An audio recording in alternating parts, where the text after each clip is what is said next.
ಸಾಲಕ್ಕೆ ಬಂದ್ರೆ ಯಾರು ವಾಪಸ್ ಕಳಿಸೋದಿಲ್ಲ. ಮೊಟ್ಟ ಮೊದಲು ಫ್ಲೋಟಿಂಗ್ ರೆಪೋ ರೇಟ್ ಜಾಸ್ತಿ ಆಯ್ತು ಅಂತ ಹೇಳಿದ್ರೆ ನಾವು ಒಂದು ನೆನ್ಪಿಟ್ಕೊಳ್ಬೇಕು, ನಮ್ಮ EMI ಕೂಡ ಜಾಸ್ತಿ ಆಗ್ತದೆ ಅಂತ ಹೇಳೋದನ್ನ 7 ವರ್ಷದ ಇದರಲ್ಲಿ ಯಾವುದೇ ಕಸ್ಟಮರ್ ಕೂಡ ಬ್ಯಾಂಕಿನ ಡಾಕ್ಯುಮೆಂಟ್ ಅನ್ನು ಓದೋದಿಲ್ಲ. ಖಂಡಿತವಾಗಿಯೂ ಪರ್ಸನಲ್ ಲೋನ್ ಅನ್ನು ಮಾಡಬೇಡಿ. ಜಾಸ್ತಿ ಬಡ್ಡಿ ಕೊಡ್ತೀನಿ, ನಿಮಗೆ ಸಿಕ್ಕಾಪಟ್ಟೆ ಬಡ್ಡಿ ಲಾಭ ಕೊಡ್ತೀನಿ ಅಂತ ಯಾವುದೇ ಬ್ಯಾಂಕ್ ಹೇಳಿದ್ರೆ ಆ ಬ್ಯಾಂಕ್ ಅನ್ನ ಪೂರ್ವಾಪರ ತಿಳ್ಕೊಂಡು ಅನುಮಾನದಿಂದಲೇ ನೋಡಿ ನಂತರ ನಿಮಗೆ ಸರಿ ಅನ್ಸಿದ್ರೆ ಮುಂದುವರಿರಿ ಅನ್ನೋ ಮಾತನ್ನ ಹೇಳ್ತಿದ್ದೀರಿ. ಅಷ್ಟೇ, ಪ್ರಾಣ ಹಾಗೆ ಆಗ್ತದೆ. ಆಗ್ಲಿಕ್ಕೆ ಎಲ್ಲ ಜೇನುತುಪ್ಪ ಇರ್ತದೆ, ಅಲ್ಲಿ ಕೈ ನೆಕ್ಕೋರ್ ಬಂದೇ ಬರ್ತಾರೆ. ನೀವು ಏನು ಮಾಡಿದ್ರು ಕೂಡ ಎಲ್ಲೋ ಲೂಪಲ್ಸ್ ಗಳು ಇರ್ತವೆ. 5 ಕೋಟಿ ರೂಪಾಯಿನವರೆಗೆ ಯಾವುದೇ ಶ್ಯೂರಿಟಿ ಇಲ್ಲ, ಯಾವುದೇ ಸೆಕ್ಯೂರಿಟಿ ಇಲ್ಲ. ನಿಮ್ಮ ತಲೆ ಒಂದಿದ್ರೆ ಹಿಮಾಲಯ ಪರ್ವತ ಎವರೆಸ್ಟ್ ಶಿಖರದ ಮೇಲೆ ಹೋದ್ರೆ ಉಡುಪಿ ಹೋಟೆಲ್ ಸಿಕ್ತಿತ್ತು ಅಂತ, ನೀವು ಈಗ ಅಲ್ಲೋದ್ರೆ ಒಂದು QR ಕೋಡ್ ಸಿಗುತ್ತೆ.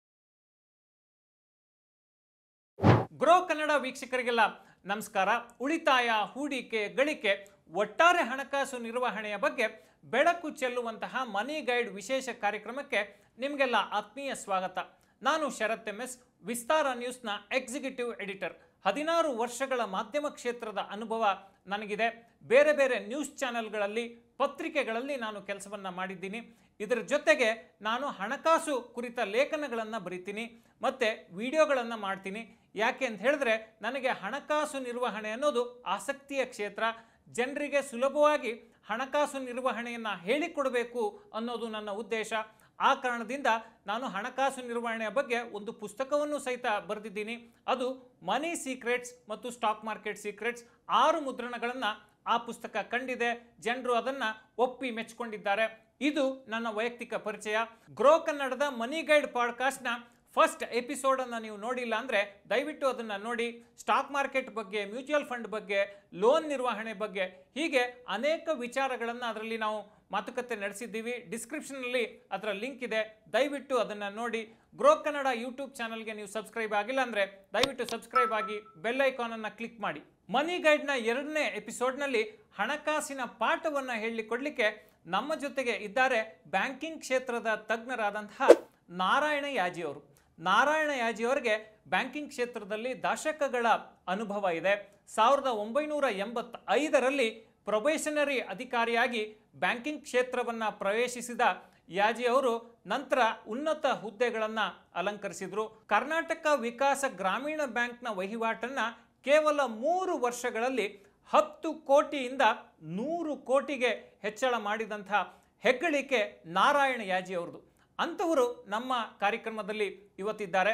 ನಾರಾಯಣ ಯಾಜಿಯವರು ಬರೀ ಹಣಕಾಸು ನಿರ್ವಹಣೆ, ಬ್ಯಾಂಕಿಂಗ್ ಇದಿಷ್ಟೇ ಅಲ್ಲ, ಅವರು ಒಳ್ಳೆಯ ಕವಿ ಸಹ. ವಿಸ್ತಾರ ನ್ಯೂಸ್ನಲ್ಲಿ ಅವರ ಅಂಕಣಗಳು ಪ್ರಕಟ ಆಗ್ತವೆ, ಅವರ ಪದ್ಯಗಳು ಪ್ರಕಟ ಆಗಿವೆ. ಹಾಗೆಯೇ ವಿಜಯ ಕರ್ನಾಟಕ ದಿನಪತ್ರಿಕೆಯಲ್ಲಿ ಅವರ ಸಾಕಷ್ಟು ಬರಹಗಳು ಬಂದಿವೆ. ಒಂದು ರೀತಿಯಲ್ಲಿ ಸರಸ್ವತಿಯನ್ನು ಆರಾಧನೆ ಮಾಡುತ್ತಾ ಲಕ್ಷ್ಮಿಯನ್ನು ಒಲಿಸಿಕೊಂಡಿರುವಂತಹ ಅಪರೂಪದ ವ್ಯಕ್ತಿತ್ವ ನಾರಾಯಣ ಯಾಜಿಯವರದು. ಇಷ್ಟೆಲ್ಲ ಸಾಧನೆ ಮಾಡಿರುವಂತಹ ನಾರಾಯಣ ಯಾಜಿಯವರು ಇವತ್ತು ನಮ್ಮ ಮನಿ ಗೈಡ್ನ ವಿಶೇಷ ಅತಿಥಿಯಾಗಿದ್ದಾರೆ. ಅವರ ಜ್ಞಾನವನ್ನು ನಮ್ಮ ಜನಸಾಮಾನ್ಯರಿಗೆ ತಿಳಿಸುವಂಥ ಪ್ರಯತ್ನವನ್ನು ಮಾಡ್ತಾರೆ. ಇದರ ಮೂಲಕ ಆರ್ಥಿಕ ಸಾಕ್ಷರತೆಗೆ ಅವರು ಬೆಳಕನ್ನು ಹಚ್ಚುವ ಕೆಲಸವನ್ನು ಮಾಡಲಿದ್ದಾರೆ. ಅವರು ಇವತ್ತು ನಮಗೆ ಬ್ಯಾಂಕಿಂಗ್ ಕ್ಷೇತ್ರದ ಸಾಕಷ್ಟು ವಿಚಾರಗಳನ್ನು ತಿಳಿಸ್ಕೊಡ್ತಾರೆ. ಬ್ಯಾಂಕಿಂಗನ್ನು ಹೇಗೆ ನಿರ್ವಹಣೆ ಮಾಡಬೇಕು, ಜಾಣ್ಮೆಯಿಂದ ಬ್ಯಾಂಕಿಂಗನ್ನು ನಿರ್ವಹಣೆ ಮಾಡಿದರೆ ನಿಮಗೆ ಹೇಗೆ ಲಾಭ ಆಗುತ್ತೆ, ಬ್ಯಾಂಕಿಂಗ್ ನಿಯಮಗಳೇನು, ಹೀಗೆ 10 ವಿಚಾರಗಳು. ಸಾಲ ಹೇಗೆ ತಗೋಬೇಕು, ಸಾಲ ಹೇಗೆ ನಿರ್ವಹಣೆ ಮಾಡಬೇಕು, ಈ ರೀತಿ ಸಾಕಷ್ಟು ಬೆಳಕು ಚೆಲ್ಲುವಂತಹ ಕೆಲಸ ಇವತ್ತಿನ ಕಾರ್ಯಕ್ರಮದಲ್ಲಾಗುತ್ತೆ. ಹಾಗಾದರೆ ನಾರಾಯಣ ಯಾಜಿಯವರ ಜೊತೆ ಮಾತುಕತೆಯನ್ನು ಶುರು ಮಾಡೋಣ.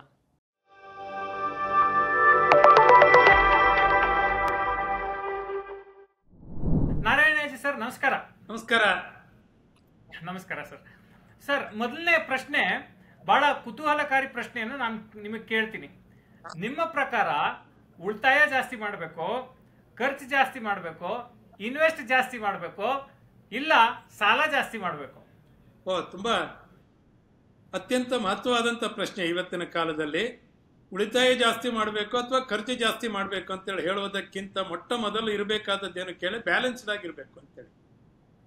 ಯಾವಾಗಲೂ ಇದ್ರೂ ಕೂಡ ಈ ಬ್ಯಾಲೆನ್ಸ್ಡ್ ಎಕಾನಮಿ ಅಂತೇಳಿ ಹೇಳ್ತೇವೆ ನಾವು. ನಮ್ಮಲ್ಲಿ ಈಗ ಏನು ಇರ್ತವೆ ಕೇಳಿದ್ರೆ, ಪಾಶ್ಚಾತ್ಯ ಎಕಾನಮಿ, ಅಮೆರಿಕನ್ ಎಕಾನಮಿಗೂ ಇಂಡಿಯನ್ ಎಕಾನಮಿಗೂ ಇರುವಂಥ ಒಂದು ವ್ಯತ್ಯಾಸ ಏನು ಕೇಳಿದ್ರೆ, ಅಲ್ಲಿ it's A credit based economy, virus hours is savings based. ನಮ್ದು ಉಳಿತಾಯಕ್ಕೆ ಆದ್ಯತೆ ಕೊಡುವಂಥ ಅರ್ಥವ್ಯವಸ್ಥೆ ಮೊದಲಿನಿಂದನೂ ಬಂದಿದೆ. ಯಾಕೆ ಅದು ಬಂದಿದೆ ಕೇಳಿದ್ರೆ, ಉಳಿತಾಯ ನಮ್ಮಲ್ಲಿ ಅದು ಮುಂದಿನ ಬದುಕಿಗಾಗಿ ಇರಬೇಕು ಅಂತೇಳಿ. ಹಾಗಂತ ಉಳಿತಾಯ ಮಾಡಬೇಕು ಅಂತೇಳಿ ಹೇಳಿ ಆದಾಗ ನಾವು ಸಾಲ ಮಾಡಲೇಬಾರದು ಅಂತೇಳೋದು ಒಂದು ಅರ್ಥ ಅಲ್ಲ. ಸಾಲ ಯಾತಕ್ಕೆ ಮಾಡಬೇಕು, ಹೇಗೆ ಮಾಡಬೇಕು ಅಂತ ಹೇಳೋದ್ರಲ್ಲಿ 2 ವಿಧ ಇರ್ತವೆ. ಸಾಲ ಮೋಜಿನ ಕೂಟಕ್ಕಲ್ಲ, ನಾಳಿನ ಊಟದ ಹುಡುಕಾಟಕ್ಕೆ ಅಂದ್ರೆ ಮಾತ್ರ ಸಾಲ ಮಾಡಲೇಬೇಕಾಗಿರುತ್ತದೆ. ಈಗ ಇದರಲ್ಲಿ ನೀವು ಕೇಳಿರುವಂಥ 2 ಪ್ರಶ್ನೆ, ಉಳಿತಾಯ, ಸಾಲ, ಈ ಸೇವಿಂಗ್ಸ್ನಲ್ಲಿ ಇದು ಬರುವಂಥ ಈ 2 ವಿಚಾರದಲ್ಲಿ, ಉಳಿತಾಯದಲ್ಲಿ 2 ರೀತಿ ಇದೆ. ಒಂದು ವಿಚಾರದಲ್ಲಿ ಈಗ ಸಾಮಾನ್ಯವಾಗಿ ನಾವು ಮೊದಲೇ ಅಂತ ತಿಳ್ಕೊಂಡಿದ್ವಿ ಕೇಳಿದ್ರೆ, ನಮ್ಮ ಉಳಿತಾಯ ಅಂದ್ರೆ ಏನು, ಆದಾಯದ ಮತ್ತು ವೆಚ್ಚ ಇದು 2ರಲ್ಲಿ ಏನು ಸರ್ಪ್ಲಸ್ ಇರ್ತದಲ್ಲ ಅದು ಉಳಿತಾಯ. ಯಾರಿಗೆ? ಉಳಿತಾಯ ಪ್ರತಿ ತಿಂಗಳ ಸಂಬಳ ಜಾಸ್ತಿ ಬರುವವರಿಗೆ ಉಳಿತಾಯ ಸ್ವಲ್ಪ ಕಡಿಮೆ. ಒಬ್ಬವರಿಗೆ ಏನ್ ಬರ್ತದೆ, ಏನೋ ಒಬ್ಬನು 1 ಲಕ್ಷ ರೂಪಾಯಿ ಇವತ್ತಿನ ITI ಅವನಿಗೆ ಸಂಬಳ ಬರ್ತಾ ಇರ್ತದೆ. ಅವನಿಗೆ ಖರ್ಚು ಹೆಚ್ಚು ಅಂದ್ರೆ 25ರಿಂದ 30 ಸಾವಿರ ಎಲ್ಲ ತಕೊಂಡ್ರು 30-40 ಸಾವಿರ. ಅವನಿಗೆ 60,000 ರೂಪಾಯಿ ಉಳಿತಾಯ ಮಾಡಬಹುದು. ಅದೇ ಒಂದು ಈ ಹಳ್ಳಿಯ ಒಂದು ಕೂಲಿ ಕೆಲಸಕ್ಕೆ ಹೋಗುವವರಾಗ್ಲಿ, ಅದು ಮಹಿಳೆಯರಿಗಿರಲಿ ಪುರುಷರೇ ಇರಲಿ, ಅವರಿಗೆ ಒಂದು ದಿವಸಕ್ಕೆ 300-500 ರೂಪಾಯಿ ದುಡ್ಕೊಂಡು ಬಂದ್ರೆ ಅವರ ಮೊಟ್ಟ ಮೊದಲ ಖರ್ಚು ಉಳಿತಾಯ ಆಗ್ಬೇಕು ಅಂತ ಥ್ರಿಫ್ಟ್ ಅಂತ ಹೇಳಿ ಕರೀತಾರೆ. It's A forcible savings. ಈಗ ಥ್ರಿಫ್ಟ್ ನಿಂದನೇ ಉಳಿತಾಯಕ್ಕೆ ಬರಬೇಕಾಗಿರ್ತದೆ. ಮೊಟ್ಟ ಮೊದಲು ಬರಬೇಕಾದ ಥ್ರಿಫ್ಟ್ ಅಂದ್ರೆ, ಈಗ ನೋಡಿ ನಾವು ಒಂದು ವಿಚಾರ ಮಾಡಿ, ನಾವೆಲ್ಲ ನೋಡ್ತೇವೆ ಕೂಲಿ ಕೆಲಸಕ್ಕೆ ಹೋಗ್ತಾರೆ, ಬರ್ತಾರೆ, ಬಂದವರು ಅವ್ರು ಏನ್ ಮಾಡ್ತಾರೆ ಕೇಳಿದ್ರೆ, ಹೆಚ್ಚಾಗಿ ಹೆಣ್ಣು ಮಕ್ಕಳು ಅದರಲ್ಲಿ ದುಡ್ಕೊಂಡು ಬಂದಿರೋದ್ರಲ್ಲಿ 10 ರೂಪಾಯಿನೋ 20 ರೂಪಾಯಿನೋ ಎಲ್ಲ ತೆಗೆದು ಒಳಗಡೆ ಸಾಂಬಾರ್ ಬಟ್ಲೆಲ್ಲ ಬೇರೆ ಎಲ್ಲ ಮುಚ್ಚಿಟ್ಬಿಡ್ತಾರೆ. ಯಾವ ಕಾರಣಕ್ಕೂ ತೆಗೆಯುವುದಿಲ್ಲ. ಅನ್ಲೆಸ್ ಅಂಡ್ ಅಂಟಿಲ್ ತನ್ನ ಮಗನಿಗೇನಾದ್ರೂ ತೊಂದರೆ ಆದ್ರೂ ಮಾತ್ರ ಅದಕ್ಕೆ ಕೈ ಹಚ್ಚುತ್ತಾಳೆ. ದೇವರ ಡಬ್ಬಿಗೂ ಮುಟ್ಟೋದಿಲ್ಲ, ತನ್ನ ಮಗನಿಗೇನಾದ್ರೂ ತೊಂದರೆ ಆದ್ರೂ ಮುಚ್ಚುತ್ತಾಳೆ. ಅಲ್ಲಿಂದ ಪ್ರಾರಂಭ ಆಗ್ಬೇಕು ಅಂತ ಇವತ್ತು ನಾವು ಹ್ಯಾವ್ಸ್ ಅಂಡ್ ಹ್ಯಾವ್ ನಾಟ್ಸ್ ಅಂತೇಳಿ ಇರುವಾಗ, ಈ ಹ್ಯಾವ್ಸ್ ಹ್ಯಾವ್ ನಾಟ್ಸ್ ವಿಚಾರದಲ್ಲಿ ಮೊಟ್ಟ ಮೊದಲು ಪ್ರತಿಯೊಬ್ಬರಿಗೂ ಪ್ರಾರಂಭ ಆಗುದೇ ಥ್ರಿಫ್ಟ್ ಇಂದ. ಥ್ರಿಫ್ಟ್ ನಂತರ ಎಲ್ಲಿ ಬರ್ತವೆ ಕೇಳಿದ್ರೆ ಉಳಿತಾಯ. ನಾವು ಸಾಲ ಮಾಡುವುದಕ್ಕಿಂತ ಮೊದಲು ವಿಚಾರ ಮಾಡಬೇಕಾದ್ರೆ ಥ್ರಿಫ್ಟ್ ಮೊಟ್ಟ ಮೊದಲ ವೆಚ್ಚ. ಆಮೇಲೆ ಆ ಬಾಕಿ ಉಳಿದ್ರಲ್ಲಿ ಮ್ಯಾನೇಜ್ ಮಾಡೋದು ಇರ್ತದಲ್ಲ, ಆ ಮ್ಯಾನೇಜ್ ಮಾಡಿ ಮತ್ತೇನಾದ್ರೂ ಉಳಿದ್ರೆ ಅದು ಉಳಿತಾಯ ಆಗಿರುತ್ತೆ. ಆ ಉಳಿತಾಯಕ್ಕೆ ಏನಾದ್ರೂ ಗಳಿಸಬೇಕು ಅಂತ ಹೇಳಿದ್ರೆ ಹೇಗೆ ಮಾಡಬೇಕು? ಯಾಕಂದ್ರೆ ಅಸೆಟ್ ಕ್ರಿಯೇಷನ್ ಆಗಬೇಕು. ಈಗ ನಾನು ಅದನ್ನೇ ಹೇಳಿದಾಗೆ, ಮೋಜಿನ ಕೂಟಕ್ಕಲ್ಲ ನಾಳಿನ ಊಟದ ಹುಡುಕಾಟಕ್ಕೆ ಅಂತ ಹೇಳಾದಾಗ ಏನು ಮಾಡಬೇಕು? ಆಗ ಸಾಲವನ್ನು ಮಾಡಬೇಕಾಗ್ತದೆ. ಸಾಲದಲ್ಲಿ ಮೋಜಿನ ಕೂಟವು ಬೇರೆ, ನಮ್ಮ ನಿಜವಾದಂಥ ಅಗತ್ಯತೆಗಳಿಗೆ ಬೇಕಾಗಿರುವಂಥದ್ದು ಕೂಡ ಬೇರೆ. ಈ 2 ವಿಚಾರವನ್ನು ಅವರೇ ಮಾಡ್ಕೊಳ್ಬೇಕಾಗಿರ್ತದೆ. ಪ್ರಪ್ರಥಮ ಆದ್ಯತೆ ಅದು ಕೇವಲ ಲೇಮನ್ ಇರಲಿ ಅಥವಾ ದೊಡ್ಡವರೇ ಇರಲಿ, ಆ ವಿಚಾರದಲ್ಲಿ ನೋಡ್ಕೊಂಡು ಇಟ್ಸ್ ಎ ಬ್ಯಾಲೆನ್ಸ್ಡ್ ಆಗಿ ನಾವು ಏನ್ ಮಾಡ್ಬೋದು ಅಂತೇಳಿ ನೋಡ್ಬೋದು. ಈ ಥ್ರಿಫ್ಟ್ ಅಂತ ಹೇಳೋದು ಹಳ್ಳಿಯವರಿಗೆ ಅದೇ ರೀತಿ ಆದ್ರೆ, ನಮ್ಮಲ್ಲಿಯೂ ಕೂಡ ಪ್ರತಿಯೊಬ್ಬರು ಕೂಡ ಈ ಭಾವನೆಯನ್ನು ಮನಸ್ಸಿನಲ್ಲಿ ಇಟ್ಕೊಂಡ್ರೆ ಅದೇ ಆಗುತ್ತೆ. ಪಿಗ್ಮಿ ಫಾರ್ ಎಕ್ಸಾಂಪಲ್, ಯಾವುದೇ ಶಾಪಿಗೆ ಹೋಗ್ಲಿ ಆ ಪಿಗ್ಮಿಯಲ್ಲಿ ಬಂದ ಕೂಡಲೇ ಮೊಟ್ಟ ಮೊದಲು ಅದನ್ನು ತೆಗೆದು ಕೊಡುವುದೇ ಅದೇ ಕಾರಣಕ್ಕಾಗಿ. ಹಾಗಾಗಿ ಬ್ಯಾಲೆನ್ಸ್ಡ್ ಇಕಾನಮಿಯಿಂದಲೇ ನಮ್ಮ ಅರ್ಥವ್ಯವಸ್ಥೆ ಅಥವಾ ಬ್ಯಾಂಕಿನ ಅರ್ಥವ್ಯವಸ್ಥೆ ಪ್ರಾರಂಭ ಆಗ್ಬೇಕಾಗುತ್ತೆ. ಆಗ್ಲಿ ಸರ್. ಈಗ ನಮ್ಮ ದೇಶದ ಬ್ಯಾಂಕಿಂಗ್ ವ್ಯವಸ್ಥೆಯ ಒಟ್ಟು ಚಿತ್ರಣ ನೋಡೋದಾದ್ರೆ, ಹೇಗೆ ನಮ್ಮ ದೇಶದಲ್ಲಿ ಒಂದು ಬ್ಯಾಂಕಿಂಗ್ ವ್ಯವಸ್ಥೆ ಅನ್ನೋದು ರೂಪುಗೊಂಡಿದೆ, ನಂತರದಲ್ಲಿ ಅದು ಜನರ ಜೀವನದಲ್ಲಿ ಯಾವ ರೀತಿಯ ಬದಲಾವಣೆಯನ್ನು ತರ್ತಿದೆ, ಒಂದನೇದು. ಎರಡನೇದು ಏನು ಅಂತ ಹೇಳಿದ್ರೆ, ಬ್ಯಾಂಕ್ಗಳು ಹೇಗೆ ಆದಾಯವನ್ನ ಗಳಿಸ್ತವೆ, ಅವು ಹೇಗೆ ಸಸ್ಟೈನ್ ಆಗ್ತವೆ, ಅವು ಹೇಗೆ ದುಡ್ಡನ್ನ ಮಾಡ್ತವೆ. ಬ್ಯಾಂಕು ಅಂತೇಳಿ ಹೇಳಿದ್ರೆ ನಮ್ಮ ದೇಶ ಅಲ್ಲ, ಇಡೀ ಜಾಗತಿಕವಾಗಿ ಬ್ಯಾಂಕಿನ ಮೂಲ ಶಬ್ದ ಯಾವ್ದು ಗೊತ್ತಾ? ಬ್ಯಾಂಕೋ ಅಂತ, ಇಟಾಲಿಯನ್ ಶಬ್ದ. ಅದು ಬೆಂಚಿನಿಂದ ಬಂದಿರೋದು. ವ್ಯವಹಾರ ಮಾಡ್ಬೇಕಾದ್ರೆ ಇಟಲಿಯಲ್ಲೆಲ್ಲ ಏನ್ ಕುಳಿತುಕೊಳ್ತಿದ್ರು, ಬ್ಯಾಂಕೋ ಅಂತ ಹೇಳಿದ್ರೆ ಫ್ರಾನ್ಸ್ದಲ್ಲೂ ಇದೆ, ಬ್ಯಾಂಕೋ ಅಂತೇಳಿ ಹೇಳೋದು ಇಟಲಿಯಲ್ಲಿ ಬೆಂಚಿನ ಮೇಲೆ ಕೂತ್ಕೊಂಡು ಲೇವಾದೇವಿ ವ್ಯವಹಾರವನ್ನು ಮಾಡ್ತಿದ್ರು. ಅಲ್ಲಿಂದ ಬ್ಯಾಂಕೋ ಇದ್ದದ್ದು ಬ್ಯಾಂಕ್ ಅಂತೇಳಿ ಬಂತು. ಆಮೇಲೆ ಬ್ರಾಂಚಸ್ ಬೇರೆ ಬಂತು. ಬಿಡಿ, ನಮ್ಮ ದೇಶದಲ್ಲಿ ಅಫಿಷಿಯಲ್ ಆಗಿರುವಂಥ ಇವತ್ತಿನ ಕಮರ್ಷಿಯಲ್ ಬ್ಯಾಂಕ್ನಲ್ಲಿ ಮೊಟ್ಟ ಮೊದಲು ಸ್ಟೇಟ್ ಬ್ಯಾಂಕ್, ಇಂಪೀರಿಯಲ್ ಬ್ಯಾಂಕ್, ಆಮೇಲೆ ಇದು ಬಂತು state bank of India. State bank of ಇಂಡಿಯಾದ ನಂತರ ಬಂತು. ಈ ದೇಶದಲ್ಲಿ ಬೇರೆ ದೇಶಕ್ಕೂ ನಮ್ಮ ದೇಶದಲ್ಲಿರುವಂಥ ಬ್ಯಾಂಕ್ಗಳಿಗೂ ಹೋಲಿಸಿದಾಗ ನಾವು ಅನೇಕ ಫೇಸ್ ಅನ್ನು ದಾಟಿ ಬಂದಿದ್ದೇವೆ. ಮೊಟ್ಟ ಮೊದಲು ಇರುವಂಥದ್ದು ಕ್ಲಾಸ್ ಬ್ಯಾಂಕಿಂಗ್. 1965 ತನಕ ಯಾವಾಗ ರಿಸರ್ವ್ ಬ್ಯಾಂಕು ಅಗ್ರಿಕಲ್ಚರ್ ಲೋನ್ ಅನ್ನು ಕೊಡಬೇಕು ಕಂಪಲ್ಸರಿಯಾಗಿ ಅಂತೇಳಿ ಹೇಳಿತ್ತು, ಅಲ್ಲಿವರೆಗೆ ಯಾರು ಅಗ್ರಿಕಲ್ಚರ್ ಲೋನ್ ಕೊಡ್ತಾ ಇರಲಿಲ್ಲ. ಮೊಟ್ಟ ಮೊದಲು ಕೊಟ್ಟಿರುವುದು ಯಾವುದು ಕೇಳಿದ್ರೆ ನನಗೆ ಹೆಮ್ಮೆ ಆಗ್ತಾ ಇದೆ. ನಾನು ಮೊಟ್ಟ ಮೊದಲು ಬ್ಯಾಂಕಿಂಗ್ ಸೇರುವಂಥದ್ದು ಸಿಂಡಿಕೇಟ್ ಬ್ಯಾಂಕಿನ ಕೃಷಿ ಸಾಲಕ್ಕಾಗಿ ಮೊಟ್ಟ ಮೊದಲು ಸಾಲವನ್ನು ಕೊಟ್ಟು ರಿಸರ್ವ್ ಬ್ಯಾಂಕ್ನವರು ಅದನ್ನು ಒಪ್ಪಿಕೊಂಡ್ರು. ಕೊನೆ ಆಮೇಲೆ 69ರಲ್ಲಿ ಬ್ಯಾಂಕ್ ರಾಷ್ಟ್ರೀಕರಣ, 76ರಲ್ಲಿ ಮತ್ತೆ ಬ್ಯಾಂಕ್ ರಾಷ್ಟ್ರೀಕರಣ ಆದದ್ದು, ಗ್ರಾಮೀಣ ಬ್ಯಾಂಕಿನ ಸ್ಥಾಪನೆ, 82ರಲ್ಲಿ ನಬಾರ್ಡ್ ಸ್ಥಾಪನೆ ಆಯ್ತಲ್ಲ. ಇವೆಲ್ಲವನ್ನ ಲೆಕ್ಕ ಹಾಕಿದಾಗ ಕ್ಲಾಸ್ ಬ್ಯಾಂಕಿನಿಂದ ಮಾಸ್ ಬ್ಯಾಂಕಿಗೆ ಬಂತು. ಈ ಕ್ಲಾಸ್ ಆಗ ಏನಿತ್ತು ಕೇಳಿದ್ರೆ ಎಷ್ಟೋ ಜನರಿಗೆ ಒಳಗಡೆ ಹೋಗ್ಲಿಕ್ಕೆ ಆಗ್ತಾ ಇರಲಿಲ್ಲ. ಆಗ ಸಾಲ ಅಂತೇಳಿ ಹೇಳುವುದು ಯಾರಿಗೆ ಕೇಳಿದ್ರೆ ಅದೊಂದು ತುಂಬಾ ಕಷ್ಟ. ನಾವು ಬ್ಯಾಂಕಿಗೆ 1985 ಸೇರಿದಂತ ಹೊತ್ತಿನಲ್ಲಿ ನಾವು ಸಾಲದ ಕುರಿತಾಗಲ್ಲ ಡೆಪಾಸಿಟ್ ಎಷ್ಟು ಮಾಡಿದ್ದೀರಿ ಅಂತೇಳಿ ಕೇಳ್ತಾ ಇದ್ದೀವಿ. ಇವತ್ತಾಗಲ್ಲ ನೀನು ಎಷ್ಟು ಸಾಲ ಕೊಟ್ಟಿದ್ದೀಯ ಅಂತೇಳಿ ಕೇಳ್ತಾರೆ. ಹಾಗಾಗಿ ಬ್ಯಾಂಕ್ ಕ್ಲಾಸ್ನಿಂದ ಮಾಸ್ ಬ್ಯಾಂಕಿಗೆ ಬಂದಿದೆ. ನಾವು ಈಗ ಮಾಸ್ ಬ್ಯಾಂಕಿನಿಂದಾಗಿ ಮುಂದೇನಾಗಿದೆ ಕೇಳಿದ್ರೆ ಮಾಸ್ ಬ್ಯಾಂಕಿನಿಂದ ಕ್ವಾಲಿಟಿ ಬ್ಯಾಂಕಿಗೆ ಹೋಗ್ತಾ ಇದ್ದೇವೆ. ಇದು ತುಂಬಾ ಮಹತ್ವದ್ದು. ಮಾಸ್ ಬ್ಯಾಂಕಿಂಗು ಅಲ್ಲಿಂದ ಕ್ವಾಲಿಟಿ ಬ್ಯಾಂಕಿಂಗಿಗೆ ಹೋಗ್ತಾ ಇದೆ. ಎಸ್, ಈ ಕ್ವಾಲಿಟಿ ಬ್ಯಾಂಕಿಂಗಿಗೂ ಮಾಸ್ ಬ್ಯಾಂಕಿಂಗು ಇರುವಂತ ವ್ಯತ್ಯಾಸ ಅಂದ್ರೆ quality banking is also banking, it's also mass banking, but it involves the people and it will teaches them that financial literacy, ಆರ್ಥಿಕ ಸಾಕ್ಷರತೆಯನ್ನು ಕಲಿಸಿ ಅವರನ್ನು ನಮ್ಮಲ್ಲಿ ಎತ್ತರಕ್ಕೆ ತರ್ತಾ ಇದೆ. ನಿಮ್ಗೆ ಆಶ್ಚರ್ಯ ಆಗ್ಬೋದು, ನಮ್ಮಲ್ಲಿ ಇರುವಂತ ನಾವೇನು ತಿಳ್ಕೊಂಡಿರ್ತೇವಲ್ಲ ಎಲ್ಲ ನಾವು ತಿಳ್ಕೊಂಡಿದ್ದೇವೆ. ನಾನೇನಾದ್ರೂ MBA ಗ್ರಾಜ್ಯುಯೇಟ್, ನಾನು ಗೊತ್ತಿದೆ, ಅವರಿಗೆ ಬ್ಯಾಂಕಿಂಗ್ ಬಗ್ಗೆ ಆರ್ಥಿಕ ಸಾಕ್ಷರತೆ ಗೊತ್ತಿರೋದಿಲ್ಲ, ಹೇಗೆ ಖರ್ಚು ಮಾಡಬೇಕು ಅಂತೇಳಿ ಗೊತ್ತಿರೋದಿಲ್ಲ. ಬಟ್ ಇವತ್ತಿನ ಪ್ರೆಸೆಂಟ್ ಸಿಚುವೇಶನ್ ನೀವು ಬ್ಯಾಂಕಿನ ಕುರಿತಾಗಿ, ಭಾರತದ ಬ್ಯಾಂಕಿನ ಕುರಿತಾಗಿ ಹೇಳಿದರೆ ರಿಯಲಿ ಇಲ್ಲಿರುವಂಥ 806 ಡಿಸ್ಟ್ರಿಕ್ಟ್ 6,64,000 ಸುಮಾರು ಹಳ್ಳಿಯಲ್ಲಿ ಬ್ಯಾಂಕಿಂಗ್ ನೆಟ್ವರ್ಕ್ 11,000ಕ್ಕೆ ಒಂದಿದೆ. ನಿಮ್ಗೆ ಆಶ್ಚರ್ಯ ಆಗ್ತಾ ಇದೆ, 188 ಲಕ್ಷ ಸಾವಿರ ಕೋಟಿ ರೂಪಾಯಿ ಉಳಿತಾಯ ಇದೆ. ಇವತ್ತು 136 ಲಕ್ಷದಷ್ಟು ಸಾಲವನ್ನು ವಿತರಣೆ ಮಾಡಿದ್ದಾರೆ. ಬ್ಯಾಂಕಿನ ನೆಟ್ NPA ಹತ್ರ 1%, ನೆಟ್ NPA ಅಂತೂ ಬಿಲೋ 1% ನಲ್ಲಿ ತುಂಬಾ ಬ್ಯಾಂಕ್ಗಳು ಬರ್ತಾ ಇವೆ. ಈಗ ಒಂದು 4 ರಿಂದ 5 ವರ್ಷದಿಂದ ಇರುವಂತ ಬ್ಯಾಂಕಿನ ಸ್ಥಿತಿ ಇವತ್ತು ಆ ರೀತಿಯಲ್ಲಿ ಇಲ್ಲ. ಅದನ್ನೇ ಕ್ವಾಲಿಟಿ ಬ್ಯಾಂಕಿಂಗ್ ಅಂತೇಳಿ ಕರೆಯೋದು. ಅದು ಏನಾಗಿದೆ, ಕಸ್ಟಮರ್ ಬೇಸು ಕೂಡ ಇಂಪ್ರೂವ್ ಆಗಿದೆ ಈ ಹೊತ್ತಿನಲ್ಲಿ. ಹಾಗಾಗಿ ಕ್ಲಾಸ್ ಬ್ಯಾಂಕಿಂಗ್ನಿಂದ ಮಾಸ್ ಬ್ಯಾಂಕಿಂಗ್ನಿಂದ ಕ್ವಾಲಿಟಿ ಬ್ಯಾಂಕಿಂಗಿಗೆ ನಾವು ಇವತ್ತು ಬರ್ತಾ ಇದ್ದೇವೆ. ಮುಂದೇನಾದ್ರೂ ಅದ್ರ ಬಗ್ಗೆ ಅಗತ್ಯ ಇದ್ರೆ ಮತ್ತು ಇದು ಮಾಡೋಣ. ಆದ್ರೆ ಈ ಕ್ವಾಲಿಟಿ ಬ್ಯಾಂಕಿಂಗ್ ನಾವು ಹೇಗೆ ಮಾಡ್ಕೊಳ್ತೇವೆ ಅಂತೇಳಿ ಹೇಳುವಂತಿರೋದು ಎಲ್ಲಿದೆ ಕೇಳಿದ್ರೆ ಅದು ನಮ್ಮ ಕೈಯಲ್ಲಿ ಇರ್ತದೆ ಅಂತ. ಯಾಕಂದ್ರೆ ಮೊದಲೇನಿತ್ತು ಕೇಳಿದ್ರೆ ರೆಡಿಮೇಡ್ ಇತ್ತು ಬ್ಯಾಂಕ್ನಲ್ಲಿ, ಇಂಥದಕ್ಕಿಂತ ಇಷ್ಟಿಷ್ಟೇ ಸ್ಕೀಮು, ಉಳಿತಾಯ ಅಂದ್ರೆ ಇಷ್ಟು ಮಾಡ್ಬೋದು, ಸಾಲಕ್ಕೆ ಅಂತ ಹೇಳಿ ಇಷ್ಟಷ್ಟೇ. ಈಗ ಹಾಗಲ್ಲ, ನಾವು ಬಟ್ಟೆಯನ್ನೆಲ್ಲ ರೆಡಿ ಮಾಡಿ ತಗೋತೇವೆ, ಬಟ್ ನಮ್ಮ ಫೈನಾನ್ಷಿಯಲ್ ನಾವು it should be Taylor made. ನಮಗೆ ಬೇಕಾದದ್ದ ಅಂಗಿ ಶರ್ಟನ್ನು ನಮಗೆ ಬೇಕಾಗಿರೋ ರೀತಿಯಲ್ಲಿ ನಾವೇ ಸ್ಟಿಚ್ ಮಾಡ್ಕೊಳ್ಬೇಕು. ಆಗ್ಲಿ ಸರ್. ಮತ್ತೆ ನಾನು ಇನ್ನೊಂದು ಸಬ್ ಪ್ರಶ್ನೆಯನ್ನ ಅಲ್ಲಿ ಕೇಳಿದೆ, ಏನು ಅಂತ ಹೇಳಿದ್ರೆ ಬ್ಯಾಂಕ್ಗಳು ಹೇಗೆ ಹಣವನ್ನ ಗಳಿಸ್ತವೆ. ಓಕೆ, ಸೊ ಬ್ಯಾಂಕ್ಗಳು ಹಣವನ್ನು ಗಳಿಸೋದು ತುಂಬಾ ಇಂಟ್ರೆಸ್ಟಿಂಗ್. ಈಗ the definition of banking is accepting deposit for the purpose of landing. ಇಷ್ಟೇ. ನಾವು ಡೆಪಾಸಿಟ್ ಅನ್ನು ಯಾಕೆ ತಗೊಳ್ತೇವೆ ಕೇಳಿದ್ರೆ ಸಾಲವನ್ನು ಕೊಡ್ಲಿಕ್ಕೆ. ಒಂದು ಕಾಲ ಬಂತು ಅದಕ್ಕೆ ಮತ್ತೊಂದು ಸೇರ್ಕೊಂಡಿತ್ತು, ಯಾವ್ದಕ್ಕೆ ಕೇಳಿದ್ರೆ ಅಂಡ್ ಗೆಟ್ ಬ್ಯಾಕ್ ಅಂತ ಹೇಳಿ. ಯಾಕಂದ್ರೆ ರಿಕವರಿ ತುಂಬಾ ಸಮಸ್ಯೆ ಆಗ್ಬಿಡ್ತು.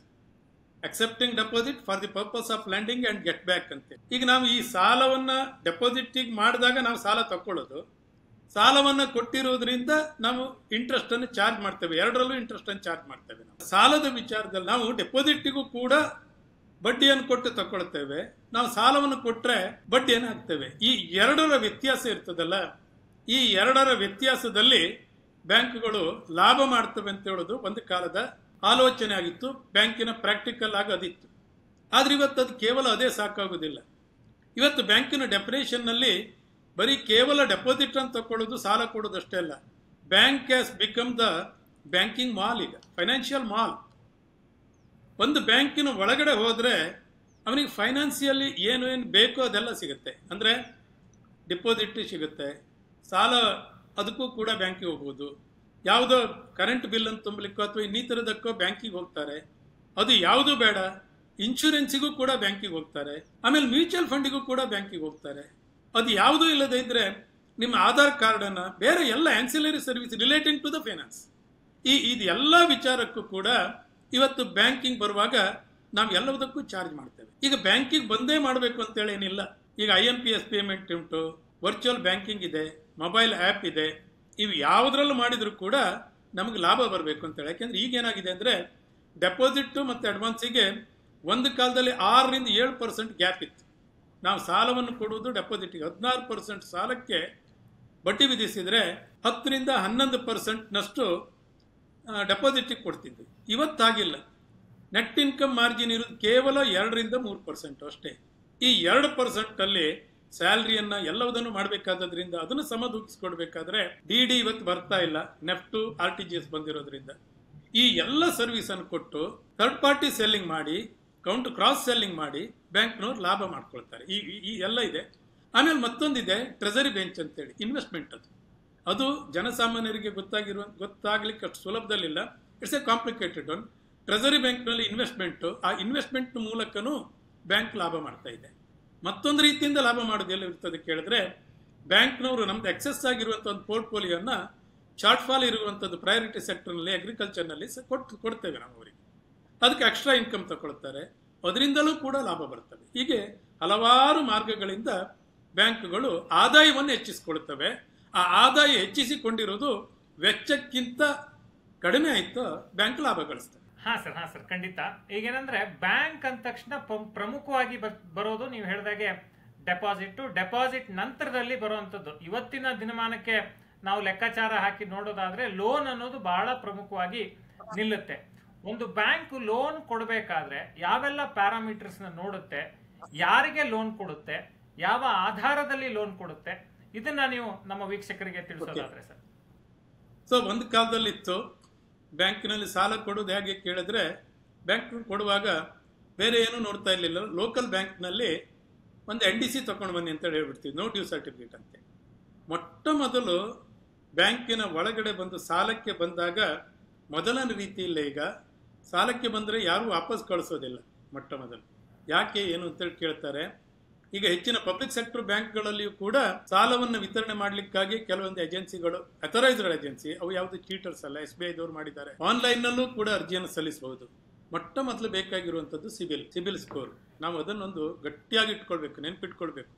ಸಿಬಿಲ್ ಸ್ಕೋರ್ನಲ್ಲಿ 750, 730, 700ರಿಂದ ಮೇಲಿದ್ದರೆ ಆ ಬ್ಯಾಂಕಿನವರಿಗೂ ಗೊತ್ತಿರ್ತವೆ ಹೇಗೆ ಸಾಲ ಕೊಡೋದು. ಇದು ಮೂಲವಾಗಿ ನೀವು ಸಣ್ಣ ಪುಟ್ಟ ಕೃಷಿ ಸಾಲಕ್ಕೆ ಸಿಬಿಲ್ ಇಲ್ಲ. ಇವತ್ತು ಕೃಷಿ ಸಾಲಕ್ಕೆ ಸಿಬಿಲ್ ಬರೋದೇ ಇಲ್ಲ. ಯಾಕೆಂದರೆ ಕೃಷಿ ಸಾಲಕ್ಕೆ ಅನೇಕ ರೀತಿಯಲ್ಲಿ ಎಲ್ಲ ಫೆಸಿಲಿಟಿ ಕೊಡ್ತಾ ಇರ್ತವೆ. ಆದರೆ ಅದೇ ಕೃಷಿ ಸಾಲ ಏನಾದರೂ ಕಟ್ಟಬಾಕಿ ಹಾಕ್ಕೊಂಡಿದ್ದು ಸಿಬಿಲ್ನಲ್ಲಿ ಬಂತು ಅಂತೇಳಾದರೆ, ಅವರಿಗೆ ಬೇರೆ ಸಾಲ ಸಿಗಬೇಕಾದ್ರೆ, ಅವ್ರ ಮಕ್ಕಳಿಗೆ ಎಜುಕೇಷನ್ ಲೋನ್ ಬೇಕು ಅಂತೇಳಾದರೆ, ಪೇರೆಂಟ್ಸ್ ಏನಾದರೂ ಸಿಬಿಲ್ ಸ್ಕೋರ್ ಕಡಿಮೆ ಇದ್ದರೆ ಅದು ಸಿಗೋದೇ ಇಲ್ಲ. ಇದನ್ನು ನಾವು ಎಚ್ಚರದಲ್ಲಿ ಇರಿಸ್ಕೊಳ್ಬೇಕು. ಆಮೇಲೆ ಸಿಬಿಲ್ ಸ್ಕೋರ್ನಲ್ಲಿ ತುಂಬ ಮುಖ್ಯವಾದದ್ದು ಏನು ಕೇಳಿದ್ರೆ, ನನಗೆ ಮನಸ್ಸಿಗೆ ಬಂದಾಗೆಲ್ಲ ಸಿಬಿಲ್ ಸ್ಕೋರ್ ಚೆಕ್ ಮಾಡ್ಕೋಬಾರ್ದು. ಚೆಕ್ ಮಾಡಿದ ತಕ್ಷಣ ಏನಾಗಿರ್ತದೆ ಕೇಳಿದ್ರೆ, ನೀನು ಇಷ್ಟಿಷ್ಟು ಸರಿ ಚೆಕ್ ಮಾಡಿದಿ ಅಂತೇಳಿ ಅದು IT ಅದು ಕಂಪ್ಯೂಟರ್ನಲ್ಲಿ ಅದೇ ಲೆಕ್ಕ ಮಾಡ್ಕೊಳ್ಳೋದು. ಅಂದರೆ ಎಲ್ಲೋ ಸಾಲ ಕೇಳಲಿಕ್ಕೆ ಹೋಗಿದ್ದಾರೆ, ರೇಟಿಂಗ್ ಕಡಿಮೆ ಆಗ್ತಾವೆ. ಹಾಗಾಗಿ ಸಿಬಿಲ್ ಅನ್ನು ಅಗತ್ಯ ಇದ್ದಾಗ ಮಾತ್ರ ಕೇಳಬೇಕೆ ಬಿಟ್ಟರೆ ಮತ್ತೆ ಯಾವುದೂ ಇಲ್ಲ. The first approach the nearest bank or bank representative. ಯಾವ ಉದ್ದೇಶಕ್ಕೆ ಬೇಕು ಅಂತೇಳಿ ಟ್ರಾನ್ಸ್ಪರೆನ್ಸಿ ಇರಲಿ. ನನಗೆ ಯಾವ ಉದ್ದೇಶಕ್ಕೆ ಸಾಲ ಬೇಕು ಅಂತೇಳಿ ಹೇಳುವುದನ್ನ ಮೊಟ್ಟ ಮೊದಲು ಪರ್ಸನಲ್ ಆಗಬೇಕೋ, ಉದ್ದಿಮೆ ಸ್ಥಾಪನೆ ಮಾಡ್ಲಿಕ್ಕೆ ಬೇಕೋ, ಇಲ್ಲ ಯಾವುದಾದ್ರೂ ಒಂದು ಇನ್ವೆಸ್ಟ್ಮೆಂಟ್ ಪರ್ಪಸ್ಗೆ ಅಂದ್ರೆ ಕೃಷಿ ಉದ್ದೇಶಕ್ಕಾಗಿ ಸಾಲ ಬೇಕಾ, ಅಥವಾ ಕನ್ಸಂಪ್ಷನ್ ಪರ್ಪಸ್ಗೆ ಸಾಲ ಬೇಕಾ, ಯಾವುದಕ್ಕೆ ಸಾಲ ಬೇಕು, ಅಥವಾ ಜ್ಯುವೆಲ್ ಅನ್ನು ಪ್ಲೆಜ್ ಮಾಡಿಕೊಂಡು ತಗೊಳ್ಳುವಂತ ಸಾಲ ಬೇಕಾ, ಇದನ್ನು ನಾವು ಓಪನ್ ಆಗಿ ಹೇಳಿದಾಗ ಇದು ಮೊದಲನೇ ಪಾರ್ಟ್. ಎರಡನೇ ಪಾರ್ಟು, ನಿಮ್ಗೆ ಏನು ಬೇಕು, ಸಾಲ ಬೇಕಾದಾಗ ಆದಾಯವನ್ನು ಮೊಟ್ಟ ಮೊದಲು ಕೇಳ್ತಾರೆ. ಆದಾಯ ಹೇಗಿರ್ತವೆ ಕೇಳಿದ್ರೆ, ಉದ್ದಿಮೆಗೆ ಸಾಲ ಕೊಡುವುದಕ್ಕೆ ಆದಾಯ ಬೇರೆ, ಕನ್ಸಂಪ್ಷನ್ ಪರ್ಪಸ್ಗೆ ಸಾಲ ಕೊಡುವುದಕ್ಕೆ ಆದಾಯ ಬೇರೆ. ಉದ್ದಿಮೆಗೆ ಆದ್ರೆ ಫ್ಯೂಚರ್ ಇನ್ಕಮ್ ಮೇಲೆ ಅಸೆಂಪ್ಷನ್ ಮೇಲೆ ಕೊಡುತ್ತೆ. ಅದೇ ನೀವು ಒಂದು ಕನ್ಸಂಪ್ಷನ್ಗಾದ್ರೆ, ಹೌಸಿಂಗ್ ಲೋನಿಗಾದ್ರೆ ನಿಮ್ಮ ಎಕ್ಸಿಸ್ಟಿಂಗ್ ಇನ್ಕಮ್ ಮೇಲಿಂದ ಕಟ್ ಬ್ಯಾಕ್ ನಾಮ್ಸ್ ಬರ್ತದೆ. ಇದರಲ್ಲಿ ಕಟ್ ಬ್ಯಾಕ್ ಅಂತ ಹೇಳಿದ್ರೇನು, normally 50% to 60% of the take home salary ಅದಿದ್ರೆ, ಆ ಸ್ಯಾಲ್ರಿಯಲ್ಲಿ ಈ ಎಲ್ಲ ನಾವೇನಾದ್ರೂ ಸಾಲ ತಕೊಂಡ್ರೆ EMI ಅದನ್ನು ಹಿಡ್ಕೊಂಡು, ಫಾರ್ ಎಕ್ಸಾಂಪಲ್ 100 ರೂಪಾಯಿ ಒಬ್ಬನಿಗೆ ಆದಾಯ ಬಂದ್ರೆ, ಆತ 40 ಅಥವಾ 50 ರೂಪಾಯಿನಷ್ಟು ಅವನು ಒಟ್ಟು ಸಾಲದ ಕಂತು ಸೇರಿದ್ರೆ ಬರ್ತದೆ ಅಂತ ಹೇಳಿದ್ರೆ, ಅವನ ಮನೆಗೆ 50 ರೂಪಾಯಿ ತಗೊಂಡೋಗ್ಬೋದು ಅಂತ ಹೇಳಿದ್ರೆ, then he is eligible for to take the loan. ಇದು ಕೃಷಿ ಸಾಲಕ್ಕಲ್ಲ ನಾನು ಹೇಳ್ತಾ ಇರೋದು. ಯಾವುದು ಇದೆಲ್ಲ ಅಗ್ರಿಕಲ್ಚರಿನ ಬಿಟ್ಟು, ಅಗ್ರಿಕಲ್ಚರ್ ಅಂಡ್ ಅಲೈಡ್ ಆಕ್ಟಿವಿಟೀಸ್ ಅನ್ನ ಬಿಟ್ಟು ನಾನು ಹೇಳ್ತಾ ಇರೋದು. ಈ ಎರಡು ಸಾಲ ಇದಾದ ಮೇಲೆ ಮುಂದಿನ ವಿಚಾರದಲ್ಲಿ ಸಿಬಿಲ್ ಅನ್ನು ನೋಡ್ತಾರೆ. ಸಿಬಿಲ್ ಅನ್ನು ಓಕೆ ಆಯ್ತು ಅಂತ ಹೇಳಿದ್ರೆ, ನಿಮ್ಮ ಎಲ್ಲ ಇನ್ಕಮ್ ಅನ್ನು ಪ್ರೂಫ್ ಅನ್ನು ಕೊಟ್ಟು, ಯಾವ ಉದ್ದೇಶಕ್ಕೆ ಕೊಟ್ಟು, ಯಾವುದಕ್ಕೂ ಕೂಡ ಈಗ ಸಾಲವನ್ನು ಕೊಡ್ತೇವೆ. ಈಗ ಕನ್ಸಂಪ್ಷನ್ ಪರ್ಪಸ್ಗಾದ್ರೂ ಕೊಡುದಿಲ್ಲ ಅಂತೇಳಿ ಕೊಡ್ತೇವೆ. ಆ ಕೊಡುವಾಗ ಮತ್ತೆ ಶ್ಯೂರಿಟಿ ಬೇಕೋ ಬೇಡವೋ ಇವನ್ನೆಲ್ಲ ನಿರ್ಧಾರ ಮಾಡಿಕೊಡ್ತಾರೆ. ಸರಿಯಾದಂತ ಒಂದು ವ್ಯವಹಾರವನ್ನು ಒಂದೇ ಬ್ಯಾಂಕ್ ನಲ್ಲಿ ಇಟ್ಕೊಳ್ಬೇಕು. ಅಂದ್ರೆ ಸಾಧ್ಯ ಆದಷ್ಟು ಕ್ರೆಡಿಟ್ ವಿಚಾರದಲ್ಲಿ ಕ್ರೆಡಿಟ್ ಸ್ಕೋರ್ ಅನ್ನು ಚೆನ್ನಾಗಿ ಇಟ್ಕೊಳ್ಳಿ, ಒಂದು ಬ್ಯಾಂಕ್ ನಲ್ಲಿ ಚೆನ್ನಾಗಿ ವ್ಯವಹಾರ ಮಾಡಿ. ನೀವೇನಾದ್ರೂ have the very good relationship with the your own bank, then definitely you will get loan. It will not be a problem for you. So Narayana Yaji ಅವರು ಏನು ಹೇಳ್ತಿದ್ದಾರೆ ಅಂದ್ರೆ, ಬ್ಯಾಂಕಿಂಗ್ ವ್ಯವಸ್ಥೆಯಲ್ಲಿ ಸಾಲ ಪಡೆದುಕೊಳ್ಳುವಾಗ ನಿಮ್ಮ ಸಿಬಿಲ್ ಸ್ಕೋರ್ ಬಹಳ ಮುಖ್ಯ ಆಗುತ್ತೆ. ಸಿಬಿಲ್ ಸ್ಕೋರ್ ಬಗ್ಗೆ ಗಮನ ಇಟ್ಕೊಳ್ಳಿ. ಸಿಬಿಲ್ ಸ್ಕೋರ್ ಕಡಿಮೆ ಆದ್ರೆ ನಿಮಗೆ ಉತ್ತಮ ಗುಣಮಟ್ಟದ ಬಡ್ಡಿ ಅಂದ್ರೆ ಕಡಿಮೆ ಬಡ್ಡಿ ದರಕ್ಕೆ ಸಾಲ ಸಿಗೋದಿಲ್ಲ ಅನ್ನೋದನ್ನ ಹೇಳ್ತಿದ್ದಾರೆ. ಸಿಬಿಲ್ ಸ್ಕೋರ್ ಅಂದ್ರೆ ಇಷ್ಟೇ, ನೀವು ಸಾಲ ತೆಗೆದುಕೊಂಡು ಬ್ಯಾಂಕ್ಗೆ ಎಷ್ಟು ನಿಯಮಿತವಾಗಿ ಸರಿಯಾದ ರೀತಿಯಲ್ಲಿ ಮರುಪಾವತಿ ಮಾಡಿದ್ದೀರಿ ಅನ್ನೋದ್ರ ಆಧಾರದ ಮೇಲೆ ಸಿಬಿಲ್ ಅನ್ನೋ ಸ್ಕೋರ್ ಕ್ರಿಯೇಟ್ ಆಗುತ್ತೆ. ಆ ಸಿಬಿಲ್ ಅನ್ನ ಕಾಪಾಡಿಕೊಂಡ್ರಷ್ಟೇ ನಿಮಗೆ ಮತ್ತೆ ಲೋನ್ ಅನ್ನ ಪಡ್ಕೊಳ್ಳಿಕ್ಕೆ ಅನುಕೂಲ ಆಗುತ್ತೆ. ಇದನ್ನ ಎಲ್ಲರೂ ಗಮನದಲ್ಲಿಟ್ಟುಕೊಳ್ಳಿ. ಸರ್, ಮತ್ತೆ ಬರೋದಾದ್ರೆ ಪ್ರಮುಖವಾಗಿ ಪ್ರತಿಯೊಬ್ಬರು ತಮ್ಮ ಜೀವನದ ಒಂದು ಅವಧಿಯಲ್ಲಿ ಅಂದ್ರೆ ಮಧ್ಯಮ ವರ್ಗದವರು, ಮೇಲ್ಮಧ್ಯಮ ವರ್ಗದವರು ಇವರೆಲ್ಲರೂ ಅನಿವಾರ್ಯವಾಗಿ ಮೊರೆ ಹೋಗುವಂತಹ ಸಾಲ ಅಥವಾ ಬಹುತೇಕರು ತೆಗೆದುಕೊಳ್ಳುವಂತ ಸಾಲ ಯಾವುದು ಅಂತ ಹೇಳಿದ್ರೆ ಗೃಹ ಸಾಲ. ಗೃಹ ಸಾಲ ತೆಗೆದುಕೊಳ್ಬೇಕಾದ್ರೆ ಯಾವ ವಿಚಾರಗಳನ್ನ ಗಮನದಲ್ಲಿ ಇಟ್ಕೋಬೇಕು, ಯಾವ ಬ್ಯಾಂಕ್ಗಳಲ್ಲಿ ಗೃಹ ಸಾಲ ತೆಗೆದುಕೊಳ್ಳೋದು ಉತ್ತಮ. ಈಗ ನೀವು ನೋಡಿದ್ರೆ ಈ ಎ ಖಾತಾ, ಬಿ ಖಾತಾ ಅಂತೆಲ್ಲ ಇರುತ್ತೆ. ಆ ರೀತಿಯ ಖಾತೆಗಳಿದ್ದಾಗ ಯಾವ ರೀತಿ ಬ್ಯಾಂಕ್ ಅದನ್ನ ನಿರ್ಧಾರ ಮಾಡಿ ಯಾವ ರೀತಿ ಬಡ್ಡಿಯನ್ನು ವಿಧಿಸುತ್ತೆ, ಯಾವ ರೀತಿ ಈ ಸಾಲದ ಕೊಡುವಂತ ಪ್ರಕ್ರಿಯೆಯನ್ನ ಮಾಡುತ್ತೆ. ನೋಡಿ, ಗೃಹ ಸಾಲವನ್ನು ಕೊಡ್ಲಿಕ್ಕೆ ಎಲ್ಲ ಬ್ಯಾಂಕ್ಗಳೊಂದು ಕಾಂಪಿಟೇಷನ್ ಇದೆ. ಯಾಕೆಂದ್ರೆ ನಾನು ಮೊದಲೇ ಹೇಳಿದಾಗೆ ಗೃಹ ಸಾಲವನ್ನು ಕೊಡುವಂತ ಹೊತ್ತಿನಲ್ಲಿ ನಿಮ್ಮ ಎಕ್ಸಿಸ್ಟಿಂಗ್ ಇನ್ಕಮ್ ಅನ್ನು ನಾನು ನೋಡ್ತೇನೆ.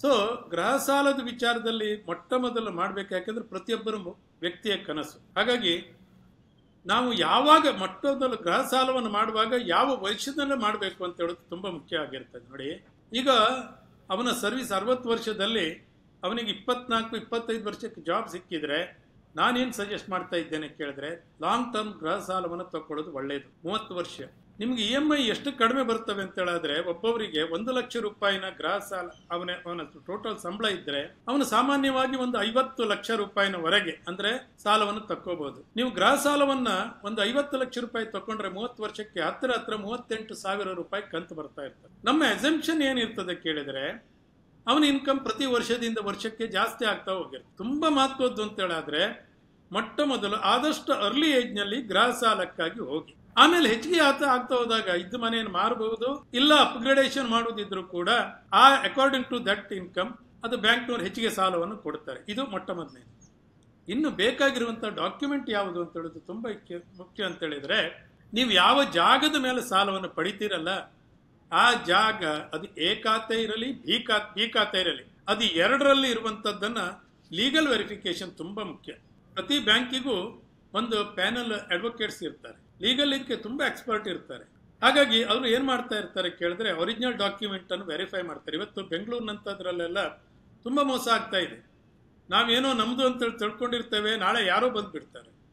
ಅನೇಕ ಸಂದರ್ಭದಲ್ಲಿ ನೀವೇ ನೋಡಿರ್ಬೋದು, ಚೆನ್ನಾಗಿ ಮನೆಯನ್ನು ಕಟ್ಕೊಂಡಿದ್ದಾರೆ, ಅದು BBMP ಇಂದ ಮತ್ತೊಂದು ಏನಿಂದ ಹೇಳ್ಕೊಂಡು ಬುಲ್ಡೋಜರ್ ಮೂಲಕ ನಾಶ ಆಗ್ತಾ ಹೋಗಿರ್ತದೆ, ಅದು ಯಾರಿಗೂ ಗೊತ್ತಾಗುದಿಲ್ಲ. ಸೊ ನೋಡ್ಬೇಕಾದ್ರೆ ಏನ್ ನೋಡ್ತಾರೆ ಕೇಳಿದ್ರೆ 25 ವರ್ಷದ ರಿಕಾರ್ಡ್ ಅನ್ನು ಹುಡುಕ್ಬೇಕು. ಒಂದು ಮ್ಯೂಟೇಷನ್ ಎಂಟ್ರಿ, ಆಮೇಲೆ ಅದರಲ್ಲಿರುವಂತ ಎನ್ಕಂಬರೆನ್ಸ್.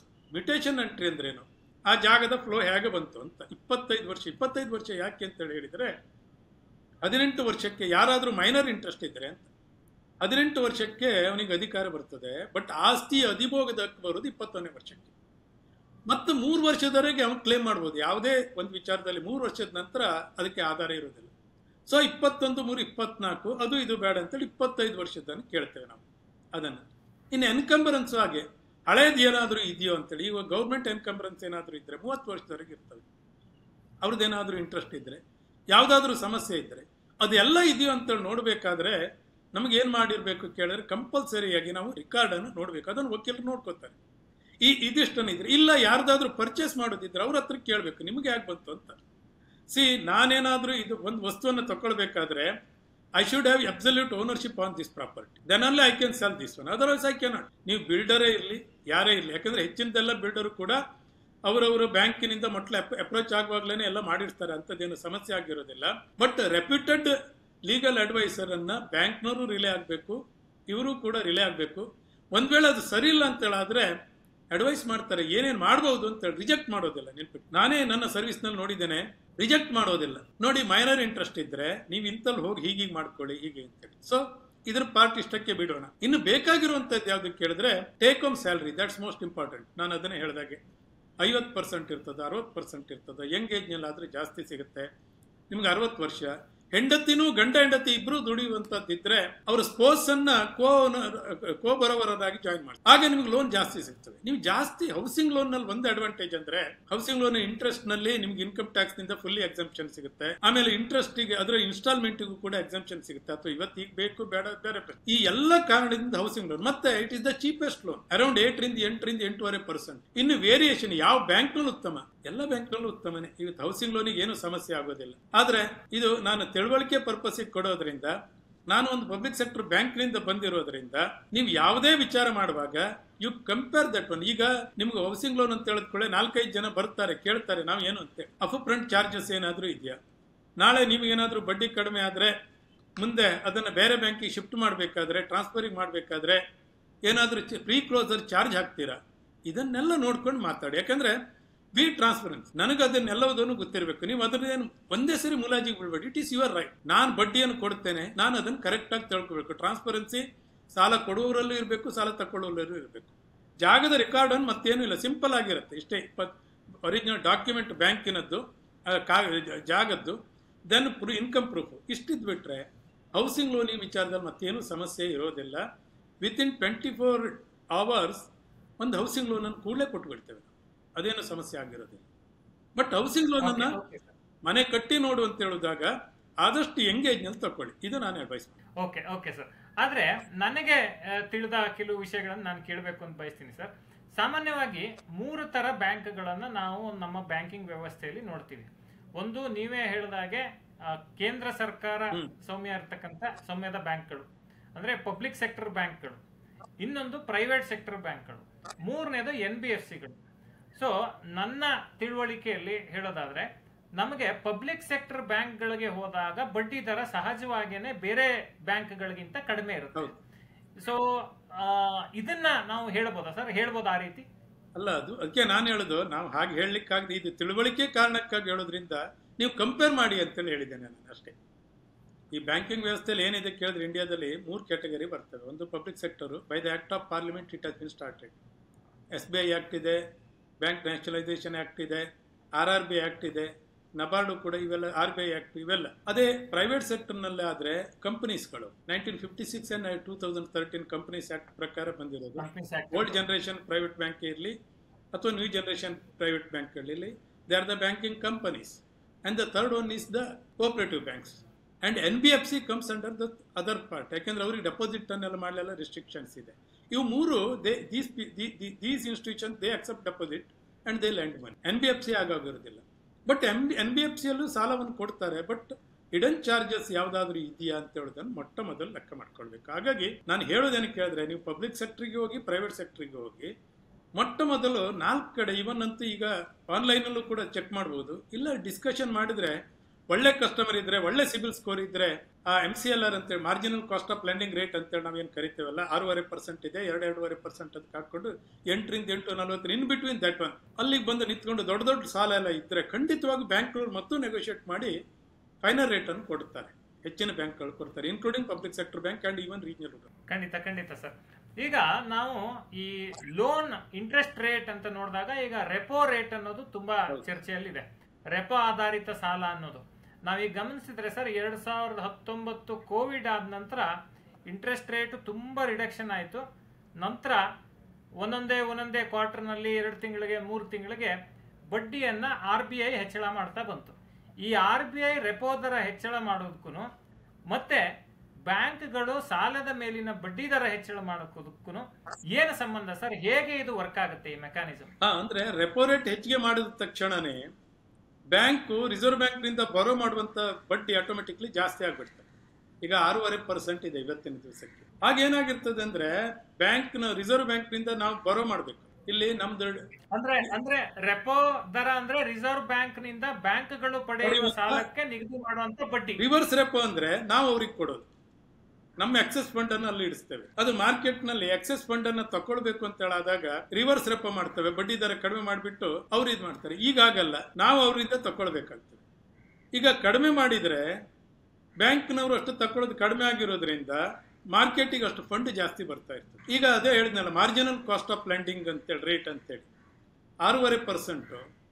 ಮತ್ತೊಂದು 2.5%, ಅಂದ್ರೆ 2ರಿಂದ 2.5%, 8ರಿಂದ 8.5% ತನಕ ನಮ್ಗೆ ಒಂದು ಬ್ರೇಕ್ ಇವನ್ ಪಾಯಿಂಟ್ಸ್ ಅಂತ ಹೇಳಿ ಬರ್ತದೆ. ಅದಕ್ಕಿಂತ ಕಡಿಮೆ ಕೊಡ್ಲಿಕ್ಕೆ ಆಗೋದಿಲ್ಲ. ಈಗ ಸ್ಟೇಟ್ ಬ್ಯಾಂಕಿಗೆ ಆಗ್ಬೋದು, ಯಾಕಂದ್ರೆ ಖಾಸಾ ಡೆಪಾಸಿಟ್ ಜಾಸ್ತಿ ಇದ್ದ ಬ್ಯಾಂಕಿಗೆ ಆಗ್ಬೋದು. ವೆರಸ್ ನೀವು ಕೇವಲ ಈ ಒಂದು ರೂರಲ್ ಏರಿಯಾದಲ್ಲಿ ಟರ್ಮ್ ಡೆಪಾಸಿಟ್ ಜಾಸ್ತಿ ಇರ್ತವೆ. ಅಂತ ರೂರಲ್ ಬ್ರಾಂಚಸ್ ಗಳು ಜಾಸ್ತಿ ಇರುವಂತ ಬ್ಯಾಂಕ್ಗಳಿಗೆ ಅಷ್ಟು ಕಡಿಮೆ ಮಾಡ್ಲಿಕ್ಕೆ ಆಗ್ಲಿಕ್ಕಿಲ್ಲ. ಈ ಎಲ್ಲ ಕ್ವಶನ್ಸ್ ಬರುವುದರಿಂದ ಬಡ್ಡಿ ದರದ ಮೇಲೆ ವೇರಿಯೇಷನ್ ಇರ್ತದೆ. ಈಗ ಅಕಸ್ಮಾತ್ ಆಗಿ ನಾಳೆ 6.5% ನಿಂದ 6.60 ಮಾಡಿದ್ರೆ ಟು ದಟ್ 10 BPS ಇದು ಉಂಟಲ್ಲ, ಅಷ್ಟು to that extent loan interest ಜಾಸ್ತಿ ಆಗ್ತದೆ. ಯಾಕಂದ್ರೆ ಫ್ಲೋಟಿಂಗ್ ರೇಟ್ ಹೆಚ್ಚಾಗಿ ನೀವು 2 ಇರ್ತದೆ. ಫಿಕ್ಸ್ಡ್ ರೇಟಿಗೆ ಹೋಗುದು housing loan. Fixed rate usually ಜಾಸ್ತಿ ಇರ್ತವೆ. ಬಟ್ ಇಂಡಿಯನ್ ಇಕಾನಮಿ ಗ್ರೋವಿಂಗ್ ಆಗಿರೋದ್ರಿಂದ, ನಮ್ದು $4 ಟ್ರಿಲಿಯನ್ ಇಕಾನಮಿ ಏನ್ ಗ್ರೋತ್ ಆಗ್ಬೇಕು ಅಂತೇಳಿ ಏನ್ ಕಾಣ್ತಾ ಇರೋದ್ರಿಂದ, ಇವತ್ತು ಅಮೆರಿಕಕ್ಕೂ ನಮಗೂ ಕಂಪೇರ್ ಮಾಡಿದಾಗ ಒಂದು ಕಾಲದಲ್ಲಿ ನಮ್ಗೆ ಕಡಿಮೆ ಆಯ್ತು ಅಂತ ಹೇಳಿದ್ರೆ ಲಾಂಗ್ ರನ್ ನಲ್ಲಿ ಇಲ್ಲಿ ಕಡಿಮೆ ಆಗ್ತದೆ. ಮತ್ತೆ ಫಿಕ್ಸ್ಡ್ ಇಂಟ್ರೆಸ್ಟ್ ರೇಟ್ ನಲ್ಲಿ ನೀವೇನಾದ್ರೂ ಸಾಲವನ್ನು ಸ್ವ್ಯಾಪ್ ಮಾಡೋದಿದ್ರೆ ಅಥವಾ ಬೇರೆ ಕಡೆಗೆ ತಕೊಂಡು ಹೋಗೋದಿದ್ರೆ ಅಪ್ಫ್ರಂಟ್ ಚಾರ್ಜಸ್ ಆಗಲಿ ಅಥವಾ ಟ್ರಾನ್ಸ್ಫರ್ ಚಾರ್ಜಸ್ ಆಗಲಿ ಹಾಕುವಂತ ಚಾನ್ಸಸ್ ಇರ್ತದೆ. ಹಾಗಾಗಿ ಫ್ಲೋಟಿಂಗ್ ರೇಟಿಗೆ ಹೋದ್ರೆ ಅವೆಲ್ಲ ಕಡಿಮೆ. ಈಗ ನೋಡಿ, ಕೋವಿಡ್ ಆದ್ಮೇಲೆ ಸ್ವಲ್ಪ ಒಂದೇ ರೀತಿಯಿಂದ ರೆಪೋ ರೇಟ್ ನಲ್ಲಿ ಇದೆ. ಬಟ್ ಇನ್ನು ಮುಂದೆ ಹೋದಾಗ ಕಡಿಮೆ ಆಗ್ತಾ ಹೋಗ್ತದೆ, ಖಂಡಿತವಾಗಿಯೂ ಕಡಿಮೆ ಆಗ್ತದೆ. ಹಾಗಾಗಿ what ever it may be, floating repo rate ಜಾಸ್ತಿ ಆಯ್ತು ಅಂತ ಹೇಳಿದ್ರೆ ನಾವು ಒಂದು ನೆನ್ಪಿಟ್ಕೊಳ್ಬೇಕು, ನಮ್ಮ EMI ಕೂಡ ಜಾಸ್ತಿ ಆಗ್ತದೆ ಅಂತ ಹೇಳೋದನ್ನ ನೆನ್ಪಿಟ್ಕೊಳ್ಬೇಕು. ಅಂದ್ರೆ ಹಾಗೇನೆ ರೆಪೋ ಕಡಿಮೆ ಆದ್ರೆ ಕೂಡ ಕ್ರಮೇಣ ನಿಮ್ಮ EMI ಮೊತ್ತವು ಕಡಿಮೆ ಆಗ್ತದೆ. ಯಾಕಂದ್ರೆ ಮಾರ್ಕೆಟ್ ಆಗ ಒಂದು ವಿಚಾರ ಮಾಡ್ಬೇಕು ನೋಡಿ, ಅಗ್ರಿಮೆಂಟ್ ಹಾಕುವಾಗ ಫ್ಯೂಚರ್ ಕಡಿಮೆ ಆದಾಗ ತನಗೆ ಕಡಿಮೆ ಆಗ್ಬೇಕು, ಅದು ಫ್ಲೋಟಿಂಗ್ ರೇಟ್ ಕೇಳಬೇಕು ಅಂತ ನಾನು ಹೇಳಿ. ಆಗ 2 ರೀತಿ ಮಾಡ್ತಾರೆ. ಎಕ್ಸಿಸ್ಟಿಂಗ್ ಕಸ್ಟಮರಿಗೆ ಬೇರೆ, ಹೊಸ ಕಸ್ಟಮರಿಗೆ ಬೇರೆ ಅಂತೇಳಿ ಒಂದಿರಬಹುದು. ಕೆಲವು ನೀವು ಅದನ್ನೆಲ್ಲ ಕೇಳ್ಕೊಳ್ಬೇಕು ಅಂತ ಇವತ್ತು ನಾನು ಹೇಳಿದ್ದೇನೆ. ಮೊದಲನಾಗೆ ಯಾವುದೋ ಸಹಿ ಹಾಕೋದಲ್ಲ, ನಾವು ಕಣ್ಣು ಮುಚ್ಕೊಂಡು ಸಹಿ ಹಾಕೊಂಡು ಬರ್ತಿದ್ವಿ. ನನ್ನ ಪೀರಿಯಡ್ ನಲ್ಲಿ ನೋಡ್ತಾ ಇದ್ದೇನೆ, ನಾನು 37 ವರ್ಷದ ಇದರಲ್ಲಿ ಯಾವುದೇ ಕಸ್ಟಮರ್ ಕೂಡ ಬ್ಯಾಂಕಿನ ಡಾಕ್ಯುಮೆಂಟ್ ಅನ್ನು ಓದೋದಿಲ್ಲ. ಕೊನೆಗೆ it has been explained in local language ಅಂತೇಳಿ ಕನ್ನಡ ನಾವೇ ಬರೀತೇವೆ, ಅವರು ಹೌದು ಅಂತೇಳಿ ಹೇಳ್ತೇವೆ. ಕೋರ್ಟಿಗೆ ಹೋದಾಗ್ಲೂ ನಾವು ಹೇಳ್ತೇವೆ ನಾವು ಹೇಳಿದ್ದೇವೆ ಅಂತೇಳಿ. It is accepted. ಹಾಗಲ್ಲ, ಇವತ್ತಿನ ಕಾಲದಲ್ಲಿ ನಾವು ಫೈನಾನ್ಷಿಯಲ್ ಲಿಟ್ರಸಿ ಹೇಳಿರೋದು ಅದಕ್ಕೆ ತುಂಬಾ ಇಂಪಾರ್ಟೆಂಟ್. ಅದೇನಾದ್ರೂ ಇದೆಯಾ ತೋರಿಸಿ ಅಂತೇಳಿ ಕೇಳಿದ್ರೆ, ನೀವು ಸ್ಯಾಂಕ್ಷನ್ ಲೆಟರ್ ಕಾಪಿಯನ್ನು ಕಂಪಲ್ಸರಿಯಾಗಿ ತಕೊಳ್ಳಿ. ಅದು ಕಂಪಲ್ಸರಿ ಕೊಡಲೇಬೇಕು ಅಂತೇಳಿ RBI has made it mandate. ಯಾವುದೇ ನೀವು ಸಾಲವನ್ನು ತಗೊಳ್ಳೋದು ಎಕ್ಸಿಕ್ಯೂಷನ್ ಮಾಡೋದಕ್ಕಿಂತ ಮೊದಲು ಸ್ಯಾಂಕ್ಷನ್ ಲೆಟರ್ ಕಾಪಿಯನ್ನು ತಕೊಳ್ಳಿ, ಅದರಲ್ಲಿ ಓದ್ಕೊಳ್ಳಿ, ಆಮೇಲೆ ಮಾಡಿ. ಅಂದ್ರೆ ಆ ಸ್ಯಾಂಕ್ಷನ್ ಲೆಟರ್ ನಲ್ಲಿ ಪ್ರತಿಯೊಂದು ಮಾಹಿತಿ ಇರುತ್ತೆ. ನಮ್ಮ ಲೋನ್ ನ ಟರ್ಮ್ಸ್ ಏನು, ಯಾವ ರೀತಿ ನಾವು ಶುಲ್ಕ ಹಾಕ್ತಿವಿ, ನೀವು ಪ್ರೀ ಕ್ಲೋಸರ್ ಮಾಡಿದ್ರೆ ಏನ್ ನಿಯಮ, ಬಡ್ಡಿ ದರ ಯಾವ ರೀತಿ ಇರುತ್ತೆ, ಅದೆಲ್ಲ ವಿವರ ಇರುತ್ತೆ. ಖಂಡಿತ ಇರುತ್ತೆ, ಅದರಲ್ಲಿ ಇರಲೇಬೇಕು. ಇಲ್ಲದೆ ಇದ್ರೆ ಆ ಬ್ಯಾಂಕಿಗೆ ಅದು ಏನೂ ಇಲ್ಲದೆ ಇದ್ರೆ ಅದಕ್ಕೆ ಕಸ್ಟಮರ್ ಬೈಂಡಿಂಗ್ ಆಗಿರೋದಿಲ್ಲ. ಖಂಡಿತ ಸರ್, ಖಂಡಿತ. ಈಗ ಪರ್ಸನಲ್ ಲೋನ್ ಅಂತ ಬಂದಾಗ, ಪರ್ಸನಲ್ ಲೋನ್ ಅನ್ನೋದು ಒಬ್ಬ ವ್ಯಕ್ತಿಯ ಜೀವನದಲ್ಲಿ ಹೇಗೆ ಅಂತ ಹೇಳಿದ್ರೆ ತುಂಬಾ ತುರ್ತಿಗೆ ತೆಗೆದುಕೊಳ್ಬೇಕಾದಂತ ಒಂದು ಸಾಲ. ಆದ್ರೆ ಇವತ್ತೇನಾಗ್ತಿದೆ, ಎಲ್ಲೋ ಶೇರ್ ಮಾರ್ಕೆಟ್ ಅಲ್ಲಿ ದುಡ್ಡು ಹಾಕಕ್ಕೂ ಪರ್ಸನಲ್ ಲೋನ್ ತಗೊಂಡು ಉದಾಹರಣೆಗಳಿದಾವೆ. ಇನ್ನೆಲ್ಲೋ ಮದುವೆ ಮಾಡಕ್ಕೆ ಪರ್ಸನಲ್ ಲೋನ್ ತೆಗೆದುಕೊಂಡಂತ ಉದಾಹರಣೆ ಇದೆ. ಇನ್ನೇನೋ ಬೇಡದಿದ್ದ ಖರ್ಚು ಮಾಡ್ಲಿಕ್ಕೆ, ಟ್ರಿಪ್ ಮಾಡ್ಲಿಕ್ಕೆ ಪರ್ಸನಲ್ ಲೋನ್ ತಗೊಂಡಂತ ಉದಾಹರಣೆಗಳಿದೆ. ಸಾಮಾನ್ಯವಾಗಿ ಒಂದು ಬ್ಯಾಂಕು ಪರ್ಸನಲ್ ಲೋನ್ ಕೊಡುವಾಗ ಯಾವ ಮಾನದಂಡವನ್ನ ಆಧರಿಸಿ ಕೊಡುತ್ತೆ, ಮತ್ತೆ ಕೊಡೋದು ಒಂದು ಭಾಗ, ತೆಗೆದುಕೊಳ್ಳುವಾಗ ಜನ ಯಾವ ಕಾರಣಗಳಿಗೆ ಪರ್ಸನಲ್ ಲೋನ್ ಅನ್ನ ತಗೋಬೇಕು, ಯಾವ ಕಾರಣಕ್ಕೆ ತಗೋಬಾರ್ದು, ಅದನ್ನೇ ನಾನು ಹೇಳ್ತಾ ಇರೋದು. ಆರ್ಥಿಕ ಸಾಕ್ಷರತೆಯಲ್ಲಿ ಮೊಟ್ಟ ಮೊದಲು ಬರ್ತಾ ಇರುವುದೇ ನಾವು 2 ರೀತಿ ಭಾಗ ಮಾಡ್ಕೊಳ್ಬೇಕು. ಒಂದು essential expenditure, the other one is non essential expenditure. Essential expenditure ಅಂದ್ರೆ ಯಾವುದು? ನನಗೆ ಇವತ್ತು ಬೇಕಾಗಿರೋ ಖರ್ಚಿಗೆ ಮತ್ತೆ ಫ್ಯೂಚರ್ನಲ್ಲಿ. ಈಗ ಮದುವೆ ಮಾಡ್ಲಿಕ್ಕಾದ್ರೆ ನಾನ್ ಎಸೆನ್ಷಿಯಲ್ ನಲ್ಲಿ ಅದು ಮಧ್ಯದಲ್ಲಿ ಬರುತ್ತೆ. ಅಂದ್ರೆ ಲಕ್ಸುರಿ ಆಗಿ ಮಾಡಬೇಕು ಅಥವಾ ಸಿಂಪಲ್ ಆಗಿ ಮಾಡಬೇಕು ಅಂತ ಹೇಳೋದು, ಅದು ಮತ್ತೆ ಪಿಲಿಗ್ರಿಮೇಜ್ ಅಂದ್ರೆ ತೀರ್ಥಯಾತ್ರೆಗೆ ಹೋಗುದು, ಇವೆರಡು ಅದನ್ನ ಮಧ್ಯದಲ್ಲಿ ಬರ್ತವೆ. ಎಸೆನ್ಷಿಯಲ್ ನಾನ್ ಎಸೆನ್ಷಿಯಲ್ ಬರ್ತವೆ. ಮಕ್ಕಳ ವಿದ್ಯಾಭ್ಯಾಸಕ್ಕೆ ಫ್ಯೂಚರ್ ಖರ್ಚು ಎಷ್ಟು ಬರಬೇಕು, ಹೇಗೆ ಬರಬೇಕು, ಆ ಉಳಿತಾಯವನ್ನು ಏನ್ ಮಾಡಬಹುದು, ಈ 2 ವಿಚಾರದಲ್ಲಿ ಅವರವರೇ ಮಾಡ್ಕೊಳ್ಬೇಕಾದದ್ದು. ನನ್ನ ಆದಾಯದಲ್ಲಿ ನಾನು ಮೊದಲು ಹೇಳಿದಾಗೆ ಥ್ರಿಫ್ಟ್ ಇಂದ ಸೇವಿಂಗ್ಸ್ ನಂತರ ಇನ್ಶೂರೆನ್ಸ್ ಅಂದ್ರೆ ಪ್ರೊಟೆಕ್ಷನ್ ಬೇಕೇ ಬೇಕು ಏನಾದರೂ ಆದ್ರೆ. ಹಾಗಾಗಿ ಈ ವಿಚಾರದಲ್ಲಿ ಕಸ್ಟಮರ್ ಪಾರ್ಟ್ ನಿಂದ ಇಸ್ ಇಟ್ ನೆಸೆಸರಿ, ನನಗೆ ಅದನ್ನು ಮಾಡಬಹುದಾ, I can afford that one ಅಂತ ಕೇಳ್ಬೇಕು. ಯಾಕಂದ್ರೆ ನನ್ಗೆ ಇವತ್ತೇ ಎಲ್ಲದನ್ನು ಮಾಡ್ಕೊಂಡ್ರೆ ನಾಳೆ ಒಳ್ಳೆ ಮನೆ ನೋಡ್ಬೇಕು ಅಥವಾ ಬೇರೆ ಏನೋ ನೋಡ್ಬೇಕು ಅಂತ ಹೇಳಿದ್ದಿಲ್ಲ. ದಯವಿಟ್ಟು ಒಂದು ಮಾತನ್ನು ಹೇಳ್ತೇನೆ, ಶೇರ್ ಮಾರ್ಕೆಟಿಗೆ ಇನ್ವೆಸ್ಟ್ ಮಾಡ್ಲಿಕ್ಕಾಗ್ಲಿ ಅಥವಾ ವಾಲಟೈಲ್ ನೀವೇನಾದ್ರೂ ಜೂಜಾಡ್ಲಿಕ್ಕಾಗ್ಲಿ ಅಥವಾ ಇನ್ನಿತರ ಯಾವುದೋ ಒಂದು ವಿಚಾರಕ್ಕಾಗಿ ಖಂಡಿತವಾಗಿಯೂ ಪರ್ಸನಲ್ ಲೋನ್ ಅನ್ನು ಮಾಡಬೇಡಿ. ಸಾಲವನ್ನು ಕೊಂಬಾಗ ಆಲೋಗರು ನುಂಡಂತೆ ಸಾಲಿಗನು ಬಂದು ಕೇಳುವಾಗ ಕಿಬ್ಬದಿಯ ಕೀಲು ಮುರಿದಂತೆ ಆಗ್ತಳಾಗಿರ್ತದೆ. ಆಗಲ್ಲ. ನಾವು ಅದನ್ನೇ ಹೇಳ್ತಾ ಇದ್ದಾಗೆ, ನಾಳಿನ ಊಟದ ಹುಡುಕಾಟಕ್ಕಾಗಿ ಏನಾದ್ರೂ ಮಾಡ್ಬೇಕು. ಈ ಕನ್ಸಂಪ್ಷನ್ ಲೋನ್ ಅಂದ್ರೂ ಹುಡುಕಾಟನೇ. ನನಗೊಂದು ಲಕ್ಸುರಿ ಬೇಕು, ಸ್ವಲ್ಪ ಮನೆಯಲ್ಲಿ ನೋಡ್ಲಿಕ್ಕೆ ಒಂದ್ ಸ್ವಲ್ಪ ಕೂತ್ಕೊಂಡ್ರೆ ಮನೆಗೆ ಬಂದ್ರೆ ಒಂದು ಸಂತೋಷ ಆಗ್ತದೆ, ಆತ್ಮತೃಪ್ತಿ ಆಗ್ತದೆ. ಎಷ್ಟು ಮಟ್ಟಿಗೆ ಮಾಡಬೇಕು, ನನಗೆ ಯಾತಕ್ ಬೇಕು. ಈಗ ಉದಾಹರಣೆಗೆ ನನಗೆ ಅಗತ್ಯ ಉಂಟಾ ಇಲ್ಲ, ಈಗ ನಾನೊಂದು ಶರ್ಟ್ ತಗೊಳ್ಬೇಕು ಕನ್ಸಂಪ್ಷನ್ ಲೋನಿಗೆ. ಸರಿ, ಕನ್ಸಂಪ್ಷನ್ ಲೋನಿಗೆ ಶರ್ಟ್ ನೀವು ಹೋದ ನಿಮ್ಮಲ್ಲಿರುವಂಥ ಕಾರ್ಡನ್ನು ಸ್ವಿಫ್ಟ್ ಮಾಡಿದ ಕೂಡಲೇ ಬರ್ತದೆ, EMI ಕೊಟ್ಬಿಡ್ತೇವೆ ತಗೊಳ್ಳಿ ಅಂತೇಳಿ. ನಾನು ಒಂದು ಶರ್ಟ್ ಅನ್ನ ನನಗೆ 300 ರೂಪೀಸ್ ಇರುವಂತ ಶರ್ಟಿಗೆ ಯಾವುದೋ ಒಂದು ಲಕ್ಸುರಿ ಬ್ರ್ಯಾಂಡ್ ಹಾಕಿದ್ರೆ 3000 ರೂಪೀಸ್ ಆಗುತ್ತೆ. ನಮ್ಗೆ ಬೇಕೋ ಬೇಡ ಅದೇ ನಾನು essential and non essential, alcohol ಅಥವಾ ಬೇರೆ ಎಲ್ಲ, ಈ ಎಲ್ಲದರ ವಿಚಾರದಲ್ಲಿ ಗ್ಯಾಮ್ಬ್ಲಿಂಗು ಇವನ್ನೆಲ್ಲ ಬಿಟ್ಬಿಡ್ಬೇಕು. ನನಗೆ ಅಗತ್ಯವಾಗಿದ್ದಂಥದ್ದು ಯಾವುದೇ ಕನ್ಸಂಪ್ಷನ್ ಲೋನಿಗೆ, ಉದಾಹರಣೆಗೆ ಅಗತ್ಯ ಇದೆ, ಇವತ್ತು ಮಕ್ಕಳಿಗೇನೋ ಶೀಕ್ ಆಗಿದೆ, ನಾನು ಅದನ್ನು ತುಂಬಬಲ್ಲೆ. ಅದನ್ನೇ ಅಲ್ಟಿಮೇಟ್ಲಿ ಒಂದು ಜನರಲ್ ಫಾರ್ಮುಲಾ ಅಂತ ಹೇಳಿದ್ರೆ 50% are the take home salary of the 50%. ನನ್ನ ಪ್ರತಿ ತಿಂಗಳಲ್ಲಿ ನಾನು ಉಳಿತಾಯವನ್ನು ಮಾಡಬೇಕಾದ್ರಿಂದ, ಯಾಕಂದ್ರೆ ಫ್ಯೂಚರ್ ನನ್ನ ಮಕ್ಕಳ ಭವಿಷ್ಯಕ್ಕಾಗಿ ನಾನು ಏನು ಇಡಿಸ್ಬೇಕು ಅದನ್ನು ಕೂಡ ನೀವು ಖರ್ಚಿನಲ್ಲೇ ತಗೊಳ್ಬೇಕು ಅಂತ ಥ್ರಿಫ್ಟ್. ಅದು ಈ ಥ್ರಿಫ್ಟ್ನಲ್ಲಿ ನೀವು ಸಾಲವನ್ನು ಮಾಡುವಾಗ ಕನ್ಸಂಪ್ಷನ್ ಲೋನ್ ಯಾವುದಕ್ಕೂ ಕೊಡ್ತಾರೆ. ಇವತ್ತು ಈ ಕನ್ಸಂಪ್ಷನ್ ಲೋನ್ ಮೊದಲಾಗೇ ಇಲ್ಲ.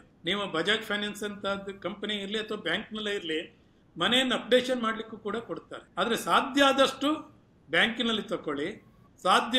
ಆದ್ರೆ ಯಾವುದೇ ಕಾರಣಕ್ಕೂ ಕೂಡ ಮೊಬೈಲ್ ಆ್ಯಪಿಗೋ ಲೋಕಲ್ ಮನಿ ಲೆಂಡರ್ಸ್ ಹತ್ರ ಮಾತ್ರ ಹೋಗ್ಬೇಡಿ, ಇಷ್ಟೇ.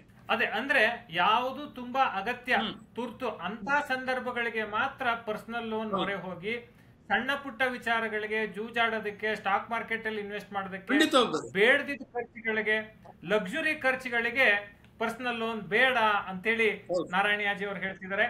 ಸರ್, ಮತ್ತೆ ಇನ್ನು ಒಟ್ಟಾರೆ ಒಂದು ಚಿತ್ರಣಕ್ಕೆ ಬರೋದಾದ್ರೆ, ಈ ಸಾಲ ಮಾಡುವಾಗ ಜನ ಸಾಮಾನ್ಯವಾಗಿ ಯಾವ ತಪ್ಪುಗಳನ್ನ ಮಾಡ್ತಾರೆ ನಿಮ್ಮ ಬ್ಯಾಂಕಿಂಗ್ ನ ಅನುಭವದಲ್ಲಿ? ಸಾಲ ಮಾಡುವಾಗ ಏನ್ ಮಾಡಿರ್ತಾರೆ ಕೇಳಿದ್ರೆ, ತಪ್ಪು ಯಾವ್ದು ಮಾಡ್ತಾರೆ, ತಪ್ಪು ಅಂತ ಹೇಳಲ್ಲ, ಅದಕ್ಕೆ ಅವರ ತಿಳುವಳಿಕೆಯ ಕೊರತೆಯಿಂದ ಆ ರೀತಿ ಮಾಡ್ತಾ ಇರ್ತಾರೆ. ಅವರಿಗೆ ಒಂದು ಕ್ಲಾರಿಟಿ ಇರೋದಿಲ್ಲ. ಬ್ಯಾಂಕಿಗೆ ಬಂದ ತಕ್ಷಣ ಕೇಳೋದೇನು ಕೇಳಿದ್ರೆ ನಂಗೆ ಸಾಲ ಬೇಕು ಅಂತ. ಯಾಕೆ ಕೇಳಿದ್ರೆ, ಏನಾದ್ರೂ ಮಾಡ್ಕೊಳ್ಳಿ, ನಿಮ್ಗೊಂದು ಸಾಲ ತಗೊಳ್ಳಿ ನಮಗೆ. ಹೌಸಿಂಗ್ ಲೋನ್ ಒಂದು ಬಿಟ್ರೆ, ವೆಹಿಕಲ್ ಲೋನ್ ಒಂದು ಬಿಟ್ರೆ, ಬೇರೆ ಯಾವುದಕ್ಕೂ ಕೂಡ ಒಂದು ಕ್ಲಾರಿಟಿ ಇರೋದಿಲ್ಲ. ಫಾರ್ ಎಕ್ಸಾಂಪಲ್, ಒಂದು ಬಿಸ್ನೆಸ್ ಲೋನಿಗೆ ಬರ್ತಾರೆ.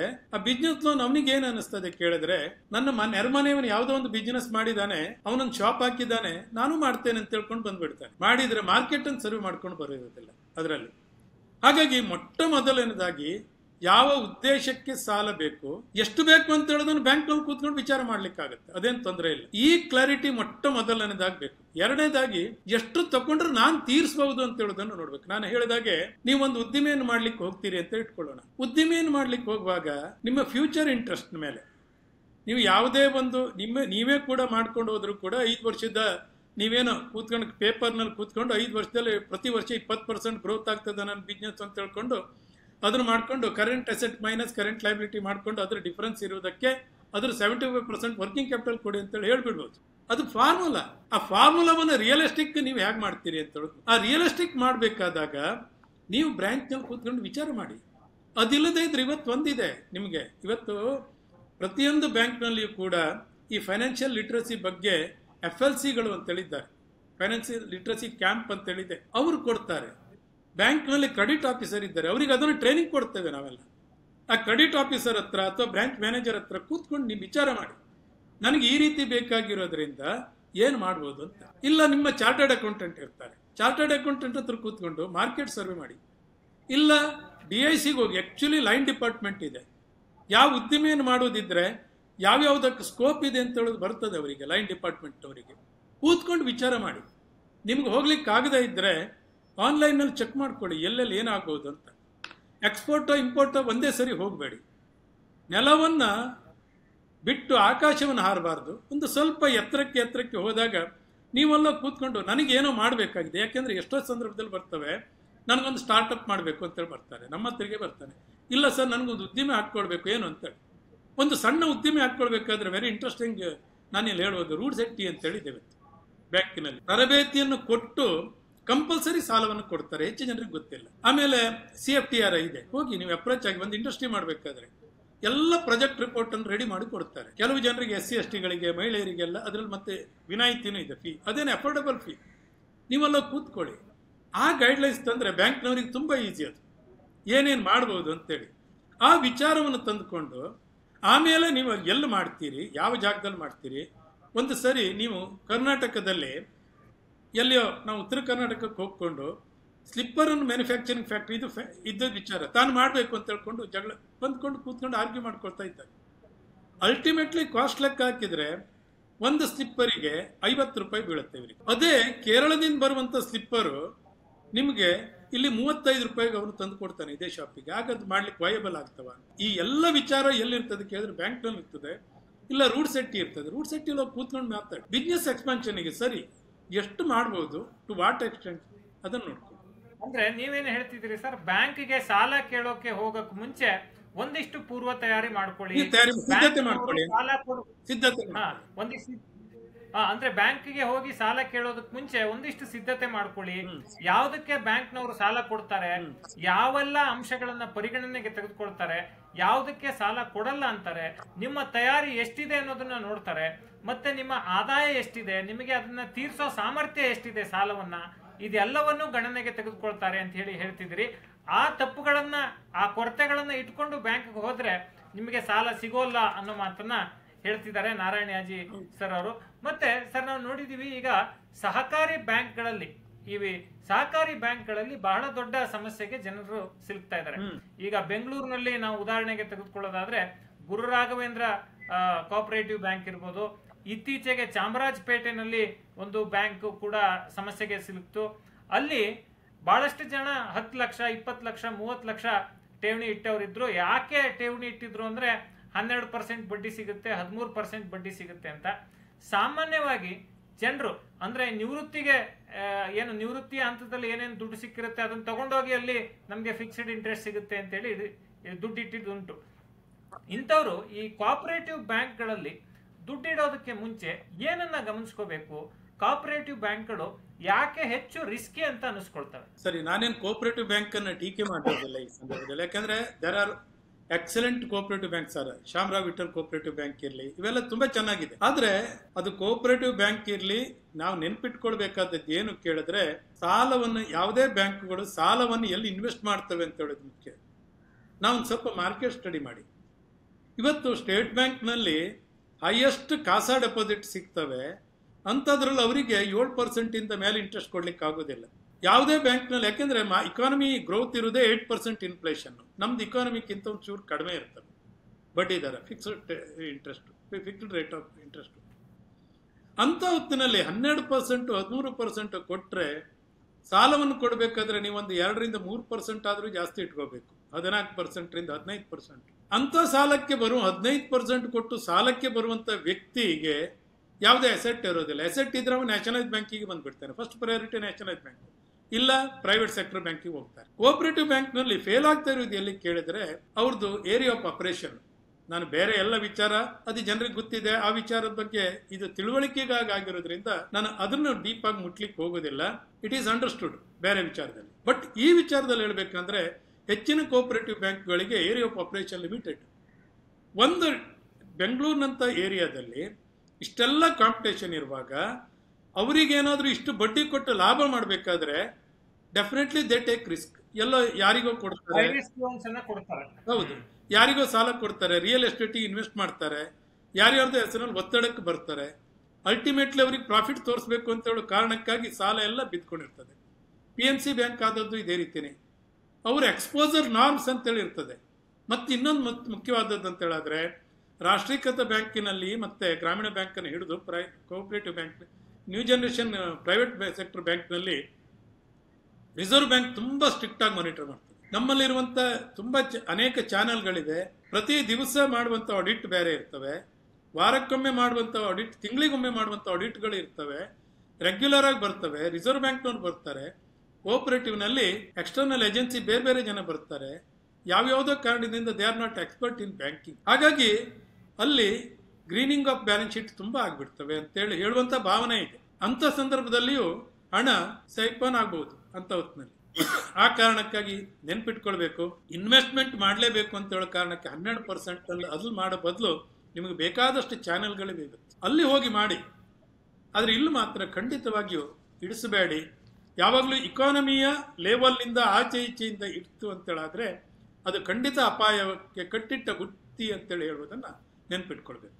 ಅಂದ್ರೆ ದಿಢೀರ್ ಜಾಸ್ತಿ ಬಡ್ಡಿ ಕೊಡ್ತೀನಿ, ನಿಮಗೆ ಸಿಕ್ಕಾಪಟ್ಟೆ ಬಡ್ಡಿ ಲಾಭ ಕೊಡ್ತೀನಿ ಅಂತ ಯಾವುದೇ ಬ್ಯಾಂಕ್ ಹೇಳಿದ್ರೆ ಆ ಬ್ಯಾಂಕ್ ಅನ್ನ ಪೂರ್ವಾಪರ ತಿಳ್ಕೊಂಡು ಅನುಮಾನದಿಂದಲೇ ನೋಡಿ ನಂತರ ನಿಮಗೆ ಸರಿ ಅನ್ಸಿದ್ರೆ ಮುಂದುವರಿರಿ ಅನ್ನೋ ಮಾತನ್ನ ಹೇಳ್ತಿದ್ದೀರಿ. ಅಷ್ಟೇ ಅಷ್ಟೇ, ಹೌದು, ಹಾಗೆ ಮಾಡಿ. ಯಾಕೆಂದ್ರೆ ಎಲ್ಲ ಈಗ ಕೋಆಪರೇಟಿವ್ ಬ್ಯಾಂಕ್ ನಲ್ಲಿ ಹೇಳುವುದಕ್ಕಿಂತ ಹೆಚ್ಚಾಗಿ ಯಾವುದೇ ಬ್ಯಾಂಕ್ ನಲ್ಲೇ ಆಗಲಿ ನೀವು ಇಡಿಸುವಾಗ ನೋಡಿ ಅಂತ. ಈಗ ನೋಡಿ, global trust bank private bank ಆಗಿತ್ತು, ಹಣ ಇಟ್ಟರು, all of A sudden close ಆಯ್ತು. ಬಟ್ ಇನ್ವೆಸ್ಟರ್ಸ್ ಹಣಕ್ಕೆ ಏನೂ ಆಗಿಲ್ಲ.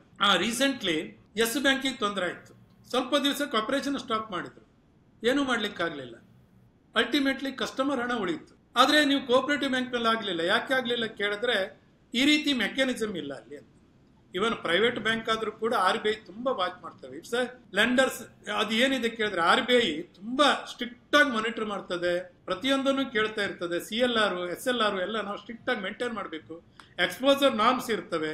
ನಾವು ಹೌಸಿಂಗ್ ಲೋನಿಗೆ ಇಷ್ಟೇ ಕೊಡಬೇಕು ಅಂದ್ರೆ ಅಷ್ಟೇ ಕೊಡಬೇಕು, ಅದಕ್ಕಿಂತ ಜಾಸ್ತಿ ಕೊಡವಾಗಿಲ್ಲ. ಗ್ರೀನಿಂಗ್ ಆಫ್ ಬ್ಯಾಲೆನ್ಸ್ ಶೀಟ್ ಮಾಡ್ಲಿಕ್ಕೆ ಆಗೋದಿಲ್ಲ, ಮಾಡಿದ್ರೆ ಅಕೌಂಟಬಿಲಿಟಿ ಆಗ್ತದೆ. ತುಂಬಾ ಸ್ಟ್ರಿಕ್ಟ್ ಆಗಿದೆ.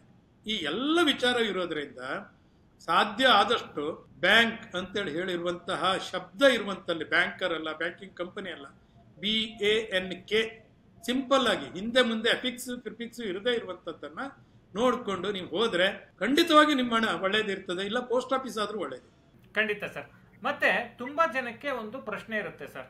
ಈಗ ಇನ್ಶೂರೆನ್ಸ್ ಡೆಪಾಸಿಟ್ ಸ್ಕೀಮ್ ಅಂಡ್ರಲ್ಲಿ ಯಾವುದೇ ಬ್ಯಾಂಕ್ ನಲ್ಲಿ ನಾವು ದುಡ್ಡಿಟ್ರೆ 5 ಲಕ್ಷದವರೆಗೆ ಗ್ಯಾರಂಟಿ ಇರುತ್ತೆ. ಒಂದು ವೇಳೆ ಬ್ಯಾಂಕ್ ದಿವಾಳಿ ಆದ್ರೆ 5 ಲಕ್ಷಕ್ಕಿಂತ ಮೀರಿದ ಹಣ ಏನಿರುತ್ತೆ ಅದಕ್ಕೆ ಯಾವುದೇ ಖಾತರಿ ಇರೋಲ್ಲ ಅಂತ. ಒಂದನೇದು. ಇದು ಹಿಂದೆ 1 ಲಕ್ಷ ಇತ್ತು, ಅದನ್ನ ನಿರ್ಮಲಾ ಸೀತಾರಾಮನ್ ಅವರು ವಿತ್ತ ಸಚಿವರು ಆದ ನಂತರದಲ್ಲಿ 5 ಲಕ್ಷಕ್ಕೆ ಏರಿಕೆ ಮಾಡಿದ್ರು. ಇದನ್ನ ನಾವು ಹೇಗೆ ಅರ್ಥೈಸ್ಕೋಬೇಕು ಸರ್? ಯಾಕೆಂತ ಹೇಳಿದ್ರೆ ಯಾವುದೇ ಬ್ಯಾಂಕ್ ಅಲ್ಲಿ ನಾವು 5 ಲಕ್ಷಕ್ಕಿಂತ ಮೇಲೆ ಹಣ ಇಟ್ಟಾಗ ಬ್ಯಾಂಕ್ ದಿವಾಳಿ ಆದ್ರೆ ನನ್ನ ಹಣಕ್ಕೆ ಖಾತ್ರಿ ಇಲ್ಲ ಅನ್ನೋದಾದ್ರೆ ಜನ ಇದನ್ನ ಹೇಗೆ ಅರ್ಥೈಸ್ಕೋಬೇಕು? ಅವರ ಬ್ಯಾಂಕಿಂಗ್ ಟ್ರಾನ್ಸಾಕ್ಷನ್ ಅನ್ನ ಹಣವನ್ನ ಹೇಗೆ ಇಟ್ಕೋಬೇಕು? ಖಂಡಿತ ಹೇಳ್ತೇನೆ, 5 ಲಕ್ಷದಿಂದ ಮೇಲೆ ಯಾವುದೇ ಬ್ಯಾಂಕ್ ಇನ್ಕ್ಲೂಡಿಂಗ್ ಪಬ್ಲಿಕ್ ಸೆಕ್ಟರ್ ಬ್ಯಾಂಕಿಗೆ ಗ್ಯಾರಂಟಿ ಇಲ್ಲ. ಆದ್ರೆ ಪ್ರಾಕ್ಟಿಕಬಿಲಿಟಿ ನೋಡಿ ಎಲ್ಲಿ ಬರ್ತಾ ಇರ್ತದೆ ಕೇಳಿದ್ರೆ, ಇನ್ನು ಮುಂದೆ ಈಗ ಇಲ್ಲಿವರೆಗೆ ಗ್ಲೋಬಲ್ ಟ್ರಸ್ಟ್ ನಿಂದ ಹಿಡಿದು ಯೆಸ್ ಬ್ಯಾಂಕಿನವರೆಗೆ ತೊಂದರೆ ಆಗಲಿಲ್ಲ. ಮುಂದೆ ಬರ್ತಾ ಇರುವಾಗ ಏನಾಗಿರ್ತವೆ ಕೇಳಿದ್ರೆ, ನಾವು ಎಲ್ಲಿ ಈಗ ಪೋಸ್ಟ್ ಆಫೀಸ್ ನಲ್ಲಿ government totally owned by the government ಇರಲಿ, ಇಲ್ಲ ಪಬ್ಲಿಕ್ ಸೆಕ್ಟರ್ ಬ್ಯಾಂಕ್ ನಲ್ಲಿ, these banks have been established by the act of the parliament and parliament alone can take a decision to close this bank. ನಂಬಿಕೆ ಬ್ಯಾಂಕಿನಲ್ಲಿ ultimately ಆಗಿರುವಂತದ್ದು ನಂಬಿಕೆ. 5 ಲಕ್ಷ ಒಂದಕ್ಕಿಂತ ಮಿಗಿಲಾಯ್ತು ಅಂತ ಹೇಳಿದ್ರೆ ಸೆಕ್ಯೂರಿಟಿ ಇರದೇ ಇದ್ರೂ ಕೂಡ ನಮ್ಮ ಹಣ ಸೇಫ್ ಆಗಿರೋದು ಯಾತಕ್ಕೆ ಇವತ್ತು ಬ್ಯಾಂಕನ್ನು ಯಾಕೆ ನಂಬುತ್ತಾರೆ ಅಂತ ಹೇಳಿದ್ರೆ ಈ ಕಾರಣಕ್ಕಾಗಿ. ನೀವು ಅದು ಅಮೆರಿಕದಲ್ಲಿ ಆಗಿಲ್ಲ, ಅಲ್ಲಿ ಏನು ಹೇಳೋದಿಲ್ಲ, ಅಲ್ಲಿ ಪಬ್ಲಿಕ್ ಸೆಕ್ಟರ್ ಇಲ್ಲಿ ಪ್ರೈವೇಟ್ ಸೆಕ್ಟರ್ ಇಲ್ಲಿ ಅದಕ್ಕೆ ಸಂಬಂಧ ಇಲ್ಲ. ನಮ್ಮಲ್ಲಿ ಆಗಲ್ಲ. ಇವತ್ತಿಗೂ ಕೂಡ 51% ಅಂಡ್ ಅಬವ್ ಗೌರ್ಮೆಂಟ್ ಸ್ಟೇಕ್ ಇದೆ ಪಬ್ಲಿಕ್ ಸೆಕ್ಟರ್ ಬ್ಯಾಂಕಿನಲ್ಲಿ. ಅಷ್ಟು ಸುಲಭದಲ್ಲಿ ಏನು ಮಾಡ್ಲಿಕ್ಕೆ ಕೊಡ್ತಾ ಇಲ್ಲ. ಆಮೇಲೆ ಪ್ರೈವೇಟ್ ಸೆಕ್ಟರ್ ಬ್ಯಾಂಕಿಗಾದ್ರೂ ಕೂಡ ಮಾನಿಟರಿಂಗ್ ತುಂಬಾ ಸ್ಟ್ರಿಕ್ಟ್ ಇರೋದ್ರಿಂದ ಸ್ಪಷ್ಟವಾಗಿ ಹೇಳ್ತೇನೆ, 5 ಲಕ್ಷಕ್ಕಿಂತ ಮೇಲಿನ ಹಣಕ್ಕೆ ಖಾತರಿ ಇಲ್ಲದೆ ಇದ್ದರೂ ಕೂಡ ಈ ಬ್ಯಾಂಕುಗಳು ನೇರವಾದಂತ ಸರ್ಕಾರದ ಹಿಡಿತದಲ್ಲೇ ಇರುವುದರಿಂದ, ಸರ್ಕಾರದ ಒಡೆತನವೂ ಕೂಡ ಅದರಲ್ಲಿ ಆಸಕ್ತಿ ಇರುವುದರಿಂದ, ಸರ್ಕಾರದ ಹಣವೂ ಕೂಡ ಇಂತಹ ಬ್ಯಾಂಕಿನಲ್ಲೇ ಇರ್ತಾ ಇರುವುದರಿಂದ ಆಗೇನಾಗಿರ್ತದೆ ಕೇಳಿದ್ರೆ ಯಾವತ್ತಿಗೂ ಒಂದು ವಾಚ್ ಅದ್ರ ಮೇಲೆ ಒಂದು ಕಣ್ಣು ಸರ್ಕಾರದ ಇದ್ದೇ ಇರ್ತದೆ. ಬೇರೆ ಬೇರೆ ರೀತಿಯಿಂದ ಮಾನಿಟರಿಂಗ್ ಸಿಸ್ಟಮ್ ಇರೋದ್ರಿಂದ ಏನೂ ಆಗಿರೋದಿಲ್ಲ. ಫಾರ್ ಲೈವ್ ಎಕ್ಸಾಂಪಲ್ ಆಗಿ PNB 9,000 ಕೋಟಿ ರೂಪಾಯಿ ತೊಂದರೆ ಆಯ್ತು. ಬಟ್ ತೊಂದರೆ ಆದ್ರಿಂದ PNB ಡೆಪಾಸಿಟರ್ಸಿಗೆ ಏನೂ ತೊಂದರೆ ಆಗಿಲ್ಲ. ಸಸ್ಟೈನಬಿಲಿಟಿ ಇದೆ ಬ್ಯಾಂಕಿನಲ್ಲಿ. ಇವತ್ತು ಅದನ್ನು ನೋಡಿ, ಒಂದು ಬ್ಯಾಂಕಿನಲ್ಲಿ ರಿಸರ್ವ್ಸ್ ಎಷ್ಟಿರ್ತವೆ ಅಂತ ಹೇಳೋದು ತುಂಬಾ ಮುಖ್ಯ ಆಗಿರ್ತದೆ. ಯಾಕಂದ್ರೆ ನಮ್ಮ ಹೆಚ್ಚಿನ ಬ್ಯಾಂಕ್ನಲ್ಲಿ CRA ಅಂದ್ರೆ ನಾವು ರಿಸ್ಕ್ ವೇಟೆಡ್ ಅಸೆಟ್ ಅಂತ ಹೇಳಿ ಏನು ಹೇಳ್ತೀವಲ್ಲ, ಆ ರಿಸ್ಕ್ ವೇಟೆಡ್ ಅಸೆಟ್ 9% ಇರಬೇಕಾದ್ರೆ 16ರಿಂದ 17% ಇದೆ. ಈವನ್ ಗ್ರಾಮೀಣ ಬ್ಯಾಂಕ್ ನಲ್ಲಿ ಕೂಡ 13, 14, 15% ಇರ್ತವೆ. ಕೆಲವು ಬ್ಯಾಂಕ್ ನಲ್ಲಿ 20% ಇದೆ. ಹಾಗಾಗಿ ಅಷ್ಟು ಬ್ಯಾಂಕ್ ಇದ್ರೆ ಸಸ್ಟೈನಬಿಲಿಟಿ ಅಂದ್ರೆ ಒಂದು ಸಾಲ ಕೊಡುವಾಗ 9% ಅಷ್ಟಾದ್ರೂ ಇರಬೇಕು ಅಂತ ಹೇಳಿದ್ರೆ ಅದರಿಂದ 2 ಪಟ್ಟು 2.5 ಪಟ್ಟು ಇಂಡಿಯನ್ ಬ್ಯಾಂಕ್ಗಳಿವೆ. ಲೇಮನ್ ಬ್ರದರ್ಸ್ ಕೇಳಿರ್ಬೋದು ನೀವು, 2008 ಅಲ್ಲಿ ದೊಡ್ಡ ಸಮಸ್ಯೆ ಆಗಿ ಹೋಗಿ ಮುಳುಗಿ ಹೋಯ್ತು ಅಲ್ಲಿ. ಬಟ್ ಇಂಡಿಯಾದಲ್ಲಿ ಏನೂ ಆಗಿಲ್ಲ. Against the wind fall we stood. ಆಗಿನ ರಿಸರ್ವ್ ಬ್ಯಾಂಕಿನ ಗವರ್ನರ್ ತುಂಬಾ ಡೈನಮಿಕ್ ಇದ್ದು ಸುಬ್ರಾಯರು, ಅವರನ್ನ ನೆನ್ಪು ಮಾಡ್ಕೊಳ್ಬೇಕು ನಾವು. ಭಾರತದ ಬ್ಯಾಂಕಿಂಗ್ ವ್ಯವಸ್ಥೆಯನ್ನು ಉಳಿಸಿದಂತ ಪಿತಾಮಹ, ಅದನ್ನು ನೆನ್ಪಿಟ್ಕೊಂಡ್ರೆ ಅದೇ ರೀತಿ ಮುಂದೆ ಬರ್ತಾ ಇದೆ. ರಿಸರ್ವ್ ಬ್ಯಾಂಕ್ ಸ್ವಲ್ಪ ಹೆಚ್ಚು ಕಡಿಮೆ ಆಗ್ತದೆ. ನೀವು ನೋಡಿ, ಎಲ್ಲ ಹಣ ಇರ್ತದೆ ಅಲ್ಲಿ ಫ್ರಾಡ್ ಆಗೇ ಆಗ್ತದೆ. ಆಗ್ಲಿಕ್ಕೆ ಎಲ್ಲ ಜೇನುತುಪ್ಪ ಇರ್ತದೋ ಅಲ್ಲಿ ಕೈ ನೆಕ್ಕೋರು ಬಂದೇ ಬರ್ತಾರೆ. ನೀವು ಏನು ಮಾಡಿದ್ರು ಕೂಡ ಎಲ್ಲೋ ಲೂಪಲ್ಸ್ಗಳು ಇರ್ತವೆ. ಬಟ್ ಆದರೆ ಸಸ್ಟೈನೇಬಿಲಿಟಿ ಇದೆಯೋ ಇಲ್ಲೋ ನೋಡ್ಲಿಕ್ಕೆ these are the best institution. ನಿಮ್ಗೆ ಏನೂ ಇಲ್ಲಪ್ಪ, ನನಗೆ ಸಿಂಪಲ್ ಆಗಬೇಕು, ನನ್ಗೆ ಖಾತ್ರಿ ಬೇಕು, ನನ್ಗೆ ಯಾವ್ದ್ರಲ್ಲೂ ಇಲ್ಲ, ಹೋಗಿ ಸ್ಟೇಟ್ ಇದರಲ್ಲಿ ಪೋಸ್ಟ್ ಆಫೀಸ್ನಲ್ಲಿ ಡೆಪಾಸಿಟ್ ಮಾಡಿ ತೊಂದರೆ ಇಲ್ಲ, ಅಲ್ಲಿಯೂ ಕೂಡ ಚೆನ್ನಾಗಿ ಕೊಡ್ತಾರೆ. ಆದರೆ ಪೋಸ್ಟ್ ಆಫೀಸ್ನಲ್ಲಿ ಎಫ್ ಡಿ ಮಾಡಿದ್ರೆ ವಿಡ್ರಾವಲ್ಲಿಗೆ ಆಗೋದಿಲ್ಲ. ಬ್ಯಾಂಕ್ನಲ್ಲಿ ಬಂದಿರ್ತದೆ ಅಂದ್ರೆ ನೀವು ಬೇಕಾದ್ರೆ 10 ವರ್ಷದವರೆಗೂ ಮಾಡಿ, on demand you have to pay back. ನಾಳೆ ಯಾವುದೇ ಬ್ಯಾಂಕ್ನಲ್ಲಿ ನೀವು ಡೆಪಾಸಿಟ್ ಅನ್ನು ಎಷ್ಟೇ ಮಾಡಿ ಮಾರನೇ ದಿವಸನೇ ಹೋಗಿ ನನಗೆ ಅದನ್ನು ವಿಡ್ರಾ ಮಾಡ್ತೇನೆ ಅಂತ ಹೇಳಿದ್ರೆ within no time you have to give it back. ಇದು ಈ ಫ್ಲೆಕ್ಸಿಬಿಲಿಟಿ ಬೇರೆ ಕಡೆ ಇರೋದಿಲ್ಲ. ಆಗ್ಲಿ ಸರ್. ಮತ್ತೆ ಸಾಮಾನ್ಯವಾಗಿ ಈ ಬ್ಯಾಂಕ್ ನಲ್ಲಿ ಬಹಳಷ್ಟು ಚಾರ್ಜಸ್ ಇರುತ್ತೆ. ಉದಾಹರಣೆಗೆ ನಾನೊಂದು ಸೇವಿಂಗ್ಸ್ ಬ್ಯಾಂಕ್ ಅಕೌಂಟ್ ಓಪನ್ ಮಾಡಿದೆ ಅಂದ್ರೆ ನನ್ನ ಕಣ್ಣಿಗೆ ಅಥವಾ ನನ್ನ ಕಣ್ಣ ಮುಂದೆ ಕಾಣದೇ ಇರುವಂತಹ ಬೇರೆ ಬೇರೆ ಚಾರ್ಜಸ್ಗಳು ಇರ್ತವೆ. ಅದನ್ನ ಒಬ್ಬ ಜನಸಾಮಾನ್ಯನಿಗೆ ತಿಳಿಯೋ ಭಾಷೆಯಲ್ಲಿ ಹೇಳೋದಾದ್ರೆ ಏನೇನ್ ಚಾರ್ಜಸ್ ಇರುತ್ತೆ ಸರ್? ಈಗ ಉದಾಹರಣೆಗೆ ಹೇಳ್ಬೇಕು ಅಂದ್ರೆ ನನ್ನ ಗಮನಕ್ಕೆ ಒಂದ್ಸರಿ ಬಂತು ಈ ಪೋಸ್ಟ್ ಡೆಕ್ ಚಾರ್ಜಸ್ ಅಂತೇಳಿ ನಾನು ಕೇಳ್ಪಟ್ಟೆ. ಏನಪ್ಪಾ ಅದು ಅಂತ ಹೇಳಿದ್ರೆ ನನ್ನ ಅಕೌಂಟ್ ನಲ್ಲಿ ನಾನು ದುಡ್ಡಿಲ್ದೇ ಇರುವಂತ ಸಂದರ್ಭದಲ್ಲಿ, ಉದಾಹರಣೆಗೆ ನನ್ನ ಅಕೌಂಟ್ ಅಲ್ಲಿ 10,000 ರೂಪಾಯಿ ಇದೆ ಅಂತ ನಾನು ಅನ್ಕೊಂಡಿರ್ತೀನಿ, ಆದ್ರೆ 10,000 ರೂಪಾಯಿ ಇರಲ್ಲ, 8,000 ರೂಪಾಯಿ ಇರುತ್ತೆ. ನಾನು ಯಾವುದೋ ಒಂದು ಕಾರ್ಡ್ ನ ಸ್ವೈಪ್ ಮಾಡೋ ಜಾಗದಲ್ಲಿ ಹೋಗಿ 10,000 ರೂಪಾಯಿಯನ್ನ ಸ್ವೈಪ್ ಮಾಡಿದ್ರೆ ಅದಕ್ಕೆ ಪೋಸ್ಟ್ ಡೆಕ್ ಚಾರ್ಜಸ್ ಅಂತ ಹಾಕ್ತಾರೆ. ಇದು ನನ್ನ ಪ್ರಾಕ್ಟಿಕಲ್ ಆಗಿ ನನಗೆ ಬಂದಂತ ಅನುಭವಗಳು. ಈ ರೀತಿಯ ಯಾವ್ಯಾವ ಚಾರ್ಜಸ್ಗಳು ಸಾಮಾನ್ಯವಾಗಿ ಬ್ಯಾಂಕ್ ನಲ್ಲಿ ಇರ್ತವೆ? ಹೌದು, ಅದು ಆ ಚಾರ್ಜ್ 30 ರೂಪಾಯಿ ಹಾಕ್ತಾರೆ. Cheque return charges, post cheque charges ಅಂತ ಅಂದ್ರೆ ಏನಿದೆ ಅಂದ್ರೆ it is also treated as ನಿಮ್ಮಲ್ಲಿ ಬ್ಯಾಲೆನ್ಸ್ ಇಲ್ಲದೆ ಇದ್ರು ಚೆಕ್ ಇಶ್ಯೂ ಮಾಡಿದ್ದೀರಿ ಅಂತೇಳಿ. ನಾವು ಹಾಗಾಗಿ ನಮ್ಮಲ್ಲಿ ಆ್ಯಪ್ ಇರ್ತವಲ್ಲ, ಮೊದಲೇ ಮಾಡಬೇಕಾಗಿರೋದು ಆ್ಯಪ್ನಲ್ಲಿ ರೆಗ್ಯುಲರ್ ಆಗಿ ಚೆಕ್ ಮಾಡಿ. ನಿಮ್ಗೆ SMS ಬರ್ತದೆ ಇಲ್ಲೋ ನೋಡಿ, ನಿಮ್ಮ ಬ್ಯಾಲೆನ್ಸ್ ಅಕೌಂಟ್ ಎಷ್ಟಿದೆ ಅಂತೇಳಿ. ಇಲ್ಲ, ಈಗ ವಾಟ್ಸಪ್ ನಂಬರ್ ಅಂತೂ ಇದೆ, ಮಿಸ್ ಕಾಲ್ ಕೊಟ್ಟರೆ ತಕ್ಷಣ ಬರ್ತದೆ. ಅದು ಯೂಸಲಿ ಬ್ಯಾಂಕ್ನವ್ರು ಚಾರ್ಜಸ್ ಯಾವ್ದು ಹಾಕ್ತಾರೆ ಸೇವಿಂಗ್ಸಿಗೆ ಅಂತೇಳಿದ್ರೆ ಟರ್ಮ್ ಡೆಪಾಸಿಟಿಗೆ ಹಾಕಿರೋದಿಲ್ಲ. ಮೊದಲನೇದಾಗಿ ನೀವು ಕ್ಯಾಶನ್ನು ತಂದು ಬ್ಯಾಂಕಿನಲ್ಲಿ ಇಟ್ಟರೆ ಅಪ್ ಟು 99,000 ಚಾರ್ಜಸ್ ಇಲ್ಲ, ಅಬೌವ್ ದಟ್ ಒನ್ ಚಾರ್ಜಸ್ ಬೀಳುತ್ತೆ. ಅದು ಒಂದೊಂದು ಬ್ಯಾಂಕಲ್ಲಿ ಒಂದೊಂದು ರೀತಿ ಇದೆ. ಎರಡನೇದಾಗಿ ಪೋಲಿಯೋ ಚಾರ್ಜಸ್. ಇವತ್ತೇನಾಗಿದೆ ಅಂದರೆ UPI ಬಂದ ಮೇಲೆ ಏನಾಗಿದೆ ಕೇಳಿದ್ರೆ 2 ರೂಪಾಯಿ 3 ರೂಪಾಯಿಗೂ ಕೂಡ ಪೇಮೆಂಟ್ ಮಾಡ್ತಾ ಇರ್ತಾರೆ. ನಮಗೊಂದು ಪಾಸ್ಬುಕ್ಕನ್ನು ಪ್ರಿಂಟ್ ಮಾಡುವಾಗ ಕೇವಲ ಅವನ ಅಕೌಂಟಲ್ಲಿ ಬ್ಯಾಲೆನ್ಸ್ ಇರೋದು ಒಂದು 15,000 ರಿಂದ 20,000 ಇದ್ರೆ 2 ರಿಂದ 3 ಪೇಜ್ನಷ್ಟು ಪ್ರಿಂಟ್ ಮಾಡ್ಕೊಡ್ಬೋದು. ಫಸ್ಟ್ ಅದು ಸ್ಟೇಷನರಿ ವೇಸ್ಟ್ ಆಗ್ತಾ ಇರ್ತವೆ. ಬ್ಯಾಂಕ್ ಅಷ್ಟೊಂದು ಮೇಂಟೈನ್ ಮಾಡಬೇಕಾಗಿರ್ತವೆ. ಆ ಚಾರ್ಜಸ್ ಅನ್ನು ಹಾಕ್ತಾರೆ. ಮಿನಿಮಮ್ ಬ್ಯಾಲೆನ್ಸ್ ಚಾರ್ಜಸ್ ಹಾಕ್ತಾರೆ. ಈಗ ಪ್ರೈವೇಟ್ ಸೆಕ್ಟರ್ ಬ್ಯಾಂಕ್ನಲ್ಲಿ 10,000 ರೂಪಾಯಿ ಇದೆ, ಕೆಲವು ಬ್ಯಾಂಕ್ನಲ್ಲಿ 25,000 ರೂಪಾಯಿ ಇದೆ, ಕೆಲವು ಬ್ಯಾಂಕ್ನಲ್ಲಿ ಈ ಪಬ್ಲಿಕ್ ಗ್ರಾಮೀಣ ಬ್ಯಾಂಕ್ನಲ್ಲೆಲ್ಲ 500, 1,000 ರೂಪಾಯಿ ಇದೆ. ನ್ಯಾಷನಲೈಸ್ ಬ್ಯಾಂಕ್ನಲ್ಲೂ ಅಷ್ಟೇ. ಅರ್ಬನ್ ಏರಿಯಾದ ನೀವು ಬೆಂಗಳೂರು ಬಿಟ್ಟು ಹಳ್ಳಿಗೆ ಬಂದರೆ, ತಾಲೂಕಾ ಪ್ಲೇಸಿಗೆ ಬಂದರೆ 1,000 ಇದೆ, 500 ರೂಪಾಯಿ ಆದರೆ ವಿಲೇಜಿಗಿದೆ. ಅದಕ್ಕಿಂತ ಕಡಿಮೆ ಆದರೆ ಚಾರ್ಜಸ್ ಆಗ್ತವೆ. ಈ ಚಾರ್ಜಸ್ ವಿಚಾರದಲ್ಲಿಯೂ ಅಷ್ಟೇ ಬ್ಯಾಂಕ್ನಲ್ಲಿ ಒಂದು ಬೋರ್ಡ್ ಇರ್ತದೆ, ಪ್ರತಿಯೊಬ್ಬರು ಒಂದು ನೆನಪಿಟ್ಕೊಳ್ಳಿ. ಇಲ್ಲ ನೀವು ಬ್ಯಾಂಕಿಗೆ ಹೋಗೋರೇ ಅಲ್ಲ ಅಂತ ಹೇಳಿದ್ರೆ ಅವ್ರ ವೆಬ್ಸೈಟಿಗೆ ಹೋಗಿ ಯಾವ್ಯಾವ ಚಾರ್ಜಸ್ ಇದೆ ಅಂತೇಳಿ ತುಂಬ ಚೆನ್ನಾಗಿ, ತುಂಬ ಟ್ರಾನ್ಸ್ಪರೆನ್ಸಿ ಬ್ಯಾಂಕ್ನಲ್ಲಿ, ಯಾವುದೂ ಕೂಡ ಮುಚ್ಚಿಡಿಸುವಾಗಿಲ್ಲ. ನೋಡಿ ನಾವು ಇಷ್ಟನ್ನೆಲ್ಲ ಚಾರ್ಜ್ ಮಾಡ್ತೇವೆ, ನೀವು ನೋಡ್ಕೊಳ್ಳಿ ಅಂತೇಳಿ ಯಾವ್ಯಾವ್ದಕ್ಕೆ ಚಾರ್ಜಸ್ ಬೀಳ್ತದೆ ಅಂತ ಹೇಳೋದನ್ನು ನೋಡ್ಕೊಳ್ಳಿ. ಆಮೇಲೆ ಅಂಥ ಹೊತ್ತಿನಲ್ಲಿ ನಿಮ್ಗೇನಾದರೂ ಡೌಟ್ ಬಂದರೆ, ನಿಮಗೇನಾದರೂ ಕ್ರೆಡಿಟ್ ಕಾರ್ಡ್ನಲ್ಲಿ ಪ್ರತಿ ವರ್ಷ ರಿನ್ಯೂವಲ್ ಮಾಡಬೇಕಾದ್ರೆ ಬಂದರೆ ನೀವು ಅಕೌಂಟ್ ಓಪನ್ ಮಾಡುವಾಗಲೇ ನೀವು ಕಂಡೀಷನ್ ಆಗ್ಬೋದು, ನನ್ನ ಅಕೌಂಟಿಗೆ ರಿನ್ಯೂವಲ್ ಚಾರ್ಜಸ್ ಹಾಕಬಾರ್ದು, ಯಾವುದೇ ಇದನ್ನು ಮಾಡಬಾರ್ದು ಅಂತ. ಆ ಸಂದರ್ಭದಲ್ಲಿ ಅವರು ಒಪ್ಕೊಂಡು ಅಕೌಂಟ್ ಓಪನ್ ಮಾಡ್ತಾರೆ. ಸೊ ಇದು ಯಾವುದೂ ಬೇಡ. ಕಾಮನ್ ಮ್ಯಾನಿನ ಪರಿಸ್ಥಿತಿ ಏನು ಪ್ರಶ್ನೆ ಬರ್ತವೆ. ಯಾಕೆಂದರೆ ಸ್ವಲ್ಪ ಈಗ ಮಿಡ್ಲ್ ಕ್ಲಾಸ್ನವರಿಗಾದರೆ ತೊಂದರೆ ಇಲ್ಲ, ಇದೆಲ್ಲ ನಮ್ಗೆ ಅರ್ಥ ಮಾಡ್ಕೊಳ್ಬೋದು. ಪಾಪ ಹಳ್ಳಿಯಲ್ಲಿದ್ದವರಿಗೆ 500 ರೂಪಾಯಿ ಕೂಡ ತುಟ್ಟಿನೇ. ನಾವೇ ನೋಡ್ತೇವೆ 500 ರೂಪಾಯಿ ಏನಾದರೂ EBT ಇಂದ ಒಂದು ಕ್ರೆಡಿಟ್ ಆಯ್ತು ಅಂತ ಹೇಳಿದ್ರೆ ಬೆಳಗ್ಗಿನಿಂದ ಸಾಯಂಕಾಲದವರೆಗಡೆ ಕ್ಯೂ ಇರ್ತವೆ. ಅವರಿಗೆ ಏನು ಮಾಡಬೇಕು? ಅವರಿಗೆ ಪ್ರಧಾನ ಮಂತ್ರಿ ಜನಧನ್ ಅಕೌಂಟ್ ಇದೆ. ಜನಧನ್ ಅಕೌಂಟ್ನಲ್ಲಿ ಏನಾಗಿರುತ್ತೆ ಅಂದರೆ ನೀವು ಒಂದು 0 ಬ್ಯಾಲೆನ್ಸ್ನಿಂದ ಅಕೌಂಟ್ ಓಪನ್ ಮಾಡ್ಬೋದು. ಏನಿಲ್ಲ, ಸಿಂಪಲ್ 50,000ವರೆಗಿನ ನಿಮ್ಮ ಯಾವುದೇ ವ್ಯವಹಾರ ಇದ್ರೂ ಕೂಡ ಜನಧನ್ ಅಕೌಂಟ್ಸ್ನಲ್ಲಿ ಅಂತೇಳಿ ಕನ್ಸಿಡರ್ ಆಗ್ತದೆ. ಅದಕ್ಕೆ ಎಲ್ಲ ಬ್ಯಾಂಕ್ನಲ್ಲೂ ಇದೆ, ಇವನ್ ಪ್ರೈವೇಟ್ ಸೆಕ್ಟರ್ ಬ್ಯಾಂಕ್ನಲ್ಲೂ ಕೂಡ ಇದೆ. ಆ ಬ್ಯಾಂಕ್ನಲ್ಲಿ ನಿಮ್ಮ ಆಧಾರ್ ಎನೇಬಲ್ ಅನ್ನು ಕೊಟ್ಕೊಂಡು KYCಯಲ್ಲೂ ಕೂಡ ಸಿಂಪಲ್ಲು. ಆ ಸಿಂಪಲ್ ಆಗಿ ನೀವು ಅಕೌಂಟ್ ಓಪನ್ ಮಾಡಿದ್ರೆ 50,000 ದಾಟಿತ್ತ ಪಾನ್ ಕಾರ್ಡ್ ಕಂಪಲ್ಸರಿ. 50,000ವರೆಗಿನ ನಿಮ್ಮ ವ್ಯವಹಾರದಲ್ಲಿ ಇದ್ದರೆ, ಅದರಲ್ಲಿ ಉಳಿತಾಯ ಇತ್ತು ಅಂತ ಹೇಳಿದ್ರೆ ಅದರಲ್ಲಿ ಓಪನ್ ಮಾಡಿ. ಮತ್ತೊಂದು ಬ್ಯೂಟಿ ಅಂತ ಹೇಳಿದ್ರೆ ಇಮಿಡಿಯೇಟ್ಲಿ ಅದಕ್ಕೊಂದು ಡೆಬಿಟ್ ಕಾರ್ಡ್, ರುಪೇ ಕಾರ್ಡ್ ಕೊಡ್ತಾರೆ. 0 ಬ್ಯಾಲೆನ್ಸಿಗೆ ರುಪೇ ಕಾರ್ಡನ್ನು ಕೊಡ್ತಾರೆ. ಆ ರುಪೇ ಕಾರ್ಡ್ನಿಂದ ನೀವು ಇಟ್ಕೊಂಡು ಅಲ್ಲಿಂದ ಟರ್ನ್ ಓವರ್ ಮಾಡ್ತಾ ಇದ್ರೆ, ಮತ್ತು ಏನಿದೆ ಕೇಳಿದ್ರೆ ಅದು ಮುಂದೆ ಅದ್ರ ಮೇಲೆ ನಿಮಗೆ 5,000 ರೂಪಾಯಿನವರೆಗಿನ ಓಡಿನೂ ಕೂಡ ಸಿಗ್ತದೆ ಕಾಮನ್ ಮ್ಯಾನಿಗೆ. ಅಕಸ್ಮಾತಾಗಿ ಬೇಕು ಅಂತೇಳಿ ಆದರೆ 5,000 ರೂಪಾಯಿನ ಓಡಿನೂ ಕೂಡ ಅದರೊಳಗಡೆ ಸಿಗ್ತದೆ. 5,000 ರೂಪಾಯಿನ ಕರೆಕ್ಟಾಗಿ ತುಂಬಿದ್ರೆ ಅದು ಜಾಸ್ತಿನೂ ಕೂಡ ಮಾಡ್ಬೋದು.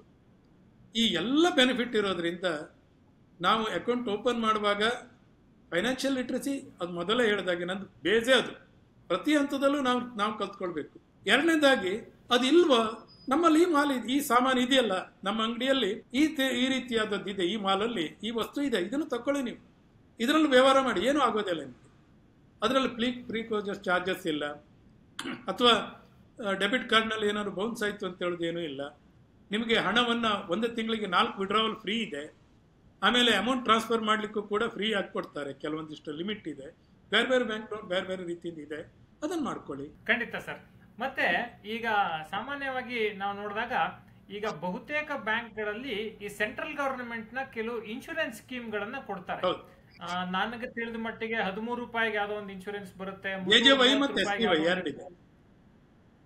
ಅದನ್ನ ಜನರಿಗೆ ತಿಳಿಸೋದಾದ್ರೆ ಬಹಳ ಕಡಿಮೆಗೆ ಒಂದು ಗುಣಮಟ್ಟದ ಇನ್ಶೂರೆನ್ಸ್, ಒಂದು ನಿರ್ದಿಷ್ಟ ಮೊತ್ತದ ಖಾತ್ರಿ ಇರುವಂತಹ ಇನ್ಶೂರೆನ್ಸ್ ಸಿಗುತ್ತೆ. ಯಾವುದು ಸರ್ ಆ 2 ಅಥವಾ 3 ಇನ್ಶೂರೆನ್ಸ್ಗಳು? ತುಂಬಾ ಚೆನ್ನಾಗಿದೆ. ಮೊದಲು ಒಂದು ಕಾಲದಲ್ಲಿ 330 ರೂಪಾಯಿ ಪ್ಲಸ್ 12 ರೂಪಾಯಿ ಇತ್ತು. ಇವತ್ತು 436 ಪ್ಲಸ್ 13 ರೂಪಾಯಿ ಆಗಿದೆ. ಅದು 2 ಸ್ಕೀಮ್ ಇದೆ. ಪ್ರೈಮ್ ಮಿನಿಸ್ಟರ್ ಜೀವನ ಜ್ಯೋತಿ ಯೋಜನೆ ಅಂತೇಳಿ, ಪ್ರೈಮ್ ಮಿನಿಸ್ಟರ್ ಸುರಕ್ಷಾ ಬಿಮಾ ಯೋಜನೆ ಅಂತೇಳಿ. ನಾನೇ ಮಾಡಿದ್ ನನ್ನ ಬ್ಯಾಂಕ್ ಫಸ್ಟಿಗೆ ಬಂದಾಗ 2016 ಅಲ್ಲಿ ಅದು ಮೊದಲು ಜಾರಿಗೆ ಬಂತು. ನಾನು ಬಾಗಲಕೋಟದಲ್ಲಿದ್ದೆ. ಒಂದು ವ್ಯಕ್ತಿಗೆ ಆಗ ಯಾರು ಡೆಬಿಟ್ ಕಾರ್ಡ್ ಅನ್ನು ತಗೊಳ್ತಾನೆ ಇರಲಿಲ್ಲ. ನಾವು ಕಂಪಲ್ಸರಿ ಮಾಡಿ ಪ್ರೈಮ್ ಮಿನಿಸ್ಟರ್ ಜೆ ಅಂದ್ರೆ 330 ರೂಪಾಯಿ, ಈಗ 436 ಇದೆಯಲ್ಲ, ಅದೇ ರೀತಿ 330 ರೂಪಾಯಿ ಇದ್ರೆ ಅವನ ಲೈಫಿಗೆ 2 ಲಕ್ಷ ರೂಪಾಯಿ ಇನ್ಶೂರೆನ್ಸ್ ಕವರ್ ಆಗುತ್ತೆ. ಇವತ್ತೇನಾದ್ರು LIC ಇಂದ ನೋಡ್ಕೊಳ್ತಾ ಇದೆ. ಅದು ಸುರಕ್ಷಾ ಬಿಮಾ ಯೋಜನೆಯಲ್ಲಿ ಏನಿದೆ ಕೇಳಿದ್ರೆ ಕೇವಲ 10 ರೂಪಾಯಿನಲ್ಲಿ ಇವತ್ತು 13 ರೂಪಾಯಿ ಏನಾಗಿದೆಯಲ್ಲ, 10 ರೂಪಾಯಿನ ಆ 10 ರೂಪಾಯಿನಿಂದ 2 ಲಕ್ಷ ರೂಪಾಯಿ ಆಕ್ಸಿಡೆಂಟಲ್ ಇನ್ಕಮ್ಗೆ ಕವರ್ ಆಗಿರುತ್ತೆ. ಆ ಅಕೌಂಟ್ ಅನ್ನು ಓಪನ್ ಮಾಡಿಸಿ ನಮ್ಗಾಗ ಟಾರ್ಗೆಟ್ ಇರೋದ್ರಿಂದ ನಾವು ನಮ್ಮ ಬ್ರಾಂಚಸ್ಸಿಗೆ ಹೇಳಿ,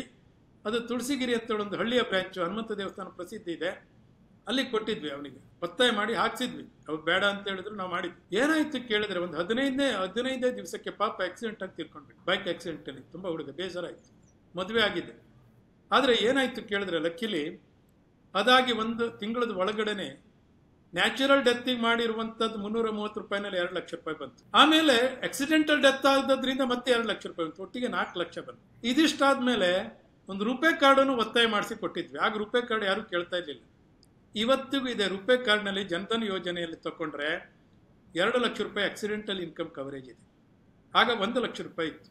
5 ಲಕ್ಷ ರೂಪಾಯಿ ಅವನ ಫ್ಯಾಮಿಲಿಗೆ ಯಾವುದೇ ಖರ್ಚಿಲ್ಲದೇನೆ, ಯಾವುದೇ ರಿಸ್ಕ್ ಇಲ್ಲದೇನೆ ಇಮಿಡಿಯೇಟ್ಲಿ ಆಗಿ ಬಂದು ಅದನ್ನು ಆಗ ಎಲ್ಲ ಟಿವಿಯವರು ಪ್ರಸಾರ ಮಾಡಿದ್ರು. ಅಂದ್ರೆ ಅದನ್ನು ಪಾಪ್ಯುಲರ್ ಮಾಡಬೇಕು ಅಂತೇಳೋ ಉದ್ದೇಶಕ್ಕಾಗಿ ಅದನ್ನು ಮಾಡಿದ್ರು ಆ ಹೊತ್ತಿಗೆ. ಹಾಗಾಗಿ ಇದಕ್ಕೆ ಸ್ಕೀಮಿಗೆ ಎಲಿಜಿಬಿಲಿಟಿ ಏನು ಕೇಳಿದರೆ 50 ವರ್ಷದ ಒಳಗಡೆ ಇದ್ದವರಿಗೆ 430 ಲೈಫ್ ರಿಸ್ಕಿಗೆ ತಗೊಳ್ಬಹುದು. 70 ವರ್ಷದವರೆಗೆ ನೀವು ಸುರಕ್ಷಾ ಬಿಮಾ ಯೋಜನೆಯನ್ನು ತಗೊಳ್ಳಿ. ಆಗ್ಲಿ ನೀವು 1 ಕಪ್ ಟೀಗೆ ನೀವು 15 ರೂಪಾಯಿ ಕೊಡ್ತೀರಾ. 1 ದಿವಸಕ್ಕೆ ಕೇವಲ 1 ರೂಪಾಯಿ 12 ಪೈಸೆ ಖರ್ಚು ಮಾಡಿದರೆ ನಿಮ್ದು 2 ಇನ್ಶೂರೆನ್ಸ್ ಅನ್ನು ಕವರ್ ಮಾಡಬಹುದು. ಕಂಪಲ್ಸರಿ ಮಾಡ್ಕೊಳ್ಳಿ ಅಂತೇಳಿ. ಇದು ಅಂದ್ರೆ ಅದು ಒಂದು ಟರ್ಮ್ ಇನ್ಶೂರೆನ್ಸ್, ಒಂದು ಆಕ್ಸಿಡೆಂಟಲ್ ಇನ್ಶೂರೆನ್ಸ್. ಹೌದು, ಒಂದು ಟರ್ಮ್ ಅಲ್ಲ, ಹೌದು, ಒಂದು ಟರ್ಮ್ ಇನ್ಶೂರೆನ್ಸ್ ಆಗುತ್ತೆ, ಒಂದು ಆಕ್ಸಿಡೆಂಟಲ್ ಇನ್ಶೂರೆನ್ಸ್ ಆಗುತ್ತೆ. ಅದು ವಾಪಸ್ ಸಿಗೋದಿಲ್ಲ. ಅದು ಆದ್ರೆ 1 ದಿವಸಕ್ಕೆ 1 ರೂಪಾಯಿ 12 ಪೈಸೆ ಖರ್ಚು, ಟೋಟಲ್ ಖರ್ಚು 436 ಪ್ಲಸ್ ಇದು ನೀವು ಮಾಡಿದ್ರೆ 365 ಪ್ಲಸ್ ಈ 12 ಪೈಸೆಯನ್ನು ಲೆಕ್ಕ ಹಾಕಿ ಕೇವಲ 1 ರೂಪಾಯಿ 12 ಪೈಸೆಯಷ್ಟು ಖರ್ಚು ಮಾಡಿದ್ರೆ ನೀವು 50 ವರ್ಷದವರೆಗೆ 2 ಮಾಡ್ಕೊಳ್ಬಹುದು. 70 ವರ್ಷದವರಿಗೆ ಏನಿಲ್ಲ, ಒಂದು 10 ರೂಪಾಯಿ ಕೊಡ್ಲಿಕ್ಕೆ ಏನು ತೊಂದರೆ ಇಲ್ಲ. ಈಗ ಎಲ್ಲ ಬ್ಯಾಂಕ್ನವರು ಡೆಬಿಟ್ ಮಾಡ್ತಾ ಇದ್ದೇವೆ. ನನಗೆ ಒಂದಂದ್ರೆ ಇಡೀ ದೇಶದಲ್ಲೇ ನಮ್ಮ ಬ್ಯಾಂಕ್ ನಂಬರ್ 1 ಆಗಿತ್ತು ಒಂದು ಕಾಲದಲ್ಲಿ ಈ ಇನ್ಶೂರೆನ್ಸ್ ಕವರೇಜ್ ಮಾಡೋದ್ರಲ್ಲಿ. ಖಂಡಿತ ಸರ್, ಖಂಡಿತ ಬಹಳ ಖುಷಿಯ ವಿಚಾರ ಅದು. ಮತ್ತೆ ಈಗ ನಾವು ಸಣ್ಣ ಉದ್ಯಮಗಳನ್ನ ಶುರು ಮಾಡಬೇಕು, ಯಾರೋ ಈಗ ಗಾಣದಂಡೆ ಬಿಸ್ನೆಸ್ ಶುರು ಮಾಡಬೇಕು, ಅಥವಾ ನಾನೇನೋ ಸಣ್ಣದಾಗಿ ಒಂದು ಕಿರಾಣಿ ಅಂಗಡಿ ಹಾಕ್ತೀನಿ, ಈ ರೀತಿಯ ಸಾಕಷ್ಟು ಏನು ಉದ್ಯಮಶೀಲತೆ ಅನ್ನೋದು ಜಾಸ್ತಿ ಆಗ್ತಿದೆ. ಅಥವಾ ನಾನು ಇನ್ನೇನೋ ಹ್ಯಾಂಡಿಕ್ರಾಫ್ಟ್ ಬಿಸ್ನೆಸ್ ಶುರು ಮಾಡಬೇಕು, ಇಲ್ಲ ನಾನು ಈ ಫುಡ್ ಕಾರ್ಟ್ ಬಿಸ್ನೆಸ್ ಶುರು ಮಾಡಬೇಕು, ಈ ರೀತಿಯ ಅಥವಾ ಫಾಸ್ಟ್ ಫುಡ್ ಬಿಸ್ನೆಸ್ ಶುರು ಮಾಡಬೇಕು, ಈ ರೀತಿಯ ಒಂದು ಆಲೋಚನೆಗಳಿಗೆ ಜನರಿಗಿದ್ರೆ ಉದ್ಯಮಿಗಳಾಗಬೇಕು ಅಂತ ಹೇಳಿ ಅವ್ರಿಗೆ ಬ್ಯಾಂಕ್ಗಳು ಹೇಗೆ ಸಹಕಾರವನ್ನು ಕೊಡ್ತವೆ, ಹೇಗೆ ಲೋನ್ ಸ್ಕೀಮ್ಗಳಿದ್ದಾವೆ, ಯಾವುದೇ ಕೊಲ್ಯಾಟ್ರಲ್ ಇಲ್ಲದೆ ಕೊಡಬಹುದಾದದ್ದಿದೆ. ಕೊಲೆಟ್ರಲ್ ಎಲ್ಲಿವರೆಗೆ ಕೊಡ್ಬೋದು ಗೊತ್ತಾ? ಬ್ಯಾಂಕಿನವರು 5 ಕೋಟಿ ರೂಪಾಯಿನವರೆಗೂ ಇವತ್ತು ಕೊಲೆಟ್ರಲ್ ಇಲ್ದೇನೆ ಸಾಲವನ್ನು ಕೊಡ್ಬೋದು. ನಾನು ಈ ಸಂದರ್ಭದಲ್ಲಿ ನಮ್ಮ ಬ್ಯಾಂಕ್ನವರಿಗೂ ನಾವು ಆರ್ಥಿಕ ಸಾಕ್ಷರತೆ ಕೆಲವೊಂದು ವಿಚಾರದಲ್ಲಿ ಟ್ರೈನಿಂಗ್ ಅನ್ನು ನಾವು ಕೊಡ್ತಾ ಇರ್ತೇವೆ. ಈ ವಿಚಾರದಲ್ಲಿ 5 ಕೋಟಿ ರೂಪಾಯಿನವರೆಗೆ ಯಾವುದೇ ಶ್ಯೂರಿಟಿ ಇಲ್ಲ, ಯಾವುದೇ ಸೆಕ್ಯೂರಿಟಿ ಇಲ್ಲ, ನಿಮ್ಮ ತಲೆ ಒಂದಿದ್ರೆ, ಅಂದರೆ ಮೋಸ ಮಾಡೋದಲ್ಲ, ಐಡಿಯಾಸ್ ಇದ್ರೆ, ನೀವೇನಾದರೂ ಇನ್ಕಮ್ ಮಾಡುವಂಥ ಐಡಿಯಾಸ್ ಇದ್ದರೆ 1 ರೂಪಾಯಿನಿಂದ ಹಿಡಿದು 5 ಕೋಟಿ ರೂಪಾಯಿನವರೆಗೆ ಯಾವುದೇ ಶ್ಯೂರಿಟಿ ಇಲ್ಲದೆ ಸಾಲವನ್ನು ತೆಗೆದುಕೊಳ್ಳುವಂಥದ್ದು ಪ್ರಪಂಚದಲ್ಲಿ ಒಂದು ಅದ್ಭುತವಾದಂಥ ಒಂದು ಸ್ಕೀಮ್ ಇದೆ. ಯಾಕೆಂದರೆ ವೆಂಚರ್ ಕ್ಯಾಪಿಟಲಿಸ್ಟ್ ಇಲ್ಲ ಇಲ್ಲಿ. ಮತ್ತು ಬ್ಯಾಂಕಿಗೆ ಒಂದಿದೆ, ಸಾಲವನ್ನು ಕೊಡುವಾಗ ಪ್ರಯಾರಿಟಿ ಸೆಕ್ಟರ್ ಲೆಂಡಿಂಗ್ ಅಂತ ಒಂದು ಬರ್ತದೆ. ಪ್ರಯಾರಿಟಿ ಸೆಕ್ಟರ್ ಲೆಂಡಿಂಗ್ನಲ್ಲಿ ನಮಗಿರುವಂಥ ಸಾಲದಲ್ಲಿ ನಾವು ಎಲ್ಲವುದನ್ನು ಕೂಡ ಯಾವುದೋ ಒಂದು ಸೆಕ್ಟ್ರಿಗೆ ಕೊಡುವಂಗಿಲ್ಲ. 100 ರೂಪಾಯಿ ಸಾಲ ಇದ್ದರೆ ನಾನು ಮ್ಯಾಕ್ಸಿಮಮ್ ಅಂತೇಳಿದ್ರೆ 67 ರೂಪಾಯಿನವರೆಗೆ ಸಾಲ ಕೊಡ್ಬೋದಾದರೆ ಆ 67ರಲ್ಲಿ ನಿಯರ್ಲಿ 40%ನಷ್ಟನ್ನು ಪ್ರಯಾರಿಟಿ ಸೆಕ್ಟ್ರಿಗೆ ಸಾಲವನ್ನು ಕೊಡಬೇಕಾಗ್ತದೆ. 60%ನಷ್ಟನ್ನು ಪ್ರಯಾರಿಟಿಗೆ, ಬಾಕಿ ಉಳಿದದ್ರಲ್ಲಿ ಇದರಲ್ಲಿ ಕೊಡಬೇಕು.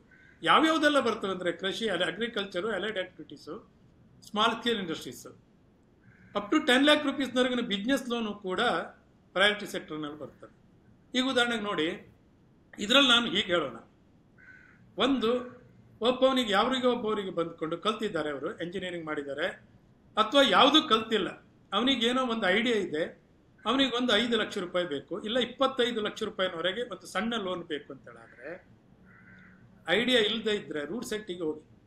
ಫಸ್ಟ್ ಆಫ್ ಆಲ್ ಯಾವುದ್ರಲ್ಲಿ ಮಾಡ್ಬೋದು ಅಂತ ಹೇಳೋದು ಒಂದು ಲೀಸ್ಟ್ ಇದೆ. ಇಡೀ ವರ್ಷಕ್ಕೆ ಇಂತಿಂಥ ಸ್ಕೀಮ್, ಫೋಟೋಗ್ರಾಫಿನಿಂದ ಹಿಡಿದು, ಬ್ಯೂಟಿ ಪಾರ್ಲರ್ನಿಂದ ಹಿಡಿದು, ಟೇಲರಿಂಗ್ನಿಂದ ಹಿಡಿದು, ರೆಡಿಮೇಡ್ ಉಪ್ಪು, ಕಂಪ್ಯೂಟ್ರು, ಬೇರೆ ಬೇರೆದಕ್ಕಿದೆ. ಅದಕ್ಕೆ ಚೆನ್ನಾಗಿ ಫ್ರೀಯಾಗಿ ಊಟ ವಸತಿಯನ್ನು ಕೊಟ್ಟು 15 ದಿವಸದವರೆಗೆ ಅವರೇ ಕೊಡ್ತಾರೆ. ಆಮೇಲೆ ಸರ್ಟಿಫಿಕೇಟ್ ಕೊಟ್ಟರೆ ಯಾವ ಬ್ಯಾಂಕ್ ರಿಜೆಕ್ಟ್ ಮಾಡೋದಿಲ್ಲ. ಅವರಿಗೆ ಫೈನಾನ್ಷಿಯಲ್ ಲಿಟ್ರಸಿಯನ್ನು ಕಲಿಸ್ತಾರೆ, ಅಕೌಂಟ್ಸನ್ನು ಹೇಗೆ ಮೇಂಟೈನ್ ಮಾಡಬೇಕು ಅಂತೇಳಿ. ಈಗ ಮಾಡಿಕೊಂಡು ಏನೋ ಒಂದು ಮಾಡಬೇಕು ಅಂತೇಳಿ ಬಂದರೆ, ನನ್ನ ಬದುಕಿನಲ್ಲಿ, ನನ್ನ ಬ್ಯಾಂಕಿಂಗ್ ಲೈಫ್ನಲ್ಲಿ ತುಂಬ ಜನರಿಗೆ ನಿಯರ್ಲಿ more than 1000 ಅಂಥ ಫಲಾನುಭವಿಗಳಿಗೆ ನಾವು ಅವರ ಆರ್ಥಿಕ ಮಟ್ಟವನ್ನು ಮೇಲೆ ಎತ್ತಿಸಿದ್ದೇವೆ. ನಾನು ವೈಯಕ್ತಿಕವಾಗಿ ನಾನು ಬ್ರಾಂಚ್ ಮ್ಯಾನೇಜರ್ ಆದಾಗ ನೀವು ಬಂದರೆ ಏನು ಸೆಕ್ಯೂರಿಟಿ ಇಲ್ಲ ಅಂತೇಳಿ ಹೇಳಿದರೆ ಏನು ಮಾಡಬೇಕು? ಸಾಲ ಕೇಳಿದ್ರೆ ಕೊಡೋದಿಲ್ಲ ಅಂತೇಳಲ್ಲ. ಫಸ್ಟ್ ಆಫ್ ಆಲ್ ನಿಮ್ದೊಂದು ಜಾಗ ಇದೆಯಾ? ಸರಿ, ಅದಕ್ಕೊಂದು ಎನೆ ಮಾಡಬೇಕು. ಎನೆ ಇಲ್ಲ, ಏನು ಮಾಡಬೇಕು? ಹಳ್ಳಿಯಲ್ಲಿ ಇವತ್ತು ಎನೆ ಆಗುತ್ತಾ ಇಲ್ಲ. ಸಿಂಗಲ್ ವಿಂಡೋ ಏಜೆನ್ಸಿ ಇದು 45 ದಿವಸದೊಳಗಡೆ ಮಾಡಿ ಕೊಡಲೇಬೇಕಾದದ್ದು. ಇಂಡಸ್ಟ್ರಿಯಲ್ ಎನೆಯನ್ನು ಮಾಡಿ ಕೊಡಲೇಬೇಕು. ತಹಶೀಲ್ದಾರ್ ಲೆವೆಲ್ ಒಂದು ಅರ್ಜಿಯನ್ನು ಕೊಟ್ಟರೆ ಮಾಡಿ ಕೊಡಲೇಬೇಕು. ಕೊಡದೇ ಇದ್ದರೆ ಏನು, ಅದು ಅಂಥ ಪ್ರಶ್ನೆಯನ್ನು ಆಮೇಲೆ ತಿಳ್ಕೊಳ್ಳೋಣ. ಮುಂದೆ ಅದು ನಮ್ಮ ಪರಿವ್ಯದಿಂದ ಆಚೆ ಹೋಗ್ತಾ ಇರ್ತದೆ. ಅದು ಬೇಡ, ಕೊಡಲೇಬೇಕು, ತಗೊಳ್ಳಿ. ಬೇಡ, ನಿಮ್ಮ ಹೆಸರಿನಲ್ಲಿ ಇಲ್ಲ ಲ್ಯಾಂಡ್, ಅದಿದ್ದರೆ ಅದನ್ನು ಸೆಕ್ಯೂರಿಟಿ ಆಗಿ ಕೊಡಿ. ಅದ್ರ ಮೇಲೆ ಇರುವಂಥ ಮಷಿನರಿ, CGTMSC ಅಂತೇಳಿ ಒಂದು ಸ್ಕೀಮ್ ಬರ್ತದೆ. ಈ CGTMSCಯಲ್ಲಿ ಕವರ್ ಮಾಡಿದರೆ 5 ಕೋಟಿ ರೂಪಾಯಿನವರೆಗೆ ಕ್ರೆಡಿಟ್ ಗ್ಯಾರಂಟಿ ಟ್ರಸ್ಟ್ ಅಂತೇಳಿ CGTMSC medium and small industry ಕೊಡ್ತಾ ಇರುವಂಥದ್ದು, ಎಂಟರ್ಪ್ರೈಸಸ್ಸಿಗೆ ಕೊಡುವಂಥದ್ದು. ಅವ್ರೇನು ಮಾಡ್ತಾರೆ ಕೇಳಿದ್ರೆ, ಬ್ಯಾಂಕಿನವರಿಗೆ ಹೇಳಿ ಶ್ಯೂರಿಟಿಯಾಗಿ ಅವ್ರು ನಿಲ್ತಾರೆ. 85% ಆಫ್ ದ ಔಟ್ಸ್ಟ್ಯಾಂಡಿಂಗ್ ಲೋನ್, 100%. ನೀವು ಯಾವ ಶ್ಯೂರಿಟಿಯನ್ನು ಕೊಡಬೇಕು ಅಂತೇಳಿ ಏನಿಲ್ಲ, ಐಡಿಯಾ ಒಂದಿದ್ರೆ ಸಾಕು. ನಿಮ್ಮ ಹತ್ರ ಐಡಿಯಾ ಇತ್ತು ಅಂತೇಳಿದ್ರೆ, ನೀವು ಚೆನ್ನಾಗಿ ವ್ಯವಹಾರವನ್ನು ಮಾಡ್ತಾ ಇದ್ದೀರಿ ಅಂತೇಳಿದ್ರೆ, ನಿಮ್ಮ ಸಿಬಿಲ್ ಸ್ಕೋರು ಚೆನ್ನಾಗೇ ಇದೆ ಅಂತೇಳಿದ್ರೆ ಖಂಡಿತವಾಗಿಯೂ ಸಾಲ ಸಿಗ್ತದೆ. CGTMSC ಇವತ್ತಿನ ಕಾಲದಲ್ಲಿ ಕಷ್ಟ ಏನಲ್ಲ. ಇಲ್ಲ ಮತ್ತು ಬೇಕು ಅಂತ ಹೇಳಿದ್ರೆ ಆನ್ಲೈನ್ನಲ್ಲಿ ಒಂದು ಅರ್ಜಿ ಹಾಕಿ, PMEGPಯಲ್ಲಿ prime minister employment guarantee scheme ಅಂತೇಳಿ. ಅದರಲ್ಲಿ ಅಲೈಡ್ ಆಕ್ಟಿವಿಟೀಸನು, ಅಗ್ರಿಕಲ್ಚರ್ ಅಲೈಡ್ ಆಕ್ಟಿವಿಟೀಸ್ ಮೊದಲಿಲ್ಲಾಗಿತ್ತು, ಅದು ಕೂಡ ಬರ್ತಾ ಇದೆ. ಇವತ್ತು ಡೈರಿ ಫಾರ್ಮಿಂಗ್ ಕೂಡ ನೀವು ಸಾಲ ತಗೊಳ್ಬಹುದು ಅದರಲ್ಲಿ. ಅದರಿಂದ ಬಂತು ಅಂತ ಹೇಳಿದ್ರೆ ಪ್ರೊಸೆಸ್ ಆಗಿ ಬ್ಯಾಂಕಿಂಗ್ ನೇರವಾಗಿ ಅಪ್ಲಿಕೇಶನ್ ಹೋಗ್ತದೆ. ಒಂದು ನೆನಪಿಟ್ಕೊಳ್ಳಿ, ಬ್ಯಾಂಕಿನಲ್ಲಿ ನನ್ನ ಲಿಮಿಟ್ನಷ್ಟನ್ನು ಸಾಲವನ್ನು ಸ್ಯಾಂಕ್ಷನ್ ಮಾಡಲಿಕ್ಕೆ ನಾನು ಸ್ವತಂತ್ರ. ನನ್ನ ಲಿಮಿಟ್ಗೆ ಮೀರಿದು ಇರುವಂಥ ಸಾಲವನ್ನು ರಿಜೆಕ್ಷನ್ ಮಾಡಲಿಕ್ಕೆ ನನಗೆ ಅಧಿಕಾರ ಇಲ್ಲ. ನಾನು ಅದನ್ನು ಹೈಯರ್ ಅಥಾರಿಟಿಗೆ ತೋರಿಸ್ಬೇಕಾಗುತ್ತೆ, ಕಳಿಸ್ಬೇಕು. ಈ ಕಾರಣದಿಂದ ನಾನು ರಿಜೆಕ್ಟ್ ಮಾಡ್ತಾ ಇದ್ದೇನೆ ಅಂತೇಳಿ. ಹಾಗಾಗಿ ಈ ವಿಚಾರದಲ್ಲಿ ಬ್ಯಾಂಕ್ನವರು ಅಷ್ಟು ರಿಜೆಕ್ಟ್ ಮಾಡಲಿಕ್ಕೆ ಬರೋದಿಲ್ಲ ಅಷ್ಟು ಸುಲಭದಲ್ಲಿ. ಇದು MSMEದಲ್ಲಿ 25 ಲಕ್ಷ ರೂಪಾಯಿವರೆಗೂ ಕೂಡ ಪ್ರೈಮ್ ಮಿನಿಸ್ಟರ್ಸ್ ಎಂಪ್ಲಾಯ್ಮೆಂಟ್ ಗ್ಯಾರಂಟಿ ಸ್ಕೀಮ್ನ ಅರ್ಜಿ ಹಾಕಿದರೆ ಅದಕ್ಕೆ ಕ್ಯಾಪಿಟಲ್ ಸಬ್ಸಿಡಿಗೆ ನಿಮಗೆ SC ST ಆದರೆ, ವುಮನ್ ಎಂಟರ್ಪ್ರೈಸಸ್ ಆದರೆ 30%, 35%, ಬಾಕಿಯವರಿಗೆ 15ರಿಂದ 25%ನಷ್ಟು ಸಬ್ಸಿಡಿ ಇದೆ ಕ್ಯಾಪಿಟಲ್ ಇನ್ವೆಸ್ಟ್ಮೆಂಟಿಗೆ. ವರ್ಕಿಂಗ್ ಕ್ಯಾಪಿಟಲ್ ಕೂಡ ಕೊಡ್ತಾರೆ. ಆ ಸಾಲವನ್ನು ತಕ್ಕೊಳ್ಬೋದು, ರಿಪೇಮೆಂಟನ್ನು ನೋಡ್ಬೋದು. ಇನ್ನು CGTMSCಗೆ ಏನು ಮಾಡಬೇಕು ಕೇಳಿದ್ರೆ, ವರ್ಷಕ್ಕೊಂದ್ಸರಿ ಫೀ ಇರ್ತದೆ. ಪ್ರತಿ ವರ್ಷ ಡಿಸೆಂಬರ್ 31ಕ್ಕೆ ಏನು ಔಟ್ಸ್ಟ್ಯಾಂಡಿಂಗ್ ಬ್ಯಾಲೆನ್ಸ್ ಇರ್ತದಲ್ಲ, ಆ ಸಾಲದ ಔಟ್ಸ್ಟ್ಯಾಂಡಿಂಗ್ ಬ್ಯಾಲೆನ್ಸ್ ಮೇಲೆ 1% ಇಂದ 1.2% ಅಷ್ಟು ಫೀಯನ್ನು ಹಾಕ್ತಾರೆ. ಅದು ವುಮನ್ ಎಂಟರ್ಪ್ರೈಸಸ್ಸಿಗಾದರೆ, SC/STಗಾದರೆ ಅದರಲ್ಲಿ ಮತ್ತೆ ಕನ್ಸೆಷನ್ ಇದೆ, ಅದು ಲಿಮಿಟ್ ಎಲ್ಲ ಇದೆ. ಹಾಗಾಗಿ ನಾಮಿನಲ್ ಫೀದಿಂದ ನನ್ನ ಹತ್ರ ಏನೂ ಇರದೇ ಇದ್ರು ಕೂಡ 5 ಕೋಟಿ ರೂಪಾಯಿನವರೆಗೆ ಮಾಡ್ಬೋದು. ಇನ್ನು ಕೆಲವೊಂದಿದೆ, ನನ್ನ ಹತ್ರ ಒಂದು ಎಕರೆ ಲ್ಯಾಂಡ್ ಇದೆ, ಆ ಲ್ಯಾಂಡಿನ ಮೇಲೆ ನಾನು ಸೆಕ್ಯೂರಿಟಿಯನ್ನು ಇಷ್ಟೇ ಕೊಡ್ತೇನೆ, 1 ಕೋಟಿವರೆಗೆ ಕೊಡ್ತೇನೆ, 5 ಕೋಟಿ ಕೊಡ್ಲಿಕ್ಕೆ ಆಗೋದಿಲ್ಲ. 5 ಕೋಟಿವರೆಗೆ ಏನು ಮಾಡಬೇಕು? 4 ಕೋಟಿನೇ ನೀವು CGT ಗ್ಯಾರಂಟಿ ಸ್ಕೀಮಿಗೆ ಹೋಗ್ಬೇಕು. ಮೊದಲು ಆಗಿಲ್ಲಾಗಿತ್ತು, ಈಗ 4 ಕೋಟಿನೂ ತಗೊಳ್ಬೋದು. ಇಲ್ಲ ನಿಮಗೆ ಎಷ್ಟು ಗ್ಯಾಪ್, ಹೈಬ್ರಿಡ್ ಸ್ಕೀಮ್ ಅಂತ ಹೇಳ್ತಾರೆ. ಪಾರ್ಷಿಯಲಿ ಸೆಕ್ಯೂರಿಟಿ, ಪಾರ್ಷಿಯಲಿ ಇದು. ಅದಕ್ಕೆ ಕೊಲೆಟ್ರಲ್ ಸೆಕ್ಯೂರಿಟಿ ಅಂತೇಳಿ ಅದಕ್ಕೆ ಇಲ್ಲದೇನೆ ಕೃಷಿ ಇದು allied activities plus small scale industries and business ಇದಕ್ಕೆ ತಗೊಳ್ಬೋದು. ಮುದ್ರಾ ಲೋನ್ನಿಂದ ಹಿಡಿದು 5 ಕೋಟಿ ರೂಪಾಯಿನವರೆಗೆ 250 ಕೋಟಿ ರೂಪಾಯಿನ ಟರ್ನ್ ಓವರ್ ಇರುವುದವರೆಗೂ ಕೂಡ 5 ಕೋಟಿ ರೂಪಾಯಿನವರೆಗಿನ ಮೊತ್ತದವರೆಗೂ ಕೂಡ ನೀವು ಯಾವುದು ಕಡಿಮೆನೋ ಅದು ಸಾಲವನ್ನು ತೆಗೆದುಕೊಳ್ಬೋದು. ಅದು ನಿಮ್ಮ ಹಕ್ಕು. ಸಾಲವನ್ನು ತೆಗೆದುಕೊಳ್ಳುವಂಥದ್ದು ಸಿಗುವುದಿಲ್ಲ ಅಂತೇಳಿ ಬೇಸರ ಮಾಡ್ಕೊಳ್ಳೋದು ಬೇಡ, ಖಂಡಿತವಾಗಿಯೂ ಸಿಗ್ತದೆ. ಅಂದ್ರೆ ಪೂರಕವಾದ ಪ್ರಾಜೆಕ್ಟ್ ರಿಪೋರ್ಟ್ ಇರಬೇಕು, ಪೂರಕವಾದ ತಯಾರಿ ಇರಬೇಕು, ಒಳ್ಳೆ ಬಿಸ್ನೆಸ್ ಐಡಿಯಾ ಇದ್ರೆ ಸಾಲ ಪಡೆದುಕೊಳ್ಳೋದು ಇವತ್ತಿನ ದಿನಗಳಲ್ಲಿ ಕಷ್ಟ ಅಲ್ಲ ಅಂತ ಹೇಳಿ ನೀವು ಹೇಳ್ತಿದ್ದೀರಿ ಸರ್. ಮತ್ತೆ ಮುಂದಿನ ಪ್ರಶ್ನೆಗೆ ನಾನು ಹೋಗೋದಾದ್ರೆ, ಈ ಡಿಜಿಟಲ್ ಬ್ಯಾಂಕಿಂಗ್ ಅನ್ನೋದು ಇವತ್ತು ಬಹಳ ದೊಡ್ಡ ಮಟ್ಟಕ್ಕೆ ಎವಾಲ್ವ್ ಆಗ್ತಿದೆ. UPI ಯೂಸೇಜ್ ಅಲ್ಲಿ ಭಾರತ ಜಗತ್ತಿನಲ್ಲೇ ಮುಂಚೂಣಿಯಲ್ಲಿದೆ. ಇಷ್ಟೆಲ್ಲ ಆಗ್ತಿರುವಾಗ ಇರುವಂತಹ ಒಂದು ಸಮಸ್ಯೆ ಅಥವಾ ಹಿಂಜರಿಕೆ ಏನು ಅಂತ ಹೇಳಿದ್ರೆ, ಈಗ ಏನಾಗ್ತಿದೆ, ಈ ಬ್ಯಾಂಕಿಂಗ್ ಫ್ರಾಡ್ಗಳು ಜಾಸ್ತಿ ಆಗ್ತಿದ್ದಾವೆ. ಎಷ್ಟೋ ಜನ ನೋಡ್ತೀವಿ, ಯಾವುದೋ ಒಂದು ಲಿಂಕ್ ಬರುತ್ತೆ, ಆ ಲಿಂಕನ್ನು ಅಕಸ್ಮಾತ್ ಆಗಿ ಅಥವಾ ಗೊತ್ತಿಲ್ಲದೇನೋ ಆತ ಕ್ಲಿಕ್ ಮಾಡ್ತಾನೆ, 50,000 ರೂಪಾಯಿ, 1 ಲಕ್ಷ, 10,000 ರೂಪಾಯಿ, ಹೀಗೆ ಅವರವರ ಬ್ಯಾಂಕ್ ಅಕೌಂಟ್ನಲ್ಲಿ ಇದ್ದ ದುಡ್ಡು ಮಾಯ ಆಗ್ತಿದೆ. ಸೊ ಇದನ್ನ ಹೇಗೆ ಜನರು ತಡೆಗಟ್ಟಬಹುದು? 2 ರೀತಿ ನೀವು ಅಂದ್ರೆ ಶಿಕ್ಷಣ ಕೊಡ್ಬೇಕಾಗ್ತದೆ. ಒಂದು, ಜನರಿಗೆ ಏನ್ ಮಾಡಬೇಕು ಏನ್ ಮಾಡಬಾರ್ದು ಅನ್ನೋ ಕ್ಲಾರಿಟಿ ಇರಬೇಕು. ಮತ್ತೆ ಬ್ಯಾಂಕ್ಗಳು ಈ ನಿಟ್ಟಿನಲ್ಲಿ ಹೇಗೆ ಸಜ್ಜಾಗ್ತಿವೆ ಇನ್ನೊಂದು ಹಂತಕ್ಕೆ ಅಂತ ಹೇಳಿ ಸರ್. ಈಗ ಸುರಕ್ಷತೆ, ಈಗ ಫ್ರಾಡ್, ಆನ್ಲೈನ್ ಫ್ರಾಡ್ ತುಂಬಾ ಜಾಸ್ತಿ ಆಗ್ತಾ ಇದೆ. ತುಂಬಾ ಇದರಲ್ಲಿ ಒಂದು ಇಂಟ್ರೆಸ್ಟಿಂಗ್ ಅಂದ್ರೆ, ನೀವು ಇದರಲ್ಲಿ ಫ್ರಾಡಿಗೆ ಸಿಕ್ಬೀಳುವವ್ರು ಯಾರು ಕೇಳಿದ್ರೆ ನನಗೆಲ್ಲ ಗೊತ್ತಿದೆ ಅಂತೇಳಿ ತಿಳ್ಕೊಂಡಿರುವಂಥ ಎಜುಕೇಷನ್ ಇಷ್ಟೇ. ಈವನ್ ಲಾಯರ್ಸ್ ಇರಲಿ, ಡಾಕ್ಟರ್ಸ್ ಇರಲಿ, ಅದರ್ ಡೇ ಒಂದು ದೊಡ್ಡ ವ್ಯಕ್ತಿಗಳದ್ದು, ಇವರಿಗೆಲ್ಲ ಒಂದು ನೆನ್ಪಿಟ್ಕೊಳ್ಳಿ, ಯಾವ ಬ್ಯಾಂಕು ಕೂಡ ನಿಮ್ಮ ಪಾಸ್ವರ್ಡನ್ನು ಕೇಳೋದಿಲ್ಲ.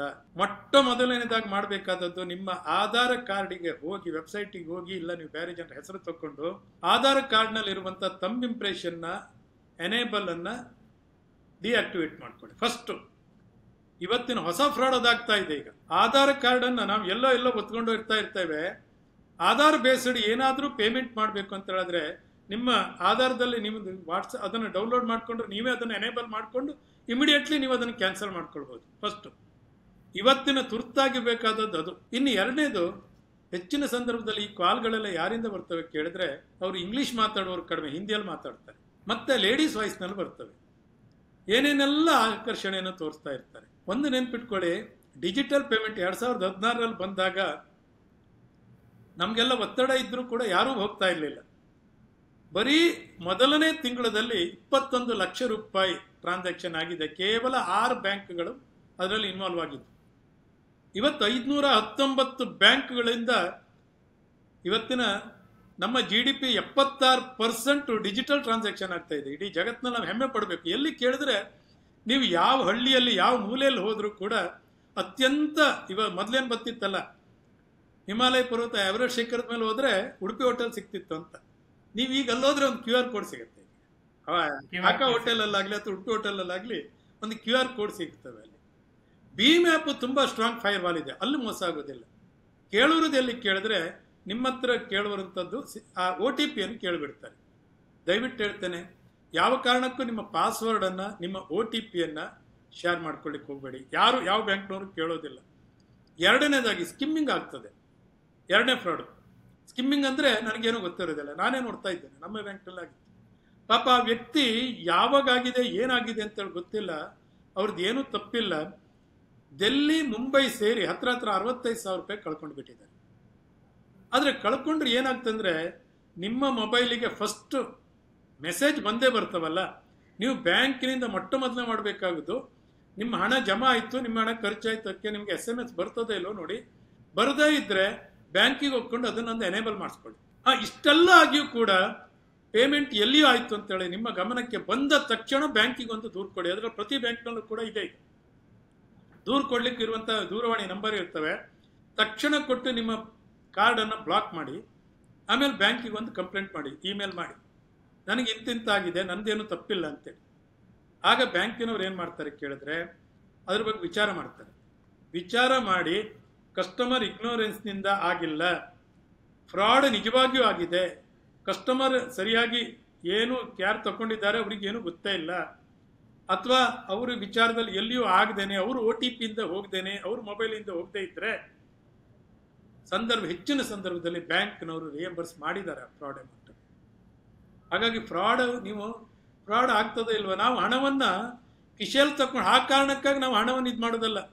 ಮೊದಲೇನಿತ್ತು, ಬಸ್ ಸ್ಟ್ಯಾಂಡ್ನಲ್ಲಿ ಪಿಕ್ ಪಾಕೆಟ್ ಕಾಮನ್ ಆಗಿತ್ತು, ಈಗಿಲ್ಲ ಆಗ್ತಾ ಇದೆ. ಆದ್ರೆ ನಾವು ಜಾಣರಾಗಿರ್ಬೇಕು. ಏನಿಲ್ಲ, ವೆರಿ ಸಿಂಪಲ್ ಟೆಕ್ನಿಕ್ ಅಂದ್ರೆ ಇಡೀ ದಿವಸ ವೈಫೈ ಅನ್ನು ಯೂಸ್ ಮಾಡೋದನ್ನು ಬಿಟ್ಬೇಡಿ. ಫ್ರೀ ವೈಫೈ ಸಿಕ್ಕುವಲ್ಲೆಲ್ಲ ಮಾಡಲಿಕ್ಕೆ ಹೋಗಬೇಡಿ.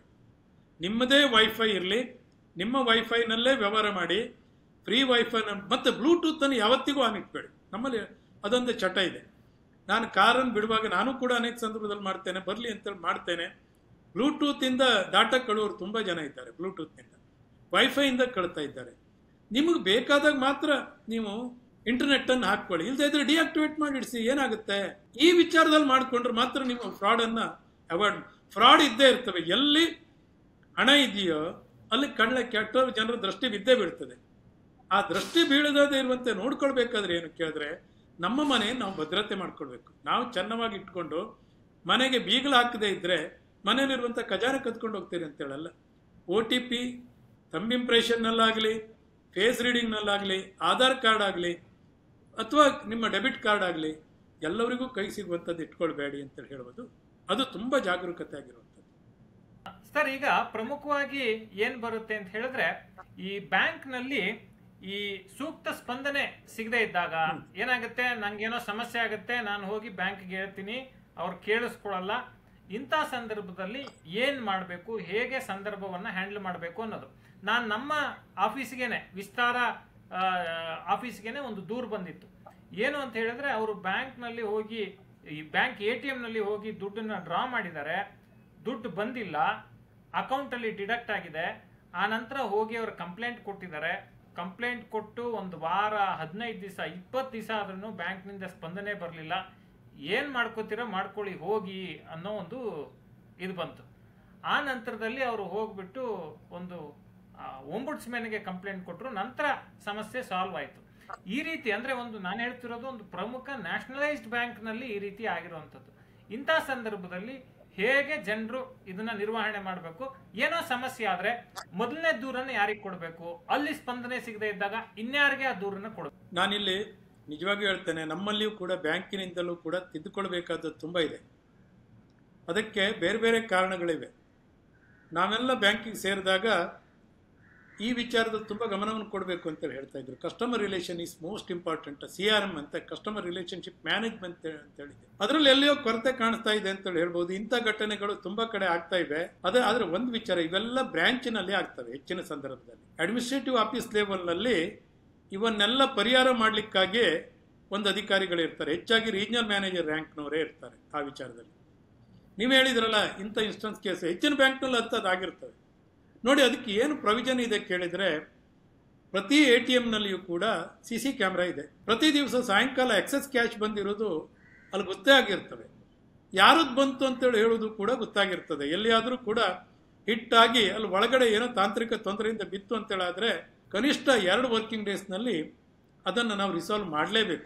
ಮಾಡದೇ ಇದ್ದರೆ we are liable to pay interest. ಈ ವಿಚಾರದಲ್ಲಿ ಏನು ಬೇಕಾದ್ರೂ ಮಾಡ್ಕೊಳ್ಳಿ ಅಂತೇಳಿ ಹೇಳಿದರೆ ಇಂಥದ್ದನ್ನು ಎಕ್ಸ್ಪೆಕ್ಟ್ ಮಾಡ್ಬೋದು, ಮಾಡೋದಿಲ್ಲ, ಆಗಲಿಲ್ಲ ಅಂತ ನಾನು ಹೇಳೋದಿಲ್ಲ. ಮೊದಲು ಮಾಡಬೇಕಾಗಿದ್ದು, ಪ್ರತಿ ಬ್ಯಾಂಕ್ನಲ್ಲಿ ದೂರು ಸ್ವೀಕೃತ ಅಧಿಕಾರಿ ಹೆಸರು ಇರ್ತವೆ, ಕನ್ನಡದಲ್ಲೇ ಇರಬೇಕು ಅಂತೇಳಿದೆ. ಇಲ್ಲದೇ ಇದ್ರೆ ಒಂದು ಕೆಲಸ ಮಾಡಿ, ನೀವು ಆ ವಿಚಾರದಲ್ಲಿಯೇ ಆ ಬ್ಯಾಂಕಿನ ಮೇಲಧಿಕಾರಿಗಳಿಗೆ ಹೇಳ್ಬೋದು. ಅವ್ರ ಫೋನ್ ನಂಬರ್ ಕೂಡ ಇರ್ತವೆ, ನೆನ್ಪಿಟ್ಕೊಳ್ಳಿ. ಇಮೇಲ್ ID, ಅವ್ರ ಕಾಂಟ್ಯಾಕ್ಟ್ ನಂಬರ್. ಯೂಸ್ವಲಿ ಲ್ಯಾಂಡ್ಲೈನು ಅವ್ರ ಪರ್ಸನಲ್ ಮೊಬೈಲ್ ನಂಬರ್ ಇರೋದಿಲ್ಲ, ಲ್ಯಾಂಡ್ಲೈನ್ ಅಥವಾ ಯಾವುದೋ ಒಂದು ಇರ್ತವೆ. ಮೊದಲು ಮಾಡಬೇಕಾದದ್ದು ಒಂದು ದೂರನ್ನ ಅವ್ರಿಗೆ ಕೊಡಬೇಕು. ಆ ದೂರನ್ನು ಕೊಟ್ಟ ತಕ್ಷಣದಲ್ಲಿ ಆ ಬ್ಯಾಂಕ್ನವ್ರು ಇಮ್ಮಿಡಿಯೇಟ್ಲಿ ಅದ್ರ ಬಗ್ಗೆ ವಿಚಾರ ಮಾಡಿ ಒಂದು ತಿಂಗಳಲ್ಲಿ ಅದನ್ನು ಸಾಲ್ವ್ ಮಾಡಬೇಕು. ಇವತ್ತೇನಾದರೂ ನಿಮಗೆ ಇಮೇಲ್ ಏನಾದರೂ ಗೊತ್ತಿದ್ರೆ ಆ ಬ್ಯಾಂಕಿನದೊಂದು ಇಮೇಲ್ ಇರ್ತವೆ, ಆಮೇಲೆ ಮಿನಿಸ್ಟರ್ ಆಫ್ ಫೈನಾನ್ಸ್ನಲ್ಲಿ ಒಂಬುಡ್ಸ್ಮನ್ ಸೆಲ್ನಲ್ಲಿ ಅಲ್ಲಿ ಒಂದು ಇಮೇಲ್ ಕಾಪಿ ಇರ್ತದೆ, ಅಲ್ಲಿಗೊಂದು ಕಾಪಿ ಹಾಕಿ ಇವರಿಗೊಂದು ಹಾಕಿ ಒಂಬುಡ್ಸ್ಮನ್ಗೆ ಒಂದು ಕಾಪಿ ಹಾಕಿದ್ರೆ ಅದು ಆನ್ಲೈನಲ್ಲೂ ಸಿಗ್ತಾ ಇದೆ, RTI ವೆಬ್ಸೈಟ್ನಲ್ಲಿ ಸಿಗುತ್ತೆ. ಅದರಲ್ಲಿ ಅಲ್ಲ ನೀವು ಒಂದು ಕಳಿಸ್ಬಿಟ್ರೆ ನಿಮ್ಮ ಮನೆಗೆ ಬಂದು ದಮ್ಮಯ್ಯ ಹೊಡ್ಕೊಂಡು ಕೊಟ್ಟೋಗಿರ್ತಾರೆ. ಮತ್ತೊಂದು ನೆನ್ಪಿಟ್ಕೊಳ್ಳಿ, ಸೀನಿಯರ್ ಸಿಟಿಜನ್ದೇನಾದರೂ ಒಂದು ವಿಚಾರ ಇದ್ದರೆ ಬ್ಯಾಂಕಿನವರು ಮನೆ ಬಾಗಿಲಿಗೆ ಬಂದು ಸರ್ವಿಸ್ ಕೊಡಬೇಕು ಅಂತ ಹೇಳುಂಟು.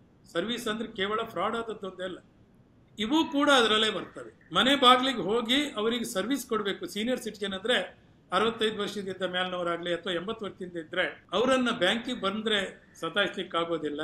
ಸಾಧ್ಯ ಆದಷ್ಟು ಗ್ರೌಂಡ್ ಫ್ಲೋರ್ನಲ್ಲೇ ಬ್ಯಾಂಕ್ ಇರಬೇಕು, ಯಾಕೆಂದ್ರೆ ಅವರಿಗೆ ಅನುಕೂಲ ಆಗಬೇಕು ಅಂತ. ಈ ಎಲ್ಲ ಇರುವುದರಿಂದ ಇದು ಯಾವುದೇ ಸರ್ವಿಸ್ನಲ್ಲಿ ವ್ಯತ್ಯಯ ಆಯಿತು ಅಂತೇಳಾದರೆ ಮಾಡಬೇಕಾದದ್ದೇನು ಕೇಳಿದ್ರೆ ಮೊಟ್ಟ ಮೊದಲು ಆ ಕನ್ಸ್ಯೂಮರ್ ಗ್ರೀವೆನ್ಸಸ್ ರೀಡ್ರೆಸಲ್ ಆಫೀಸರ್ ಅಂತೇಳಿ ಹೆಚ್ಚಾಗಿ ರೀಜನಲ್ ಮ್ಯಾನೇಜರ್ ಹೆಸರು ಇರ್ತವೆ. ಅವ್ರ ಹೆಸರು ಇರದೇ ಇದ್ರೆ ನೀವು ಕಂಪಲ್ಸರಿ ಕೇಳಿ ಹಾಕಿ ಅಂತೇಳಿ ಹೇಳಿ, ನೀವು ಹಾಕಿದ್ರು ಇಲ್ಲ ಅಂತ ಹೇಳಿ ಉತ್ತರ ಕೊಟ್ಟರೆ ನೀವು ಅದನ್ನು ಬರೆದು ಒಂದು ದೂರನ್ನು ರೀಜನಲ್ ಆಫೀಸಿಗೆ ಕೊಡ್ಬೋದು, ಇಲ್ಲ ಯಾರಾದರೂ ಒಬ್ಬರನ್ನು ಗುರ್ತಿದ್ದವರನ್ನು ಕೊಟ್ಟು ಮಾಡ್ಬೋದು. ಅದು ಕೂಡ ಒಂದು ವೈಲೇಷನ್ ಆಗ್ತದೆ ಕಸ್ಟಮರ್ ರಿಲೇಷನ್ಶಿಪ್ನಲ್ಲಿ. ಆಯ್ತು, ಚೇಂಜ್ ತಗೊಳ್ಳದೇ ಇರುವಂಥದ್ದು, 10 ರೂಪಾಯಿನ ನಾಣ್ಯವನ್ನು ತಗೊಳ್ಳೋದಿಲ್ಲ ಅಂತೇಳಿ ಹೇಳುವಂಥದ್ದು, ಇವೆಲ್ಲ ಕೂಡ ವ್ಯತ್ಯಯ, ಸೇವೆ ವ್ಯತ್ಯಯನೇ ಬಂತು. ಅದರಲ್ಲೂ ಕೂಡ ಕೇವಲ ಫ್ರಾಡ್ ಒಂದೇ ಅಲ್ಲ, ತುಂಬ ಇದೆ. ಆಮೇಲೆ ಅಲ್ಲಿ ಅಲ್ಲಿ ದೂರನ್ನು ಕೊಟ್ಟಾಗ ಆಗ ಅವರು ವಿಚಾರ ಮಾಡ್ತಾರೆ. ಒಂದು ವೇಳೆ ಆಗಲೂ ಆಗದೇ ಇದ್ದರೆ ಕೂಡಲೇ ಒಂಬುಡ್ಸ್ಮನಿಗೆ 1 ತಿಂಗಳಲ್ಲಿ ಖರ್ಚಾಯಿತು ಕಂಪ್ಲೇಂಟ್ ಮಾಡಿ. ನೀವು ಒಂದು ವೇಳೆ ಒಂಬುಡ್ಸ್ಮನಿಗೆ ಹೋಯ್ತು ಅಂತ ಹೇಳಿ ಆದರೆ the job will be at risk. ನೆನ್ಪಿಟ್ಕೊಳ್ಳಿ, ದ ಕನ್ಸರ್ನ್ ಪರ್ಸನ್ ಯಾರಾದರೂ ಆ ತಪ್ಪು ಮಾಡಿದಂಥ ವ್ಯಕ್ತಿ ಇದು ಅಥವಾ ನೆಗ್ಲಿಜೆನ್ಸಿ ತೋರಿಸಿದಂಥವ್ರು including regional manager, their positions will be at risk. ಆಗ ಯಾಕಂದರೆ ಬ್ಯಾಂಕ್ನಲ್ಲಿ ಪ್ರತಿ ಸರಿ ಬೋರ್ಡ್ ಮೀಟಿಂಗ್ನಲ್ಲಿ ಇಂಥ ವಿಚಾರ ತುಂಬ ಸೀರಿಯಸ್ ಆಗಿ ನೋಡ್ತಾರೆ. ಎಷ್ಟು ದೂರ ಬಂತು, ಅದನ್ನು ಏನು ಪರಿಹಾರ ಮಾಡಿದ್ರಿ, ಒಂಬುಡ್ಸ್ಮನಿಗೆ ಹೋಯ್ತು ಅಂತ ಹೇಳಿದ್ರು ಕೂಡ ನಾವು ಯಾವಾಗ ಸಿಬಿಲನ್ನು ಚೆಕ್ ಮಾಡಿದಾಗ ನಮ್ಮ ಕ್ರೆಡಿಟ್ ರೇಟ್ ಕಡಿಮೆ ಆಗ್ತದೋ ಆ ಬ್ರ್ಯಾಂಚನ್ನ ಮೇಲೆ ಒಂಬುಡ್ಸ್ಮನಿಗೆ ಎಷ್ಟು ದೂರ ಹೋಗಿದೆ ಅಂತೇಳಿ ಮೇಲಿನಿಂದನೂ ಕೂಡ ಆ ಬ್ರ್ಯಾಂಚಿನ ಮ್ಯಾನೇಜರ್ನ ಪರ್ಫಾರ್ಮೆನ್ಸನ್ನು ಇವ್ಯಾಲ್ಯೂಯೇಟ್ ಮಾಡ್ತೇವೆ ನಾವು. ಖಂಡಿತ ಸರ್. ಈಗ ಬ್ಯಾಂಕ್ಗಳಲ್ಲಿ ತ್ರಿಭಾಷಾ ಸೂತ್ರ ಅಂತೇಳಿ ಇದೆ. ನಾವು ಕರ್ನಾಟಕದ ಮಟ್ಟಿಗೆ ವಿಚಾರ ಮಾಡೋದಾದ್ರೆ ಸುಮಾರು ಬ್ಯಾಂಕ್ಗಳಲ್ಲಿ ಕನ್ನಡ ಮಾತಾಡೋರೇ ಸಿಗಲ್ಲ. ಕನ್ನಡದಲ್ಲಿ ನಾವೇನೋ ಪ್ರಶ್ನೆಗಳನ್ನು ಕೇಳಿದ್ರೆ ಅದಕ್ಕೆ ಉತ್ತರ ಕೊಡೋರು ಇರಲ್ಲ. ಇಂಥ ಸಂದರ್ಭದಲ್ಲಿ ಈ ತ್ರಿಭಾಷಾ ಸೂತ್ರ ಅನ್ನೋದನ್ನ ಹೇಗೆ ಅಳವಡಿಸಬೇಕು, ಬ್ಯಾಂಕ್ಗಳು ಇದಕ್ಕೆ ಹೇಗೆ ಒಂದು ಗಟ್ಟಿ ನಿಲುವನ್ನ ಪ್ರದರ್ಶನ ಮಾಡಬೇಕು? ಇದು ಪಾಲಿಸಿ ಮ್ಯಾಟರ್ಸು ಕೂಡ ಇರ್ತದೆ. ಇದರಲ್ಲಿ ಒಂದಿದೆ ಅಂದರೆ ಕ್ಲರಿಕಲ್ ಲೆವೆಲ್ನವರೆಗೆ ಆಯಾ ರಾಜ್ಯದವರೇ ಇರಬೇಕು ಅಂತ ಹೇಳಿದೆ, ಅಥವಾ ಕನ್ನಡ ಬರಬೇಕು ಅಂತ ಹೇಳಿದೆ. ಮೊದಲು BSRB ಇರುವಾಗ ಎಲ್ಲಿಂದ ಎಲ್ಲಿಗೆ ಬೇಕಾದರೂ ಹೋಗ್ತಿದ್ವಿ. ಈಗ IBPSನಲ್ಲಿ ಯಾರೋ ಎಲ್ಲಿಂದನೋ ಬರ್ತಾರೆ. ಒಂದು ಖೇದದ ವಿಚಾರ ಅಂತ ಹೇಳಿದ್ರೆ ಕರ್ನಾಟಕದವರು ಬ್ಯಾಂಕಿಂಗ್ ಜಾಬನ್ನು ಅಷ್ಟು ಪ್ರಿಫೇರ್ ಮಾಡ್ತಾ ಇಲ್ಲ. ನಾನೇ ಬಾಗಲಕೋಟೆ ರೀಜನಲ್ ಮ್ಯಾನೇಜರ್ ಆದಾಗ ಆ ಬಾಗಲಕೋಟೆ ಇಂಜಿನಿಯರಿಂಗ್ ಕಾಲೇಜಿಗೆ ಹೇಳ್ಕೊಂಡು ಓಪನ್ ಅಲ್ಲಿ ಸೆಂಟ್ರನ್ನು IBPS ಸೆಂಟರ್ ಓಪನ್ ಮಾಡಿ ಫ್ರೀಯಾಗಿ ಟ್ರೈನಿಂಗ್ ಕೊಡ್ತೇವೆ ಅಂತ ಹೇಳಿದರೆ 4 ಜನ ಬಂದರು. Bank has to bear more than 3 to 4 lakh rupees. Second ಇಯರಿಗೆ ಅಲ್ಲಿ ಸೆಂಟ್ರೇ ಕ್ಲೋಸ್ ಆಗಿಬಿಡ್ತಾರೆ. ಹಾಗಾಗಿ ಕರ್ನಾಟಕದವ್ರು ಹೆಚ್ಚಿನ ಜನ ಮಾಡ್ಬೇಕು. ಈಗ ನಾಂದೇಡದಲ್ಲಿ ಏನಾಗ್ತದೆ ಕೇಳಿದ್ರೆ ಒಂದು ನಾಮಿನಲ್ ಫೀ ಕೊಟ್ಕೊಂಡು ಅವ್ರು ಪಾಸ್ ಆಗೋವರೆಗೂ ಅಲ್ಲಿ ಕೂತ್ಕೊಂಡು ಕಂಟಿನ್ಯೂಸ್ ಆಗಿ ಬರಿತಾ ಹೋಗ್ಬೋದು. ತಿರುಪತಿಯಲ್ಲಿ ಇದೆ, ನಾಂದೇಡದಲ್ಲಿ, ಬಿಹಾರದಲ್ಲಿದೆ, ಆಟೋಮೆಟಿಕ್ಲಿ ಬರ್ತಾರೆ. ಆದ್ರೆ ಬಂದ್ರೆ ಏನಾಗಬೇಕು ಕೇಳಿದ್ರೆ 6 ತಿಂಗಳಲ್ಲಿ ಅವ್ರು ಕನ್ನಡ ಭಾಷೆಯನ್ನು ಕಲೀಲೇಬೇಕು ಕಂಪಲ್ಸರಿ. ಮತ್ತೆ ಪ್ರತಿ ಶಾಖೆಯಲ್ಲಿ ಒಬ್ಬರಾದ್ರೂ ಲೋಕಲ್ ಲ್ಯಾಂಗ್ವೇಜ್ನವ್ರು ಇರಬೇಕು ಅಂತ ಹೇಳೋದೊಂದು ಪಾಲಿಸಿ ಇದೆ. ಅದು ಇಲ್ಲದೇ ಇದ್ರೆ ಇದರಲ್ಲಿ ಕೆಲವೊಂದು ತ್ರಿಭಾಷಾ ಸೂತ್ರ ಅಂತೇಳಿ ಏನಿದೆಯಲ್ಲ ಅದು ಸೆಂಟ್ರಲ್ ಗೌರ್ಮೆಂಟ್ ಅಂದಿರೋದ್ರಿಂದ ಅದಲ್ಲ. ಆ ಹೊತ್ತಿಗೆ ಏನು ಮಾಡಬೇಕು ಅಂತ ಹೇಳಿದ್ರೆ ಕಂಪಲ್ಸರಿಯಾಗಿ ಕನ್ನಡ ಬರುವವರನ್ನು ಒಬ್ಬರನ್ನಾದರೂ ಇಟ್ಕೊಳ್ಳಿ, ಲೋಕಲ್ದಲ್ಲಿ ಒಂದು ಅಟೆಂಡರ್ನಾದರೂ ಇಟ್ಕೊಳ್ಳಿ, ಇಲ್ಲ ಯಾರನ್ನಾದರೂ ಒಬ್ಬರನ್ನು ಕನ್ನಡ ಬರುವವರನ್ನು ದುಭಾಷೆಯನ್ನಾಗಿ ಇಟ್ಕೊಳ್ಳಿ, ಇಲ್ಲದೇ ಇದ್ರೂ ಪ್ರಾಬ್ಲಮ್ ಆಗ್ತದೆ ಅಂತೇಳಿ. ನೋಡಿ, ಬ್ಯಾಂಕಿಗೂ ಕೂಡ ಅದು ಅತ್ಯಂತ ಮಹತ್ವ.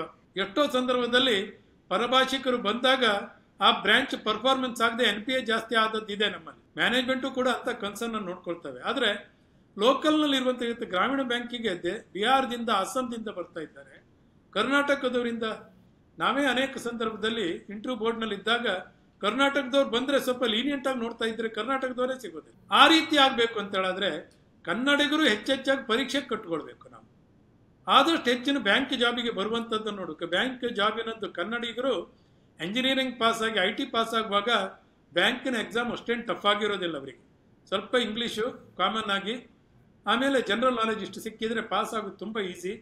ಅದು ಕ್ಲರಿಕಲ್ ಪೋಸ್ಟಿಗೆ ಪಾಸ್ ಆದರೆ ಇಂಟರ್ವ್ಯೂ ಸಹಿತ ಇಲ್ಲ, ಡೈರೆಕ್ಟಾಗಿ ಅಪಾಯಿಂಟ್ಮೆಂಟ್ ಸಿಗ್ತಾ ಇದೆ. ಈ ಎಲ್ಲ ಕಾರಣದಿಂದ ಈ ಸಮಸ್ಯೆ ಇರುತ್ತವೆ. ಇದ್ರೂ ಕೂಡ ಪರಿಹಾರ ಏನು ಕೇಳಿದ್ರೆ, ಮೊಟ್ಟ ಮೊದಲನೇದಾಗಿ ಹೇಳ್ತೇನೆ, 6 ತಿಂಗಳದೊಳಗಡೆ ಅವನು ಕನ್ನಡ ಕಲಿಬೇಕು. ಕಲಿತೇ ಇದ್ರೆ ಕಂಪ್ಲೇಂಟ್ ಲಾಂಚ್ ಮಾಡಿ. ಆಗ ಒಂಬುಡ್ಸ್ಮನ್ನಿಗೂ ಕೂಡ ನೀವು ಮಾಡ್ಬೋದು, ಅದೇನು ತೊಂದರೆ ಇಲ್ಲ. ಆ ರೀತಿಯಲ್ಲಿ ಇದನ್ನು ಪರಿಹಾರ ಮಾಡ್ಕೊಳ್ಬಹುದು.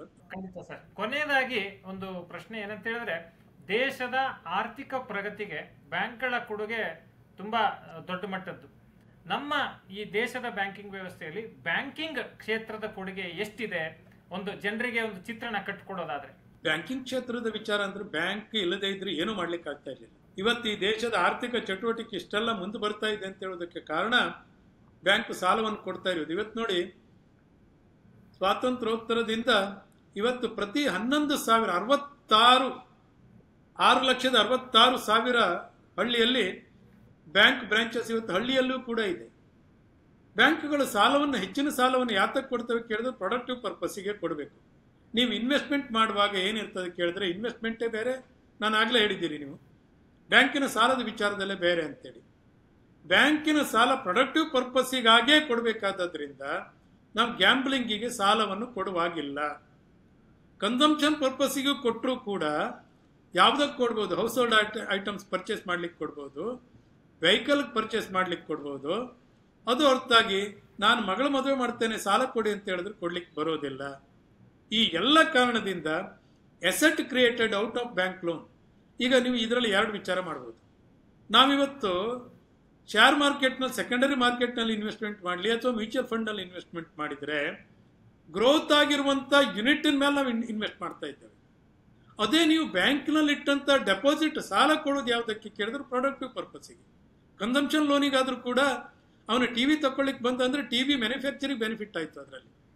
ಹಾಗಾಗಿ ಆರ್ಥಿಕ ಚಟುವಟಿಕೆ ಇವತ್ತು ದೇಶದ GDP $4 ಟ್ರಿಲಿಯನ್ಗೆ ಹೋಗ್ಲಿಕ್ಕೆ ಮೂಲ ಕಾರಣ ಯಾವುದು ಕೇಳಿದ್ರೆ, ಬ್ಯಾಂಕಿನ ಕ್ರೆಡಿಟ್ ಇವತ್ತು 188 ಲಕ್ಷ ಕೋಟಿ ರೂಪಾಯಿನಷ್ಟು ಡೆಪಾಸಿಟ್, 136 ಲಕ್ಷ ರೂಪಾಯಿನಷ್ಟು ಅಡ್ವಾನ್ಸ್ ಸಾಲ ಜಾಸ್ತಿ ಆಯ್ತಲ್ಲ. ಈ ಲಿಂಕನ್ನು ನೋಡ್ತಾ ಹೋದರೆ ಬ್ಯಾಂಕೇ ಕಾರಣ. ಇವತ್ತು ಕೃಷಿಗಾಗಿ ಸಾಲ ಎಷ್ಟು ಕೊಡಲಿಲ್ಲ, ಇವತ್ತು ಯಾವುದೂ ಇಲ್ಲದೇನೆ ಇಂಟ್ರೆಸ್ಟನ್ನು ಹೆಚ್ಚು ದರದಲ್ಲಿ ಕೋಆಪರೇಟಿವ್ನಲ್ಲಿ ಇಂಟ್ರೆಸ್ಟ್ ಕಡಿಮೆ, 3-4% ಇಂಟ್ರೆಸ್ಟು. ಒಂದು ವೇಳೆ ಕೃಷಿ ಸಾಲಕ್ಕೆ NPA ಸ್ಟ್ರಿಕ್ಟ್ ನಾರ್ಮ್ಸ್ ಇಲ್ಲ, ಸಿಬಿಲಿನ ಕುರಿತಾಗಿ ಸ್ಟ್ರಿಕ್ಟ್ ನಾರ್ಮ್ಸ್ ಇಲ್ಲ. ಅವರು ಆರ್ಥಿಕ ಚಟುವಟಿಕೆಯನ್ನು ಮಾಡ್ಲಿಕ್ಕೆ ಕೊಡ್ತಾ ಇದ್ದೇವೆ. NPA ಆಯ್ತಪ್ಪ ಇಂಡಸ್ಟ್ರಿದು, ಅದನ್ನು ಮತ್ತೆ ಆ NPA ಆದಂಥ ಒಂದು ಇಂಡಸ್ಟ್ರಿಯನ್ನು ಸಿಕ್ ಯೂನಿಟನ್ನು ರೀಆರ್ಗನೈಸ್ ಮಾಡ್ಲಿಕ್ಕೆ ಮತ್ತೆ ಕೊಡ್ತಾರೆ ಸಾಲವನ್ನು. ಅಗತ್ಯತೆ ಇದ್ರೆ ಅವನಿಗೆ ಅನೇಕ ಲಾಂಗ್ ರೋಪನ್ನು ಕೊಟ್ಟು ರಿಕವರಿ ಅಂತ ಹೇಳೋದು ಲಾಸ್ಟ್ ರಿಸಲ್ಟ್ ಅನ್ನು ಮಾಡ್ತಾ ಇದ್ದಾರೆ. ನೀವು ಪ್ರೈವೇಟ್ ಮನಿ ಲೆಂಡರ್ಸಿಗೆ ದಯವಿಟ್ಟು ಹೋಗಬೇಡಿ.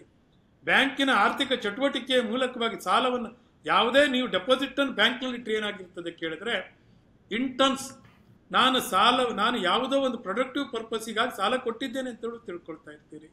ಹಾಗಾಗಿ ನೀವು ಬ್ಯಾಂಕಿನ ಲಾಭ ಯಾವುದಕ್ಕೆ ಕೇಳಿದ್ರೆ ಸೇವೆಗಾಗಿ, ಸೇವೆ ಯಾವುದಕ್ಕೆ ಕೇಳಿದ್ರೆ ಲಾಭಕ್ಕಾಗಿ. Service for profit, profit for service ನಾನೇ ಕೊಟ್ಟಿರುವಂಥ ಒಂದು ಧ್ಯೇಯ ನಮ್ಮ ಬ್ಯಾಂಕಿನಲ್ಲಿ. ಈ ರೀತಿಯಲ್ಲಿ ಬ್ಯಾಂಕ್ ಇರುವುದರಿಂದ ಇವತ್ತಿನ ಗ್ರೋತ್ನ ಅದೇ ಎಕ್ಸ್ಟೆಂಟ್ನಲ್ಲಿ ಸಾಲ ಜಾಸ್ತಿ ಇದೆ. SHG ಅನ್ನು ಒಂದು ನಾವು ಇಲ್ಲ, ನಾನು ನಾನು ಒಂದು ವಿಚಾರವನ್ನು ಹೇಳಬೇಕು. ನಾವು ಅತ್ಯಂತ ಮರೆತಿರುವಂಥ ಒಂದು ವಿಚಾರ ಅಂದರೆ SHG ಗ್ರೂಪ್ ಮೈಕ್ರೋ ಫೈನಾನ್ಸ್ನಲ್ಲಿ. ನೀವು ನಂಬ್ತೀರಾ ಇಲ್ಲ, ಇವತ್ತು SHG ಗ್ರೂಪು 1,47,000 ರೂಪಾಯಿ ಸಾಲವನ್ನು ಥ್ರೂಔಟ್ ಇಂಡಿಯಾ ತಗೊಂಡು 97% ರಿಕವರಿ ಪರ್ಸೆಂಟೇಜ್ ತೋರಿಸ್ತಾ ಇದೆ. ಇವೆಲ್ಲ ಅನ್ಆರ್ಗನೈಸ್ಡ್ ಸೆಕ್ಟರ್ಗೆ ಸಾಲ. SHG ಗ್ರೂಪಿಗಂತೂ ರಿಜಿಸ್ಟ್ರೇಷನ್ನು ಕೂಡ ಇಲ್ಲ. ಅಂಥದ್ದಕ್ಕೆ ಸಾಲ ತಗೊಂಡಿದ್ದಾರೆ ಅಂತ ಹೇಳಿದ್ರೆ ಆರ್ಥಿಕ ಚಟುವಟಿಕೆಯಲ್ಲಿ ಬಂತು ಅಂತೇಳಿ ಅರ್ಥ ಅಲ್ಲ.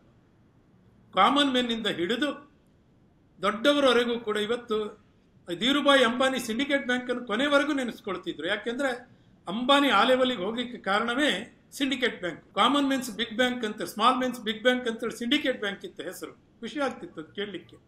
ಆ ರೀತಿಯಾಗಿರೋದ್ರಿಂದ ಆರ್ಥಿಕ ಚಟುವಟಿಕೆ ಯಾವ ಕಾಲಕ್ಕೆ ಮೊಟ್ಟ ಮೊದಲು ಕೃಷಿ ಸಾಲಕ್ಕೆ ಕೊಡಬೇಕು ಅಂತೇಳಿ ಹೇಳುವುದರ ಮೂಲಕ ಕ್ಲಾಸ್ ಬ್ಯಾಂಕಿಂಗಿಂದ ಬಂತ ಮಾಸ್ ಬ್ಯಾಂಕಿಂಗ್ನಿಂದ ಬಂದು ಕ್ವಾಲಿಟಿ ಬ್ಯಾಂಕಿಂಗ್ ಹತ್ರ ಹೋಗುವಾಗ ಜನರೂ ಕೂಡ ಅದೇ ರೀತಿ ಲೆವೆಲ್ಗೆ ಇವತ್ತು ತಯಾರಾಗಲಿಕ್ಕೆ ಸಾಧ್ಯತೆ ಇದ್ದರೆ ಅದು ಈ ಕಾರಣಕ್ಕಾಗಿ. ನೀವು ಯಾವುದೇ ಮೂಲದಿಂದ ನೀವು ಸಾಲ ತಗೊಳ್ಳಿ, ವರ್ಕಿಂಗ್ ಕ್ಯಾಪಿಟಲ್ಗೆ ಬ್ಯಾಂಕಿಗೆ ಬರಬೇಕಲ್ಲ, ಬೇರೆ ಯಾರೂ ಕೊಡೋದಿಲ್ಲ. ವರ್ಕಿಂಗ್ ಕ್ಯಾಪಿಟಲ್ಗೆ ಬಂತು ಅಂತ ಹೇಳಿದ್ರೆ ಅಸೆಟ್ ಕ್ರಿಯೇಷನ್. ವರ್ಕಿಂಗ್ ಕ್ಯಾಪಿಟಲ್ ಏನಿರ್ತದೆ, ಇನ್ಪುಟ್ ಆ್ಯಂಡ್ ಔಟ್ಪುಟ್, ಅದರ ಡಿಫ್ರೆನ್ಸ್ ಇರುವುದೇ ನಿಮ್ಮ profit and maximisation of wealth. ಈ ಎಲ್ಲ ಕಾರಣಕ್ಕಾಗಿ ಈ ದೇಶದ ಆರ್ಥಿಕ ಚಟುವಟಿಕೆ ಸಾಲದಲ್ಲಿಯೇ ಇರ್ತವೆ. ಸಾಲದಿಂದ ವ್ಯಕ್ತಿ ಅಭಿವೃದ್ಧಿ ಆಗ್ತಾನೆ. ಆ ಅಭಿವೃದ್ಧಿ ಆದದ್ದು ದೇಶ ಮತ್ತೆ ಬೆಳವಣಿಗೆ ಆಗಿರ್ತದೆ. ಹಾಗಾಗಿ ಸಾಲವನ್ನು ಮಾಡಲಿಕ್ಕೆ ಹೆದರಬೇಡಿ. ಸಾಲ ಪ್ರೊಡಕ್ಟಿವ್ ಪರ್ಪಸ್ಸಿಗೆ ಮಾಡಿ. ಉಳಿತಾಯದ ನೀವೇನಾದರೂ ಹಣ ಗಳಿಸಬೇಕು ಅಂತೇಳಾದರೆ 40%ನಷ್ಟು ಬ್ಯಾಂಕ್ನಲ್ಲಿ ಇರಲಿ. ಉಳಿದ ವಿಚಾರದಲ್ಲಿ ಒಂದು 10% ಟರ್ಮ್ ಇನ್ಶೂರೆನ್ಸು, ಅದು ತುಂಬ ಚೆನ್ನಾಗಿ ಷರತ್ತು ನನ್ನಿಂದ ಚೆನ್ನಾಗಿ ಹೇಳ್ತಾರೆ, ಅದರ ಮೂಲಕ ಇಟ್ಕೊಂಡು ಆಮೇಲೆ ಬಾಕಿ ಉಳಿದದ್ದನ್ನು ಮ್ಯೂಚುವಲ್ ಫಂಡ್ನಲ್ಲೋ ಶೇರ್ಸ್ನಲ್ಲೋ ಅದನ್ನು ಅವ್ರ ಪಾರ್ಟು ತುಂಬ ಚೆನ್ನಾಗಿ ಮಾತಾಡ್ತಾರೆ, ಅದ್ರ ಲಿಂಕನ್ನು ನೋಡಿ ನೀವು ಅಂತೇಳಿ ಹೇಳ್ತಾ, ಬ್ಯಾಂಕಿನ ವಿಚಾರದಲ್ಲಿ ದೇಶದ ಆರ್ಥಿಕ ಚಟುವಟಿಕೆಗೆ ಬ್ಯಾಂಕ್ ಕುಂಠಿತ ಆದರೆ ಆರ್ಥಿಕ ಚಟುವಟಿಕೆ ಮಂದ ಆಗ್ತವೆ. ಬ್ಯಾಂಕು ಆಕ್ಟಿವ್ ಆದರೆ ಆರ್ಥಿಕ ಚಟುವಟಿಕೆ ಜಾಗೃತ ಆಗ್ತದೆ. ಖಂಡಿತವಾಗಿಯೂ ಬ್ಯಾಂಕು ಬದುಕಿನ ಅಭಿವೃದ್ಧಿಯ ಸೋಪಾನ. ಸಾಲ ಎನ್ನುವುದು ಶೂಲವಲ್ಲ, ಅಭಿವೃದ್ಧಿಯ ಸೋಪಾನ ಆಗ್ತದೆ. ಅದೇ ನಮ್ಮೆಲ್ಲರ ಧ್ಯೇಯವಾಗಿರಲಿ ಅಂತೇಳಿ ನಾನು ಹೇಳಿಕ್ಕೆ ಬಯಸ್ತೇನೆ. ನಮಸ್ಕಾರ ಯಾಜಿ ಸರ್, ಸಾಕಷ್ಟು ವಿಚಾರಗಳನ್ನ ಚರ್ಚೆ ಮಾಡಿದ್ವಿ. ಬ್ಯಾಂಕ್ನ ಬೆಳವಣಿಗೆ, ಬ್ಯಾಂಕ್ ಜೊತೆ ಜನರ ಒಡನಾಟ, ಬ್ಯಾಂಕ್ನ ಜೊತೆ ಜನರ ಸಾಲ ತೆಗೆದುಕೊಳ್ಳೋದು, ಬೆಳೆಯೋದು, ಹೀಗೆ ಮತ್ತೆ ಬ್ಯಾಂಕ್ ನಮಗೆ ಸ್ಪಂದಿಸದೇ ಇದ್ದಾಗ ದೂರು ಕೊಡೋದು, ನಾವು ಯಾವುದಕ್ಕೆ ಸಾಲ ತಗೋಬೇಕು, ಯಾವುದಕ್ಕೆ ಸಾಲ ತಗೋಬಾರ್ದು, ಮತ್ತೆ ಬ್ಯಾಂಕ್ನ ಒಳಗಡೆ ಇರುವಂತಹ ಚಾರ್ಜಸ್ ಏನು, ಮತ್ತೆ ನಮಗೆ ಬ್ಯಾಂಕ್ ಸ್ಪಂದಿಸದೇ ಇದ್ದಾಗ ನಾವು ಯಾರಿಗೆ ದೂರು ಕೊಡಬೇಕು, ಹೀಗೆ 10 ವಿಚಾರಗಳನ್ನು ನಾವು ಚರ್ಚೆ ಮಾಡಿದ್ದೀವಿ. ಜನರಿಗೂ ಕೂಡ, ನಮ್ಮ ಗ್ರೋ ಕನ್ನಡ ವೀಕ್ಷಕರಿಗೂ ಕೂಡ ಮನಿ ಗೈಡ್ 2ನೇ ಎಪಿಸೋಡ್ ಇಷ್ಟ ಆಗಿದೆ ಅಂತೇಳಿ ನಾನು ಭಾವಿಸ್ತೀನಿ. ಮತ್ತೊಂದು ಎಪಿಸೋಡ್ನೊಂದಿಗೆ ಮುಂದಿನ ವಾರ ಬರ್ತೀನಿ. ಅಲ್ಲಿ ತನಕ ನಮಸ್ಕಾರ. ನಮಸ್ಕಾರ ಗ್ರೋ ಕನ್ನಡದ ಎಲ್ಲ ವೀಕ್ಷಕರಿಗೆ. ಬ್ಯಾಂಕಿಂಗ್ ತಜ್ಞ ನಾರಾಯಣ್ ಯಾಜಿ ಅವರೊಂದಿಗಿನ ಮಾತುಕತೆಯಲ್ಲಿ ನಾವು ಸಾಕಷ್ಟು ವಿಚಾರಗಳನ್ನು ಚರ್ಚೆ ಮಾಡಿದ್ದೀವಿ. ಇವತ್ತಿನ ಪಾಡ್ಕಾಸ್ಟ್ನಲ್ಲಿ ಹಣಕಾಸು ನಿರ್ವಹಣೆಗೆ ಸಂಬಂಧಿಸಿದಂತೆ ಒಂದು ಭಂಡಾರವೇ ಸಿಕ್ಕಿದೆ, ಮಾಹಿತಿಯ ಭಂಡಾರವೇ ಸಿಕ್ಕಿದೆ ನಿಮಗೆ ಅಂಥೇಳಿ ನಾನು ಭಾವಿಸ್ತೀನಿ. ಮುಂದಿನ ಪಾಡ್ಕಾಸ್ಟ್ನಲ್ಲಿ ಮತ್ತಷ್ಟು ವಿಚಾರಗಳನ್ನು ನಾನು ನಿಮಗೆ ಹೊತ್ತು ತರ್ತೀನಿ. ಹಣಕಾಸು ನಿರ್ವಹಣೆಯ ಹೊಸ ಹೊಸ ಪಾಠಗಳನ್ನು ನಿಮಗೆ ತಿಳಿಸ್ತೀನಿ. ಅದಕ್ಕಿಂತ ಮುಂಚೆ ಇವತ್ತಿನ ಚರ್ಚೆಯಲ್ಲಿ ಯಾವೆಲ್ಲ ವಿಚಾರಗಳನ್ನು ನಾವು ಎಕ್ಸ್ಚೇಂಜ್ ಮಾಡಿಕೊಂಡ್ವಿ ಅನ್ನೋದ್ರ ಬಗ್ಗೆ ಒಂದು ಪುನರ್ಮನನವನ್ನು ಮಾಡ್ಕೊಳ್ಳೋಣ, ರೀಕ್ಯಾಪನ್ನು ಮಾಡ್ಕೊಳ್ಳೋಣ. ಮೊದಲ ಹಂತದಲ್ಲಿ ನಾರಾಯಣ್ ಯಾಜಿ ಅವರು ಏನು ಹೇಳಿದರು ಅಂತ ಹೇಳಿದ್ರೆ, ಉಳಿತಾಯ, ಹೂಡಿಕೆ ಮತ್ತು ಸಾಲ ನಿರ್ವಹಣೆಯಲ್ಲಿ ಒಂದು ಸಮತೋಲನ ಇರಬೇಕು. ಯಾವುದು ಹಳಿ ತಪ್ಪಬಾರ್ದು, ಯಾವುದು ಹೆಚ್ಚಾದರೂ ಸಮಸ್ಯೆ, ಯಾವುದು ಕಡಿಮೆ ಆದರೂ ಸಮಸ್ಯೆ. ಒಂದು ಸರಿಯಾದ ಮಾರ್ಗದಲ್ಲಿ ನಾವು ಸಾಗಿದಾಗ ಮಾತ್ರ ಹಣಕಾಸು ನಿರ್ವಹಣೆ ಸರಿದಾರಿಯಲ್ಲಿ ಇರುತ್ತೆ. ಹಣಕಾಸು ನಿರ್ವಹಣೆ ಸರಿದಾರಿಯಲ್ಲಿ ಇರಬೇಕು ಅಂತ ಹೇಳಿದ್ರೆ ಅದಕ್ಕೆ ಹಣಕಾಸು ಶಿಕ್ಷಣ, ಹಣಕಾಸು ಜಾಗೃತಿಯೇ ಪೂರಕ ಅನ್ನೋ ಮಾತನ್ನು ಅವರು ಹೇಳಿದರು. ಭಾರತದ ಆರ್ಥಿಕ ಅಭಿವೃದ್ಧಿಯಲ್ಲಿ ಬ್ಯಾಂಕ್ಗಳ ಪಾತ್ರ ಏನು, ಬ್ಯಾಂಕ್ಗಳು ಹೇಗೆ ದೇಶದ ಅಭಿವೃದ್ಧಿಗೆ ಕೊಡುಗೆಯನ್ನು ನೀಡ್ತಾ ಇದ್ದಾವೆ, ಮತ್ತು ಎಲ್ಲದಕ್ಕಿಂತ ಮುಖ್ಯವಾಗಿ ಬ್ಯಾಂಕ್ಗಳು ನಮಗೆ ನಿಮಗೆ ಸೇವೆಯನ್ನು ಒದಗಿಸಿ ಹೇಗೆ ಹಣವನ್ನು ಗಳಿಸ್ತಾ ಇವೆ, ಬ್ಯಾಂಕ್ಗಳು ಹೇಗೆ ಸಸ್ಟೈನ್ ಆಗ್ತಾ ಇದ್ದಾವೆ ಅನ್ನೋದ್ರ ಬಗ್ಗೆ ಕೂಡ ನಾರಾಯಣ್ ಯಾಜಿ ಅವರು ಬಹಳ ವಿವರವಾಗಿ ತಿಳಿಸ್ಕೊಟ್ರು. ಇನ್ನು ಸಾಲಗಳ ಬಗ್ಗೆ ಮಾತನಾಡಿದಂಥ ನಾರಾಯಣ್ ಯಾಜಿ ಅವರು ಸಾಲ ಕೊಡೋದಕ್ಕೆ ಮುಂಚೆ ಬ್ಯಾಂಕ್ಗಳು ಯಾವೆಲ್ಲ ಅಂಶಗಳನ್ನು ಗಣನೆಗೆ ತೆಗೆದುಕೊಳ್ತವೆ, ಸಾಲ ಪಡಿಬೇಕು ಅಂದರೆ ಒಬ್ಬ ವ್ಯಕ್ತಿಗೆ ಏನೆಲ್ಲ ಅರ್ಹತೆ ಇರಬೇಕು, ಯಾವ ರೀತಿ ಆತ ಅರ್ಜಿ ಸಲ್ಲಿಸಬೇಕು, ಏನೆಲ್ಲ ಮುನ್ನೆಚ್ಚರಿಕೆಗಳನ್ನು ವಹಿಸಬೇಕು ಅನ್ನೋದ್ರ ಬಗ್ಗೆ ವಿವರವಾಗಿ ಮಾತನಾಡಿದ್ರು. ಅಷ್ಟೇ ಅಲ್ಲ, ಸರ್ವಜ್ಞನ ಒಂದು ಮಾತನ್ನು ಕೂಡ ನೆನಪಿಸಿದ್ರು. ಏನಪ್ಪ ಆ ಮಾತು ಅಂತ ಹೇಳಿದ್ರೆ, ಸಾಲವನ್ನು ಕೊಂಬಾಗ ಹಾಲೋಗರ ಉಂಡಂತೆ, ಸಾಲಿಗನು ಬಂದಾಗ ಕಿಬ್ಬದಿಯ ಕೀಲು ಮುರಿದಂತೆ ಸರ್ವಜ್ಞ ಎನ್ನೋ ಸಂದೇಶವನ್ನು ಅವರು ಕೊಟ್ಟರು. ಯಾಕೆ ಈ ಸಂದೇಶವನ್ನು ಕೊಟ್ಟರು ಅಂತ ಹೇಳಿದ್ರೆ, ಸಾಲ ತೆಗೆದುಕೊಳ್ಳುವಾಗ ನಾವು ಸುಲಭವಾಗಿ ತಗೊಂಡ್ಬಿಡ್ತೀವಿ, ಆದರೆ ನಮಗೆ ಕಟ್ಟುವಾಗ ಕಷ್ಟ ಆಗುತ್ತೆ. ನಮಗೆ ಕಟ್ಟುವಾಗ ಕಷ್ಟ ಆಗದೇ ಇರೋ ರೀತಿಯಲ್ಲಿ ನಾವು ಸಾಲವನ್ನು ತೆಗೆದುಕೊಳ್ಬೇಕು ಎನ್ನೋ ಸಂದೇಶವನ್ನು ಅವರು ನೀಡಿದರು. ಇನ್ನು ಗೃಹ ಸಾಲದ ವಿಚಾರ ಮಾತನಾಡ್ತಾ, ಯಾವ ಬ್ಯಾಂಕ್ನಿಂದ ಗೃಹ ಸಾಲ ಪಡೆದ್ರೆ ಉತ್ತಮ, ಪ್ರೈವೇಟ್ ಬ್ಯಾಂಕಲ್ಲೋ, ಸರ್ಕಾರಿ ಬ್ಯಾಂಕಲ್ಲೋ ಅಥವಾ NBFCಯಲ್ಲೋ, ಇದ್ರ ಬಗ್ಗೆ ಮಾತಾಡಿದ್ರು.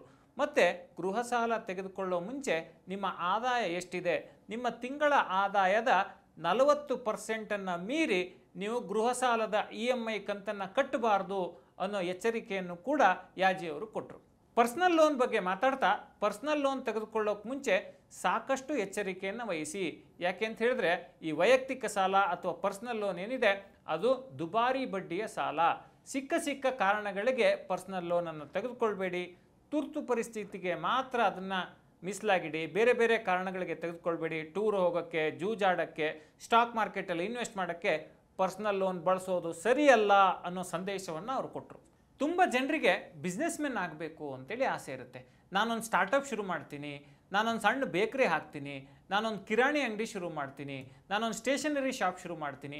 ಈ ರೀತಿಯ ಬೇರೆ ಬೇರೆ ಆಲೋಚನೆಗಳು ಬಹುತೇಕರಿಗೆ ಇರುತ್ತೆ. ಆದರೆ ಅವರಿಗೆ ಬೇಕಾಗೋದು ಹಣ. ಆ ಹಣವನ್ನು ಬ್ಯಾಂಕ್ಗಳು ಹೇಗೆ ಕೊಡ್ತವೆ? ಕೊಲ್ಯಾಟ್ರಲ್ ಫ್ರೀ ಲೋನ್ಸ್ ಅಂದರೆ ಅಡಮಾನ ರಹಿತ ಸಾಲವನ್ನು ಬ್ಯಾಂಕ್ಗಳು ಹೇಗೆ ಉದ್ದಿಮೆದಾರರಿಗೆ ಪೂರೈಕೆ ಮಾಡ್ತವೆ ಅನ್ನೋದ್ರ ಬಗ್ಗೆ ಬಹಳ ವಿವರವಾದ ವಿಷಯವನ್ನು ಅವರು ತಿಳಿಸ್ಕೊಟ್ರು. ಇದು ತುಂಬ ಜನ ಉದ್ದಿಮೆದಾರರಿಗೆ ಅನುಕೂಲ ಆಗುತ್ತೆ. ಅದನ್ನು ಅವರು ಸದುಪಯೋಗ ಮಾಡ್ಕೋಬೇಕು. ಡಿಜಿಟಲ್ ಯುಗದಲ್ಲಿ ಈ ಬ್ಯಾಂಕಿಂಗ್ ಫ್ರಾಡ್ ಅಥವಾ ಬ್ಯಾಂಕಿಂಗ್ ವಂಚನೆ ಅನ್ನೋದು ಬಹಳ ದೊಡ್ಡ ಪೀಳಿಗೆ ಆಗಿಬಿಟ್ಟಿದೆ. ಇದನ್ನು ತಡೆಯೋದು ಹೇಗೆ? ತುಂಬ ಜನ ಏನು ಅಂದರೆ ಪಾಸ್ವರ್ಡ್ ಕೊಟ್ಬಿಡ್ತಾರೆ, ಪಿನ್ ನಂಬರ್ಗಳನ್ನು ಕೊಡ್ತಾರೆ, OTPಗಳನ್ನು ಕೊಡ್ತಾರೆ. ಈ ರೀತಿ ವಂಚನೆಗಳನ್ನು ಹೇಗೆ ತಡೆಗಟ್ಟೋದು, ಯಾವ ರೀತಿ ಗ್ರಾಹಕ ಜಾಗರೂಕತೆಯಿಂದ ಇರಬೇಕು ಅನ್ನೋದ್ರ ಬಗ್ಗೆನೂ ಕೂಡ ನಾರಾಯಣ್ ಯಾಜಿಯವರು ಬಹಳ ವಿವರವಾಗಿ ಈ ಕಂತಿನಲ್ಲಿ ತಿಳಿಸ್ಕೊಟ್ಟಿದ್ದಾರೆ. ತುಂಬ ಸಲ ಬ್ಯಾಂಕ್ಗಳು ನಮ್ಮ ಸಮಸ್ಯೆಗೆ ಸೂಕ್ತ ರೀತಿಯಲ್ಲಿ ಸ್ಪಂದನೆಯನ್ನು ಕೊಡೋದಿಲ್ಲ. ನಮಗೇನೋ ಸಮಸ್ಯೆ ಆಗಿರುತ್ತೆ, ನಮ್ಮ ಕ್ರೆಡಿಟ್ ಡೆಬಿಟ್ನಲ್ಲಿ ಸಮಸ್ಯೆ ಆಗಿರುತ್ತೆ, ಇದನ್ನು ನಾವು ಬ್ಯಾಂಕ್ ಮ್ಯಾನೇಜರ್ಗೆ ಅಥವಾ ಅಲ್ಲಿ ಸಂಬಂಧಪಟ್ಟ ಅಧಿಕಾರಿಗೆ ಹೇಳಿದ್ರೂ ಕೂಡ ಆತ ಸರಿ ಮಾಡೋದಿಲ್ಲ, ನಮಗೆ ಹಣಕಾಸಿನ ನಷ್ಟ ಉಂಟಾಗಿರುತ್ತೆ.